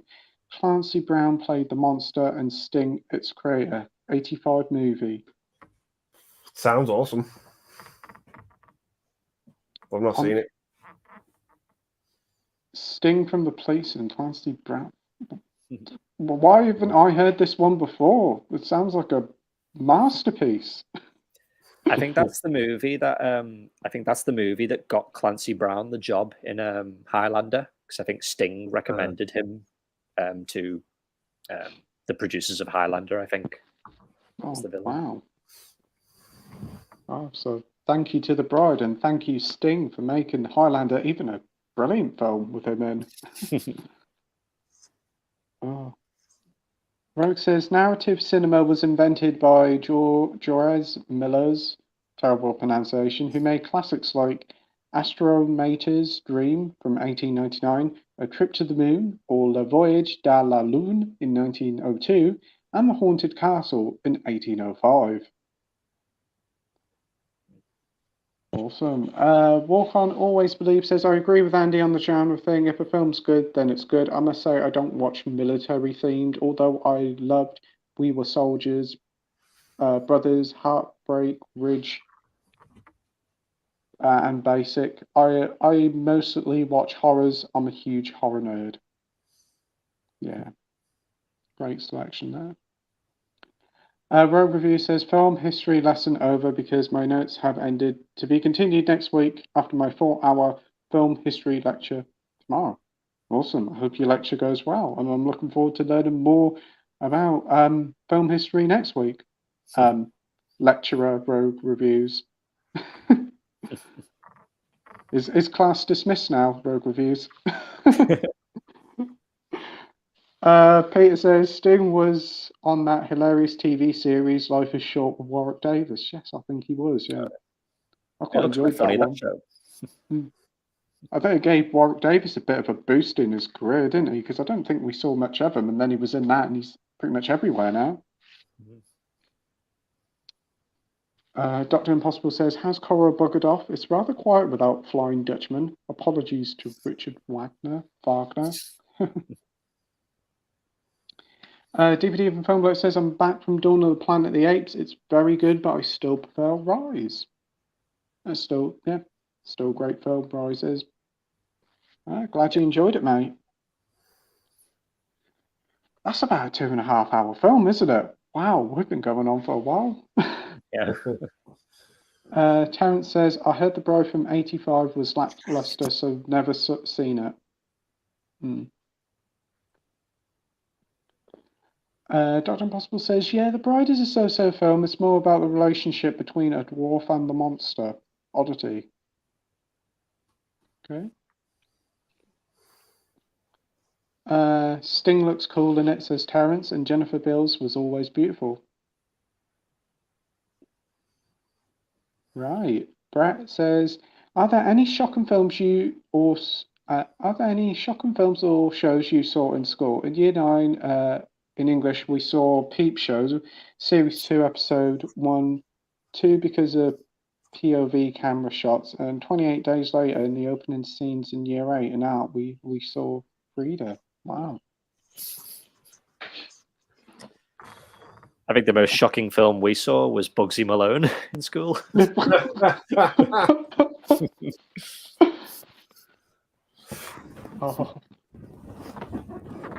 Oh my god. Actually, that's one we used to see at school a lot as well. It's probably got to be Shark Tale. That's a pretty shocking watch. I can't think of anything like actually shocking. I think most of the stuff we watched was always like kids' movies. Yeah, I do remember in history once we did watch Schindler's List. Yeah. And that movie is fucking brutal in parts. Yeah. And I think we were just way too young to see it. I think I must have been about 12 or 13 when they put that on. Yeah. 14. It was just I actually don't even think the school knew what that movie was about, to be honest. Like what? No. I mean, they knew what it was about, but I didn't think they knew the context that what's in the movie, what we see in the movie. Yeah. Because I think you shouldn't really be watching that movie at that age. Yeah. No. Because of the level of violence in that movie. Yeah. But yeah, other than that, I don't think there's anything we watched that we shouldn't have watched. Yeah, I can remember in history once we watched Braveheart, and like that film's not necessarily shocking, but there are a few violent moments in it, like the the scene when his wife gets attacked, and then I'm not going to say anything more, but that's quite a brutal scene, and I just remember watching. I think we were like in year 7 when we were watching it. And I think like I'd already seen the movie anyway, but for anyone else, it might have been a bit shocking. Yeah. Just stuff like you'd like in English as well. Like we watched Macbeth and we watched The Mice and Men, and they're like hard hitting movies. What did we watch? I know one history lesson they put the bloody episode of the TV show The Tudors on because they quickly turned that off. Yeah, I remember one week we'd watch Macbeth. And then when the exams were over, we watched Pokemon, the first movie. That'd be awesome. Like, what the hell? What a contrast. I remember one time they had the videotape, and I can't remember whether it was Muppets Christmas Carol or Home Alone. It was the Home Alone or Muppets Christmas Carol box. And when they put the VHS in, it must have been a dodgy VHS. It was fucking Die Hard.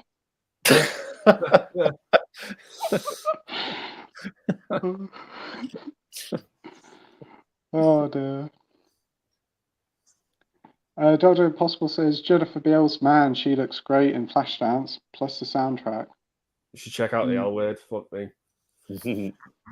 Jesus. Right. Where's my Google? The L word.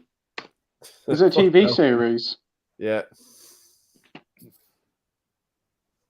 Fucking hell, I'm watching that.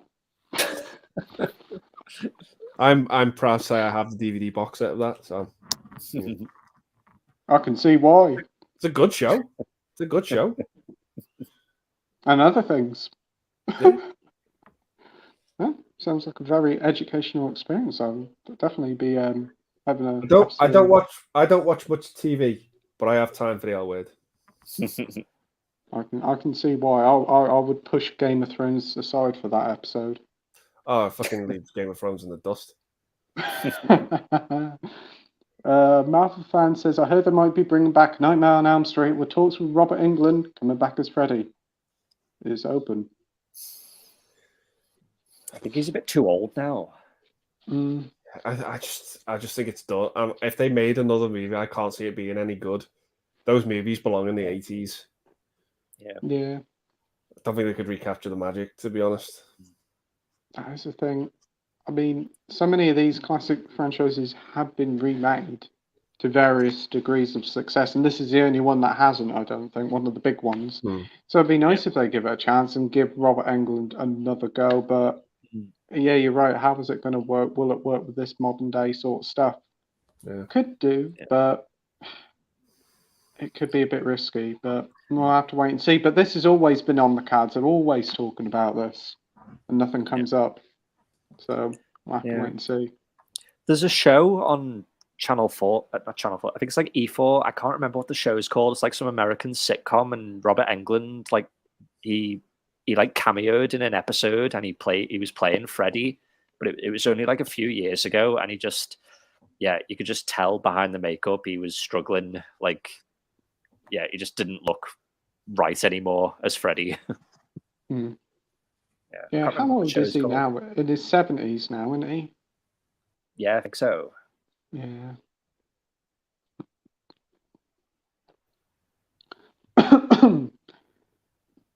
Rogue Review says, I completely forgot BritBox existed. I think the whole of the UK did. Well, we still get them same blooming adverts with that William Shakespeare head. Oh, come a BritBox. No. We'll do it for free because we pay a TV license, so we should get it for free. Dr. Impossible says, still like The Perfect with Jamie Lee. The film sucks in the story department, but you can work up a sweat with Miss Lee. Exercise, I mean. Oh, what's this one? I gotta say no to that. Oh. Right. Is that the one with John Travolta? Yeah.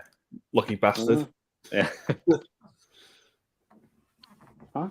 Well, yeah, I'll have to look out for that one and all. It always reminds me of the fucking Call on Me video. Yeah. That's what I just thought. Yeah. Wow. John Travolta, you lucky fucker.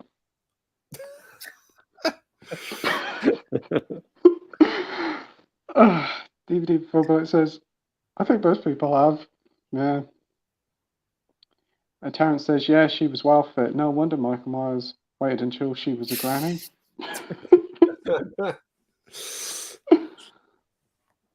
Terrence. Brett says, what is the weirdest film you've seen? Mine are probably Conspirators of Pleasure and Little Otik. A lady can't have kids, so she finds a tree branch thinking it's a baby. It has teeth and kills. For fun but odd. Yes, I can remember you talking about that, Brett. I think it's a foreign film. It sounds very interesting. What about you guys for the most weirdest film? For me, it probably has to be Pink Flamingos. Yeah. It definitely is weird, and I can't explain anything that goes on in that movie. And I don't want to explain it. I just want to forget it. Yeah. What about you, Mike? Probably something like The Holy Mountain, or I watched that Antichrist quite recently, and maybe that wasn't. Yeah, maybe it wasn't weird, but it was hard to watch. I've heard. weirdest films, Razorhead, or Meet the Feebles. They're quite both weird. DVD and Film Bloke says, I don't subscribe to BritBox and I never will. I think they could have worked if they knew what they were doing. Maybe reading the archives. Yeah. I think it's in America. It works well in America. Obviously, not seeing British shows, but over here it's just like, nah, I'm not paying £5 so I can watch Dad's Army again. I'll just wait until Saturday night on BBC Two. I don't know. They need to get them old classic stuff in there, like various stuff they could get, but they ain't going to. Right, Marvel fan says, who remember the days when Crazy Frog was a thing? I remember having a PSP with Crazy Frog game, Crazy Frog Racer. I have it as well.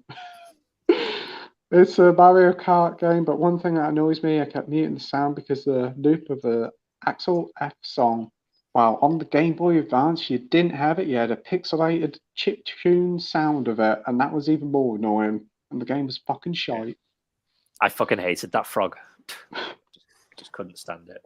I mean, he was the epitome of shite, wasn't he? Let's be honest. Yeah. I've got a cuddly toy of it that sings the song in my bedroom.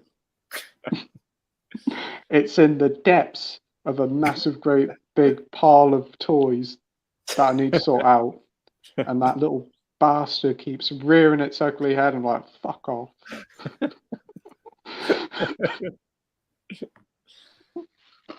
I can remember the bloody ringtone advert for it. I was asleep one night.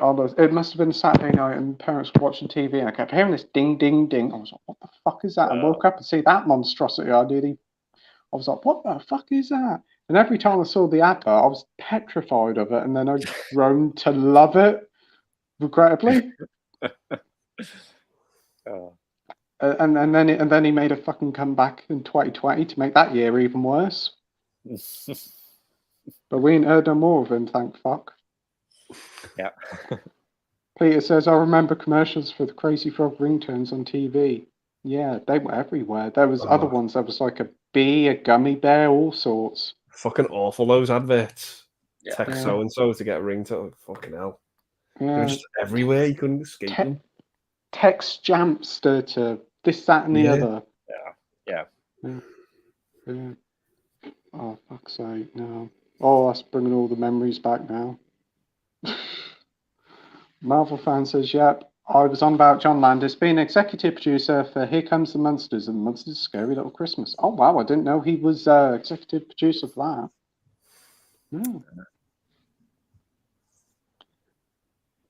No. DVD and Film Bloke says, I remember Crazy Frog. I fucking hated him. Yeah.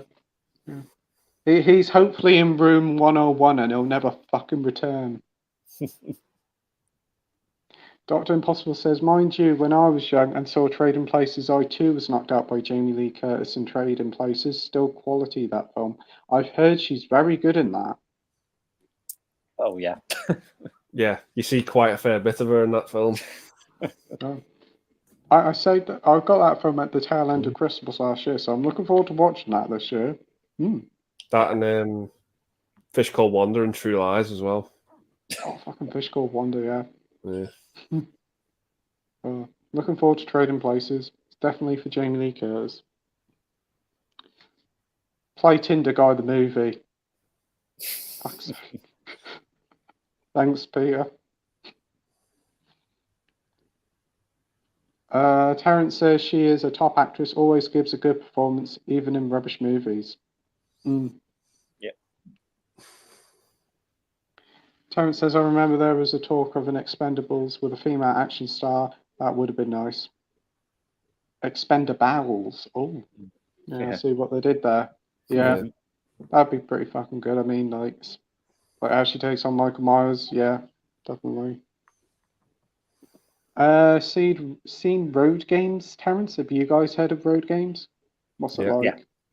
It's not bad. Yep. It's all right. You can get that one on Indicator. Oh, can you? Terrence hasn't seen it, but he loves the director. Blue Still was a good one with her. Awesome. Yeah. There's one that I want to get on Indicator, the one with Richard Pryor. I can't remember what it is now, but Blue Is Collar. it Blue Collar? that's the one. Yeah. That's the one. That's really good. Yeah. Yeah, I'll probably get that. Cara says, I rewatched Shock Treatment today, thought it was fine, enjoyed it better the first time. Yeah, it's a weird one. I watched it at midnight about 6 months ago. Had an absolute blast with it. I didn't know what the fuck was going on, but had some catchy songs in it. Have you guys seen it? No, I've heard of it, but not seen it. Is it the Rocky Horror sequel? Yeah. Go on, yeah. Not seeing it. The story of it is really hard to. I haven't got a clue, but it's terrible. The story doesn't exist, but it's kind of good sort of insight view of reality TV before it became a thing. I kind of enjoyed it more than Rocky Horror, just a little bit. Dr. Impossible says, Franklin, Patrick was great. Link, not so great. Terrence says, it had some good parts, but yeah, overall misfire. Andy says, he wasn't mentioned in name for Your Eyes Only. For me, I never liked it. Oh wow, we're still talking about For Your Eyes Only. I must have been about an hour ago. I'll see if I can get through these a little bit quicker. Brad says, do you have any films on the way? Next week I'll have Exorcismus, Please Eat My Brain, Open 24 Hours, Bastard, Black Friday, Rabid Grannies, Dickless Zombies, Serial Mom, Explore, and The Gate. I hated The Gate. Couldn't stand that film. I'm very curious about Dickless Zombies. Do I Google it? It's just fun to say, isn't it? Yeah, Dickless Zombies. Yeah. I've never even. Oh, brilliant! But how you guys got any Blu-rays on the way? I've ordered 3 of those 4 88 box sets. Yeah. Because I finally caved and bought some of them because I just thought they look amazing. The Urban Legend, Anaconda, and I Know What You Did Last Summer. I had to pay quite a pretty penny for that one because that one's out of print. But yeah, I'm getting the Species one for my birthday next week. But yeah, I've just got some of those on pre-order, and some of the obvious ones like the Austin Powers box set, the Robin Hood Arrow, the 4K of Videodrome, the Highlander 4K, and the Ghost Watch Blu-ray. Yeah. Some great picks there. What about you, Mike? Yeah, I've got the 4K of Videodrome, the 4K of Robin Hood. I pre-ordered that the Grudge collection because I think Arrow announced that last week, so I pre-ordered that. I think that's it. Yeah. Oh, good selection. That Ring box set looked nice, but it's pretty expensive, isn't it? Like 60, 70 quid. I think it was 60 quid. I think I got it for 55 because I think if you order through Arrow, like with the pre-orders, they take £5 off if you order directly with them. Oh, that's not too bad. Yeah, that's pretty good. Yeah. I have Hocus Pocus and Great Budapest Hotel coming. I do want to get the new Mortal Kombat film on Monday, and I want to get that Austin Powers box set, but I haven't pre-ordered them yet. But I probably will do. We've got Nolan Rad here, says, in terms of Bond, Sean Connery and Daniel Craig are my favourites. Brosnan is my least favourite. Only GoldenEye was a banger. Rest of his are mediocre. See, I think Brosnan was a really good Bond, but it's just his films were kind of hit and miss. Yeah. But, I love GoldenEye. I think that's one of the best Bond films for sure. But I agree. Yeah. What's it? Tomorrow Never Dies.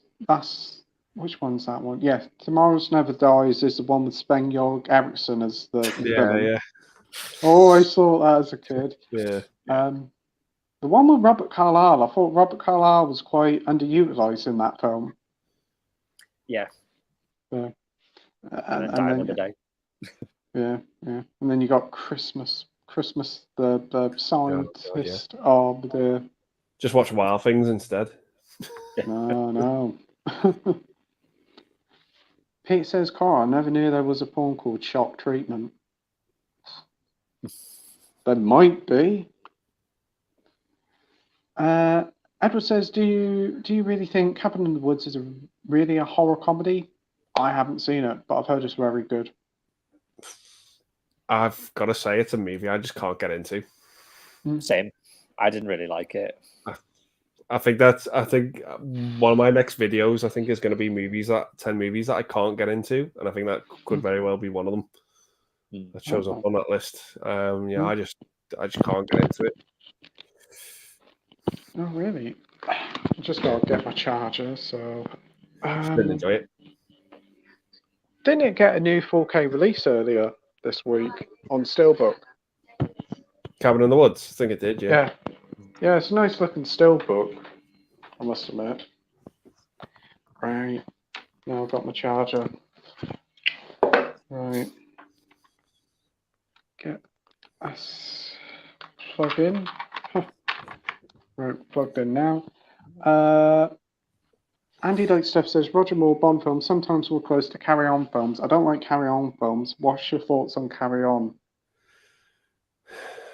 Some of them are fun, but they just seriously do not hold up. Never been made today. Oh, yeah. They're dated but fun. Yeah. Let's just say. I wouldn't own them, but if they're on TV, they're fine to watch. They're fine little entertaining films. What about you, Mike? I've not really seen them. I think I've seen bits of some of them, but they're not really for me. Yeah. Right. DVD and Film Bloke says, I've only ever seen Classic Who, Patrick Troughton, John Pertwee, Sylvester McCoy, Tom Baker, and William Hartnell are my favourites. My favourite story is probably the War Games. Yeah, that's the final Patrick Troughton one, I think. Really long episode and all. Marble Fan says, I'm a little confused why they recast Rose in Doctor Who. Different Rose, Donna's daughter. That's what it is, Marvel Fan. It's not Rose Tyler, it's Donna's daughter. I don't know who the actress is who plays her. I think she's a relatively new actress. DVD and Film Bloke says, I think Troughton probably had the most haunting regeneration. I don't know. I can't remember if I've seen that one before. Yeah, I think that's the one where he's forced to. Oh, yes, forced by the Time Lords, isn't he? Yeah. DVD and Film Bloke says, I believe the BBC considered cancelling Doctor Who after Tennant because they thought they couldn't move on. I bet they bloody wish now. DVD and Film Bloke says, the War Games and Genesis of the Daleks are actually fighting for my favourites. I know it's overdone to say they're great, but they are. Yeah, Genesis of the Daleks is one of the best Dalek ones. You had Davros in there as well. Very good episode. Dr. Impossible says, I would love to know what happened between Eccleston, the BBC, and Russell T Davies back in 2005 with Doctor Who. That would be an interesting documentary.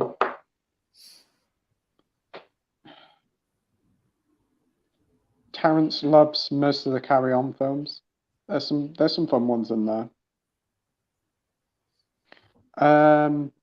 Dr. Impossible says, did you like Dirk Bogarde in the Doctor films, Terence? Still enjoying them? I've actually seen some of the Doctor films. They're pretty fun. They've been on ITV3, I think. Have you seen them? I think the only ones I've seen are I've seen the two with Peter Cushing. Yeah. And I've seen, obviously, the movie with Paul McGann. Yeah. They're the only ones I've seen.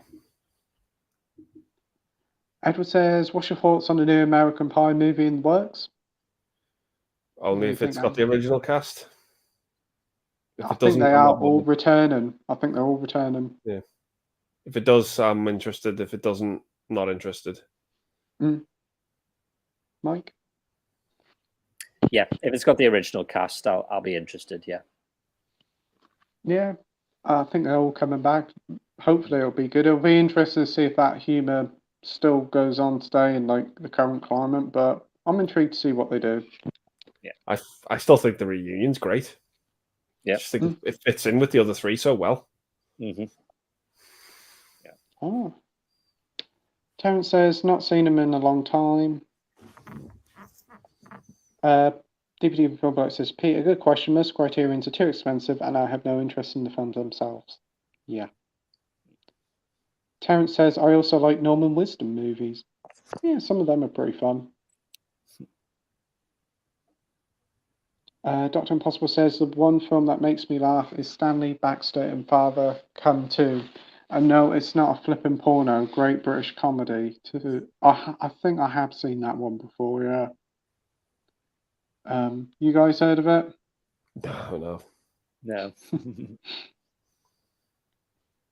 DVD Roblox says, yeah, Colin regenerated because he hit his fucking head on an exercise bike. Yeah. Dr. Impossible says, watch it, Terence. Young couple buy a cottage in the countryside, but the fiasco doing it up. Ronnie Barker as a builder. Classic. Yeah, I have seen it. I think it's been on Talking Pictures TV or something like that. DVD and Film Bloke says, I think for individual episodes and not serials was a Unearthly Child. This first episode is still a stunning piece of television, even to this day. Also, the Doctor was actually a villain. That's the first episode, isn't it? I think, Doctor Who? Yeah, Unearthly Child, yeah. Yeah. Terence says, sounds good. Peter says, I love the old Salem slot. It's a great film. Greg says, there will probably be a Bond TV show is announced sooner or later. I think Amazon said they are working on a TV show. Ugh. I really hope they don't turn Bond into like what Star Wars is now. Yeah. That's my worry. Yeah. No, I wouldn't mind seeing Anna de Armas' character to return in a sort of some side to something, because I think she was probably the best thing about the film. Yeah. But the thing is, with Bond, I don't think there's a lot there to expand, really, with the characters and stuff like there is with Star Wars. Mm. Yeah. But there you go. Terence says, Salem Slot is a classic. The new one is going to suck big time. Toby Hooper was a master filmmaker. Mm. Yeah. It's been delayed like till next year now, and we haven't had no trailers or any stills of it, so it's interesting. Terence says, gonna need to go. You've drained me. See you, Terence. Hey, Terence. Thanks for joining. Terence. DVD and Film Block says, The Feast of Stephen, episode 7 of the Dallas Master Plan, the show, first ever Christmas special, or something else. I mean, it ends with the Doctor wishing the audience a happy Christmas. Awesome. Do they dress the Daleks like Christmas tree with tinsels and baubles? Terence says, great stream, guys. Good night to all. Good night, Terence. Thanks for joining. DVD and Film Bloke says, sadly, that episode is lost forever as it was never transferred to film since that part was meant to be a throwaway. So once the original tape was wiped, that was it. That's a shame. Mm. Good night, Terence. Good night. Night, Terence. Marvel fan says, does Punch Drunk Love have any flashing lights or strobe lightings in it? Is it safe for me to watch because I have epilepsy? I don't think it has any. I don't think it has any flashing in it. It's just, just a few. The soundtrack's just a bit anxiety-inducing, but other than that, I think it's fine. Yeah, I don't think there's no flashing lights. I can't remember it, and I saw it last week. I should know. Oh, Peter says, Matt Damon. Oh. Dr. Impossible says, the 2005 Salem Lot does follow the original book fairly well. Sterling Silliphant was executive producer on the 79 series, really buggered up the book. King wasn't impressed. Cheers, Terence. Comments have gone weird. Peter says, the vampires in 2005 Salem Lots were so lame. I like a lot of the other stuff in it. I haven't actually seen that one. Have you guys? Yeah, I wasn't a big fan of it. I think it does follow the book fairly well, but it does change the ending quite drastically, and that didn't really sit well with me. Yeah, I'd never even knew there was a 2005 one. DVD from Film Bloke says Disney will buy the Earth given the chance. Hang on a minute. News just in. They've just gazumped Elon Musk and bought Twitter. The news is broken. A Disney double whammy. They bought both the Moon and Mars. Why don't they buy the Milky Way and be done with it?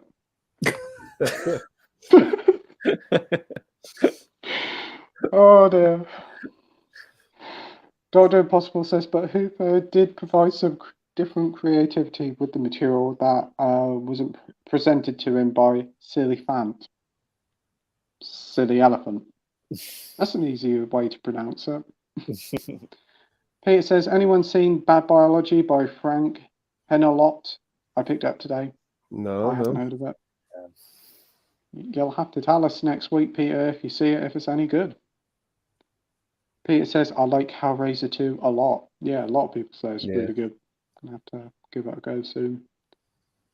DVD and Film Bloke says, never seen a single Frank Lottery film. I've heard good things about Basket Case, Brain Damage, and Frankenhooker. Frankenhooker's a lot of fun. I know Jason's a big fan of Brain Damage, and Basket Case has got quite a few fans. Oh. Yeah. DVD and Film Bloke says, I think Ricky O is the goriest film I've seen. I've heard it is very brutal and over the top. Yeah, it's over the top, yeah. Very over the top. Good choice from Terrence and Sybil. DVD and Film Bloke says, but that and Braindead are fighting. Peter says, DVD Bloke, I've only seen Frankenhooker, did however pick up Brain Damage Hour video with a cool purple slip, and we'll watch that too. Don't think I'll get Basket Case.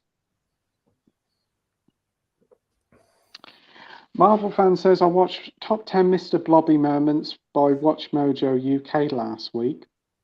It left me traumatized, especially the abandoned park. It looks like something out of the horror movie. Yeah. Oh, it's fucking terrifying. Why is there a Mr. Blobby theme park? Did they want to go and torture their kids? Whatever they want to take them there for? My last thing I've heard of Mr. Blobby sitting in Noah Edmonds' attic. I don't know. DVD Even Film Bloke says, yeah, watch a video called The Blobby Witch Project to see what the plot. Jeez. Oh dear. I've got to see that now. The voice of Mr. Blobby is terrifying. Imagine having that as an alarm clock. That'd scare you every morning. Brett says Brain Dead is great and gory, but I've seen and own much more bloody and extreme films. I think Brain Dead is just a lot of fun, really, from what I've seen of it, especially that lawnmower scene. Yeah. DVD from what says Marvel fans said they knocked it down a few years back. Now it's just a load of pink bricks. Oh, poor Mr. Blobby. Wonder if he'll make a comeback. Hope not. He could fuck off with the crazy frog. Says, I'm off, but to clarify, you were talking period dramas, and Terrence said his TV guide once said there will be blood, a period drama. He was joking, but you guys took it as if it was a sick. All right. I get it now. Right. Marvel fan said apparently the doorbell would often go off. People would hear outside the park hearing blobby, blobby, blobby. It would frighten me. I would have to look around to make sure he's not around. Yeah. Watch out, Blobby's about. Nah. Scary bastard. No. He is a fucking scary bastard. Yeah. He can fuck off to room 101 as well. Oh dear. One thing from the 90s I don't want back. He might be an I'm a Celebrity, Get Me Out of Here this year, or Big Brother when it returns. Would probably be the most interesting contestant. Walk On Always Believe says, have you seen Return to Oz? It's the dark version of Wizard to Oz. I think the age certificate should be a 15. That could easily traumatize you if you saw that as a kid. Very twisted version. Yeah, Sophie don't like that film, does she? The Wheelers. I was never scared by it, to be honest. I just really enjoyed it. Yeah. I honestly don't think the Wheelers are that creepy. I've watched that on BBC One or BBC Two when I was a kid? That's the one with the little fat tin man, isn't it? TikTok. Oh yeah, yeah, yeah. Yeah, that wasn't that scary. It was a bit darker than the original Wizard of Oz, but nah, didn't really traumatize me. I think that's on Disney Plus as well. Peter says, fascinating how Miles made films both in 1805 and 1902. Wow. DVD from Filmblock says, watching Die Hard at school must have been awesome.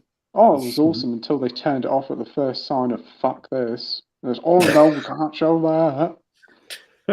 Our teachers used to get a real fucking cob on. Like if you bought in like a pirate movie, or if the movie was too old, they used to like really get annoyed. Like, oh, we're not watching this. Like, oh, just really like took offense to it. Some of them. Really?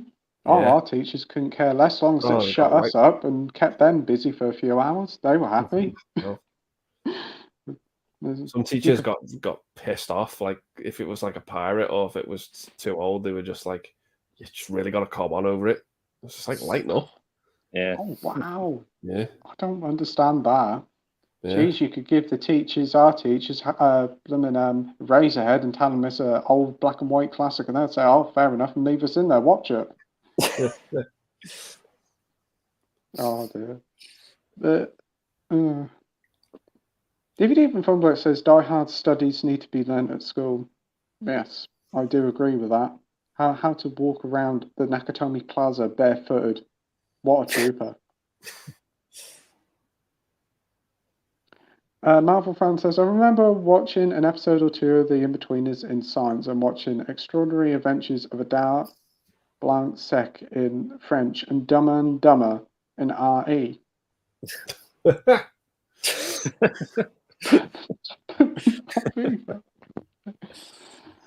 Oh. I couldn't imagine watching The In-Betweeners with like school teachers. I can't even watch that show with my parents, let alone teachers. Language in it. I have a box out of it, and I remember my dad ended up watching it. He used to sit and watch it before he goes to work because it's on E4 nearly every fucking minute of every day. I remember once, right? I remember in coming to the end of the first year sixth form before I left school, and it was English class, and the movie we watched was American Pie. And I remember Michael know the teacher I'm on about, but he said, he was like, he just looked at us and he just said, guys, what's a MILF? And I was just like, I'm not answering that. Yeah. I'm not telling you what that is. I don't care. Put me in detention. I'm not telling you what it is. Just, no. Yeah. No. I am not explaining that to a man who has taught me since the age of 11 what that is. I am no. What a thing to ask a student. Jeez. Yeah. But he was just watching the movie, but because he was talking over it, he missed what it was, and he was just like, what is it? Like I was no. It's a special brand of milk. Yeah. Yeah, just no. No, not explaining what it is, sorry. I cannot think of like watching American Pie with a teacher. Oh my. Okay. But the thing was, we were all old enough to watch it. We were all like 16, 17, but it was he was just like, what's a MILF? I was just like, no, don't go there. Yeah. Just no. That is hilarious. Yeah. Oh.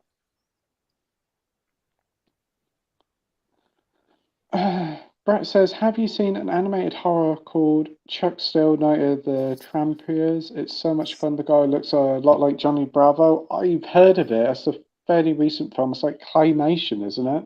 Yeah, it's a lot of fun. A lot of fun, that movie. Really funny time. Oh, that's good. You seen it, Mike? No, but I've seen the cover and I do agree. It does look like Johnny Bravo. Yeah. That's another show that wouldn't be made today. No. Oh. Marvel fan says, also forgot to mention I watched 2009, in art to study about steampunk. I think Finding Nemo in Spanish as well. Cool. I remember that 9 one. It's like the little mechanical things with like green glasses on. Yeah. I haven't seen it before. We got Peter saying, I like Cabin in the Woods. Cool. Glad you enjoyed it. I still need to see it. Dr. Impossible says, not the F word then, Andy. No, L word all the way. Edward says, have you seen the movie The Hatching from 2014? I think No. so. Never even heard of it. No, doesn't ring a bell. Edward says, apparently we're getting a Trick or Treat director. Apparently Trick or Treat director says the sequel is very much in active development. Awesome. Yeah, apparently so. That's good. Marvel fan says, I do hope they release all 3 Prince movies on 4K. I would love to have Purple Rain in 4K with a purple 4K case. Probably not. It would look nice, so it could happen. It's Warner Brothers. They seem to be releasing a lot of 4Ks. I could see Purple Rain definitely getting a 4K release. Yeah. We have the 4K lowdown here. Sorry I'm late, guys. Andy Maker Pete, good to see you. Good to see you, David. Thanks for joining. Doing all right, Dave. Marvel fan says, can't wait for Ferris Bueller's Day Off spin-off with guys who created Cobra Kai. They did a great job with Cobra Kai. Can't wait to see what they do with this spin-off. Wait, what? Yeah, news to me. This is news to me. Wow. I don't know what to make of that one. I'm like, leave it in the 80s. Yeah. I don't know. I'm just like, do we need a spin-off to Ferris Bueller? Not really. We'll have a sequel and he has a day off work. And he sits at home with a beer watching Netflix.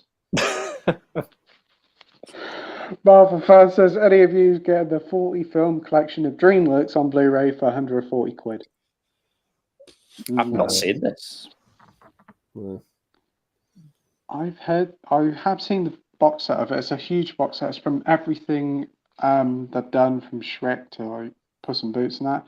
Pretty cool, but a lot of the films I'm not the biggest fan of. I prefer the old 2D animated ones. Some of them ones were quite good, like The Road to El Dorado. Love that film. Yeah, that's a fun film. Marvel fan, sorry, just checked on Amazon and there's 160 quid instead. Oh, okay. Maybe a price drop of 50 I would, but I can't say it'll hit 50. Marvel fan says, I wonder if Disney might make a Mr. Blobby horror movie, probably in the future. It might go with Disney Plus. They do like horror films just as lately. Mr. Blobby is probably owned like Winnie the Pooh. It's like open source, so anybody can have them. So there might be a Mr. Blobby horror film with Roland Rat there and Gordon the Gopher. Marvel fan says, we had a supply teacher at the time when I was in science. That supply teacher was so confused on what work was set out. One of her students says, here we're supposed to watch this video. Wow. I know from maths when I was at school, teacher said, oh, just check my lottery numbers, will you kids? Give us a lottery ticket each. And told us to go on the computer and research lottery numbers. For geography, we had to help her look for a house on Rightmove. Jesus. Oh, good. For fuck's sake. Oh dear. Dr. Impossible says, Andy, the Doctor films were comedy movies with Dirk Bogarde. Yes, not Doctor Who. I've been up since like 5:30, so I don't care. I'm so tired. We'll wrap this up now in a sec. There's only a couple more. Ferris Bueller spin-off confirmed called Sam and Victor Day Off. Okay. Titled Sam and Victor Day Off. The film will focus on two valets who follows Cameron's father's red Ferrari for a spin through the streets of Chicago. Okay. Okay.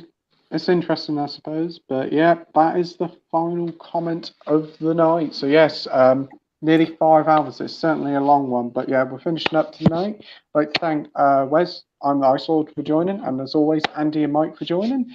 Everybody's links in the description down below. Thank you, everyone, for watching. Well, me and Andy will see you next week. Mike won't be here. Hope you have a great time, Mike. Oh, thanks.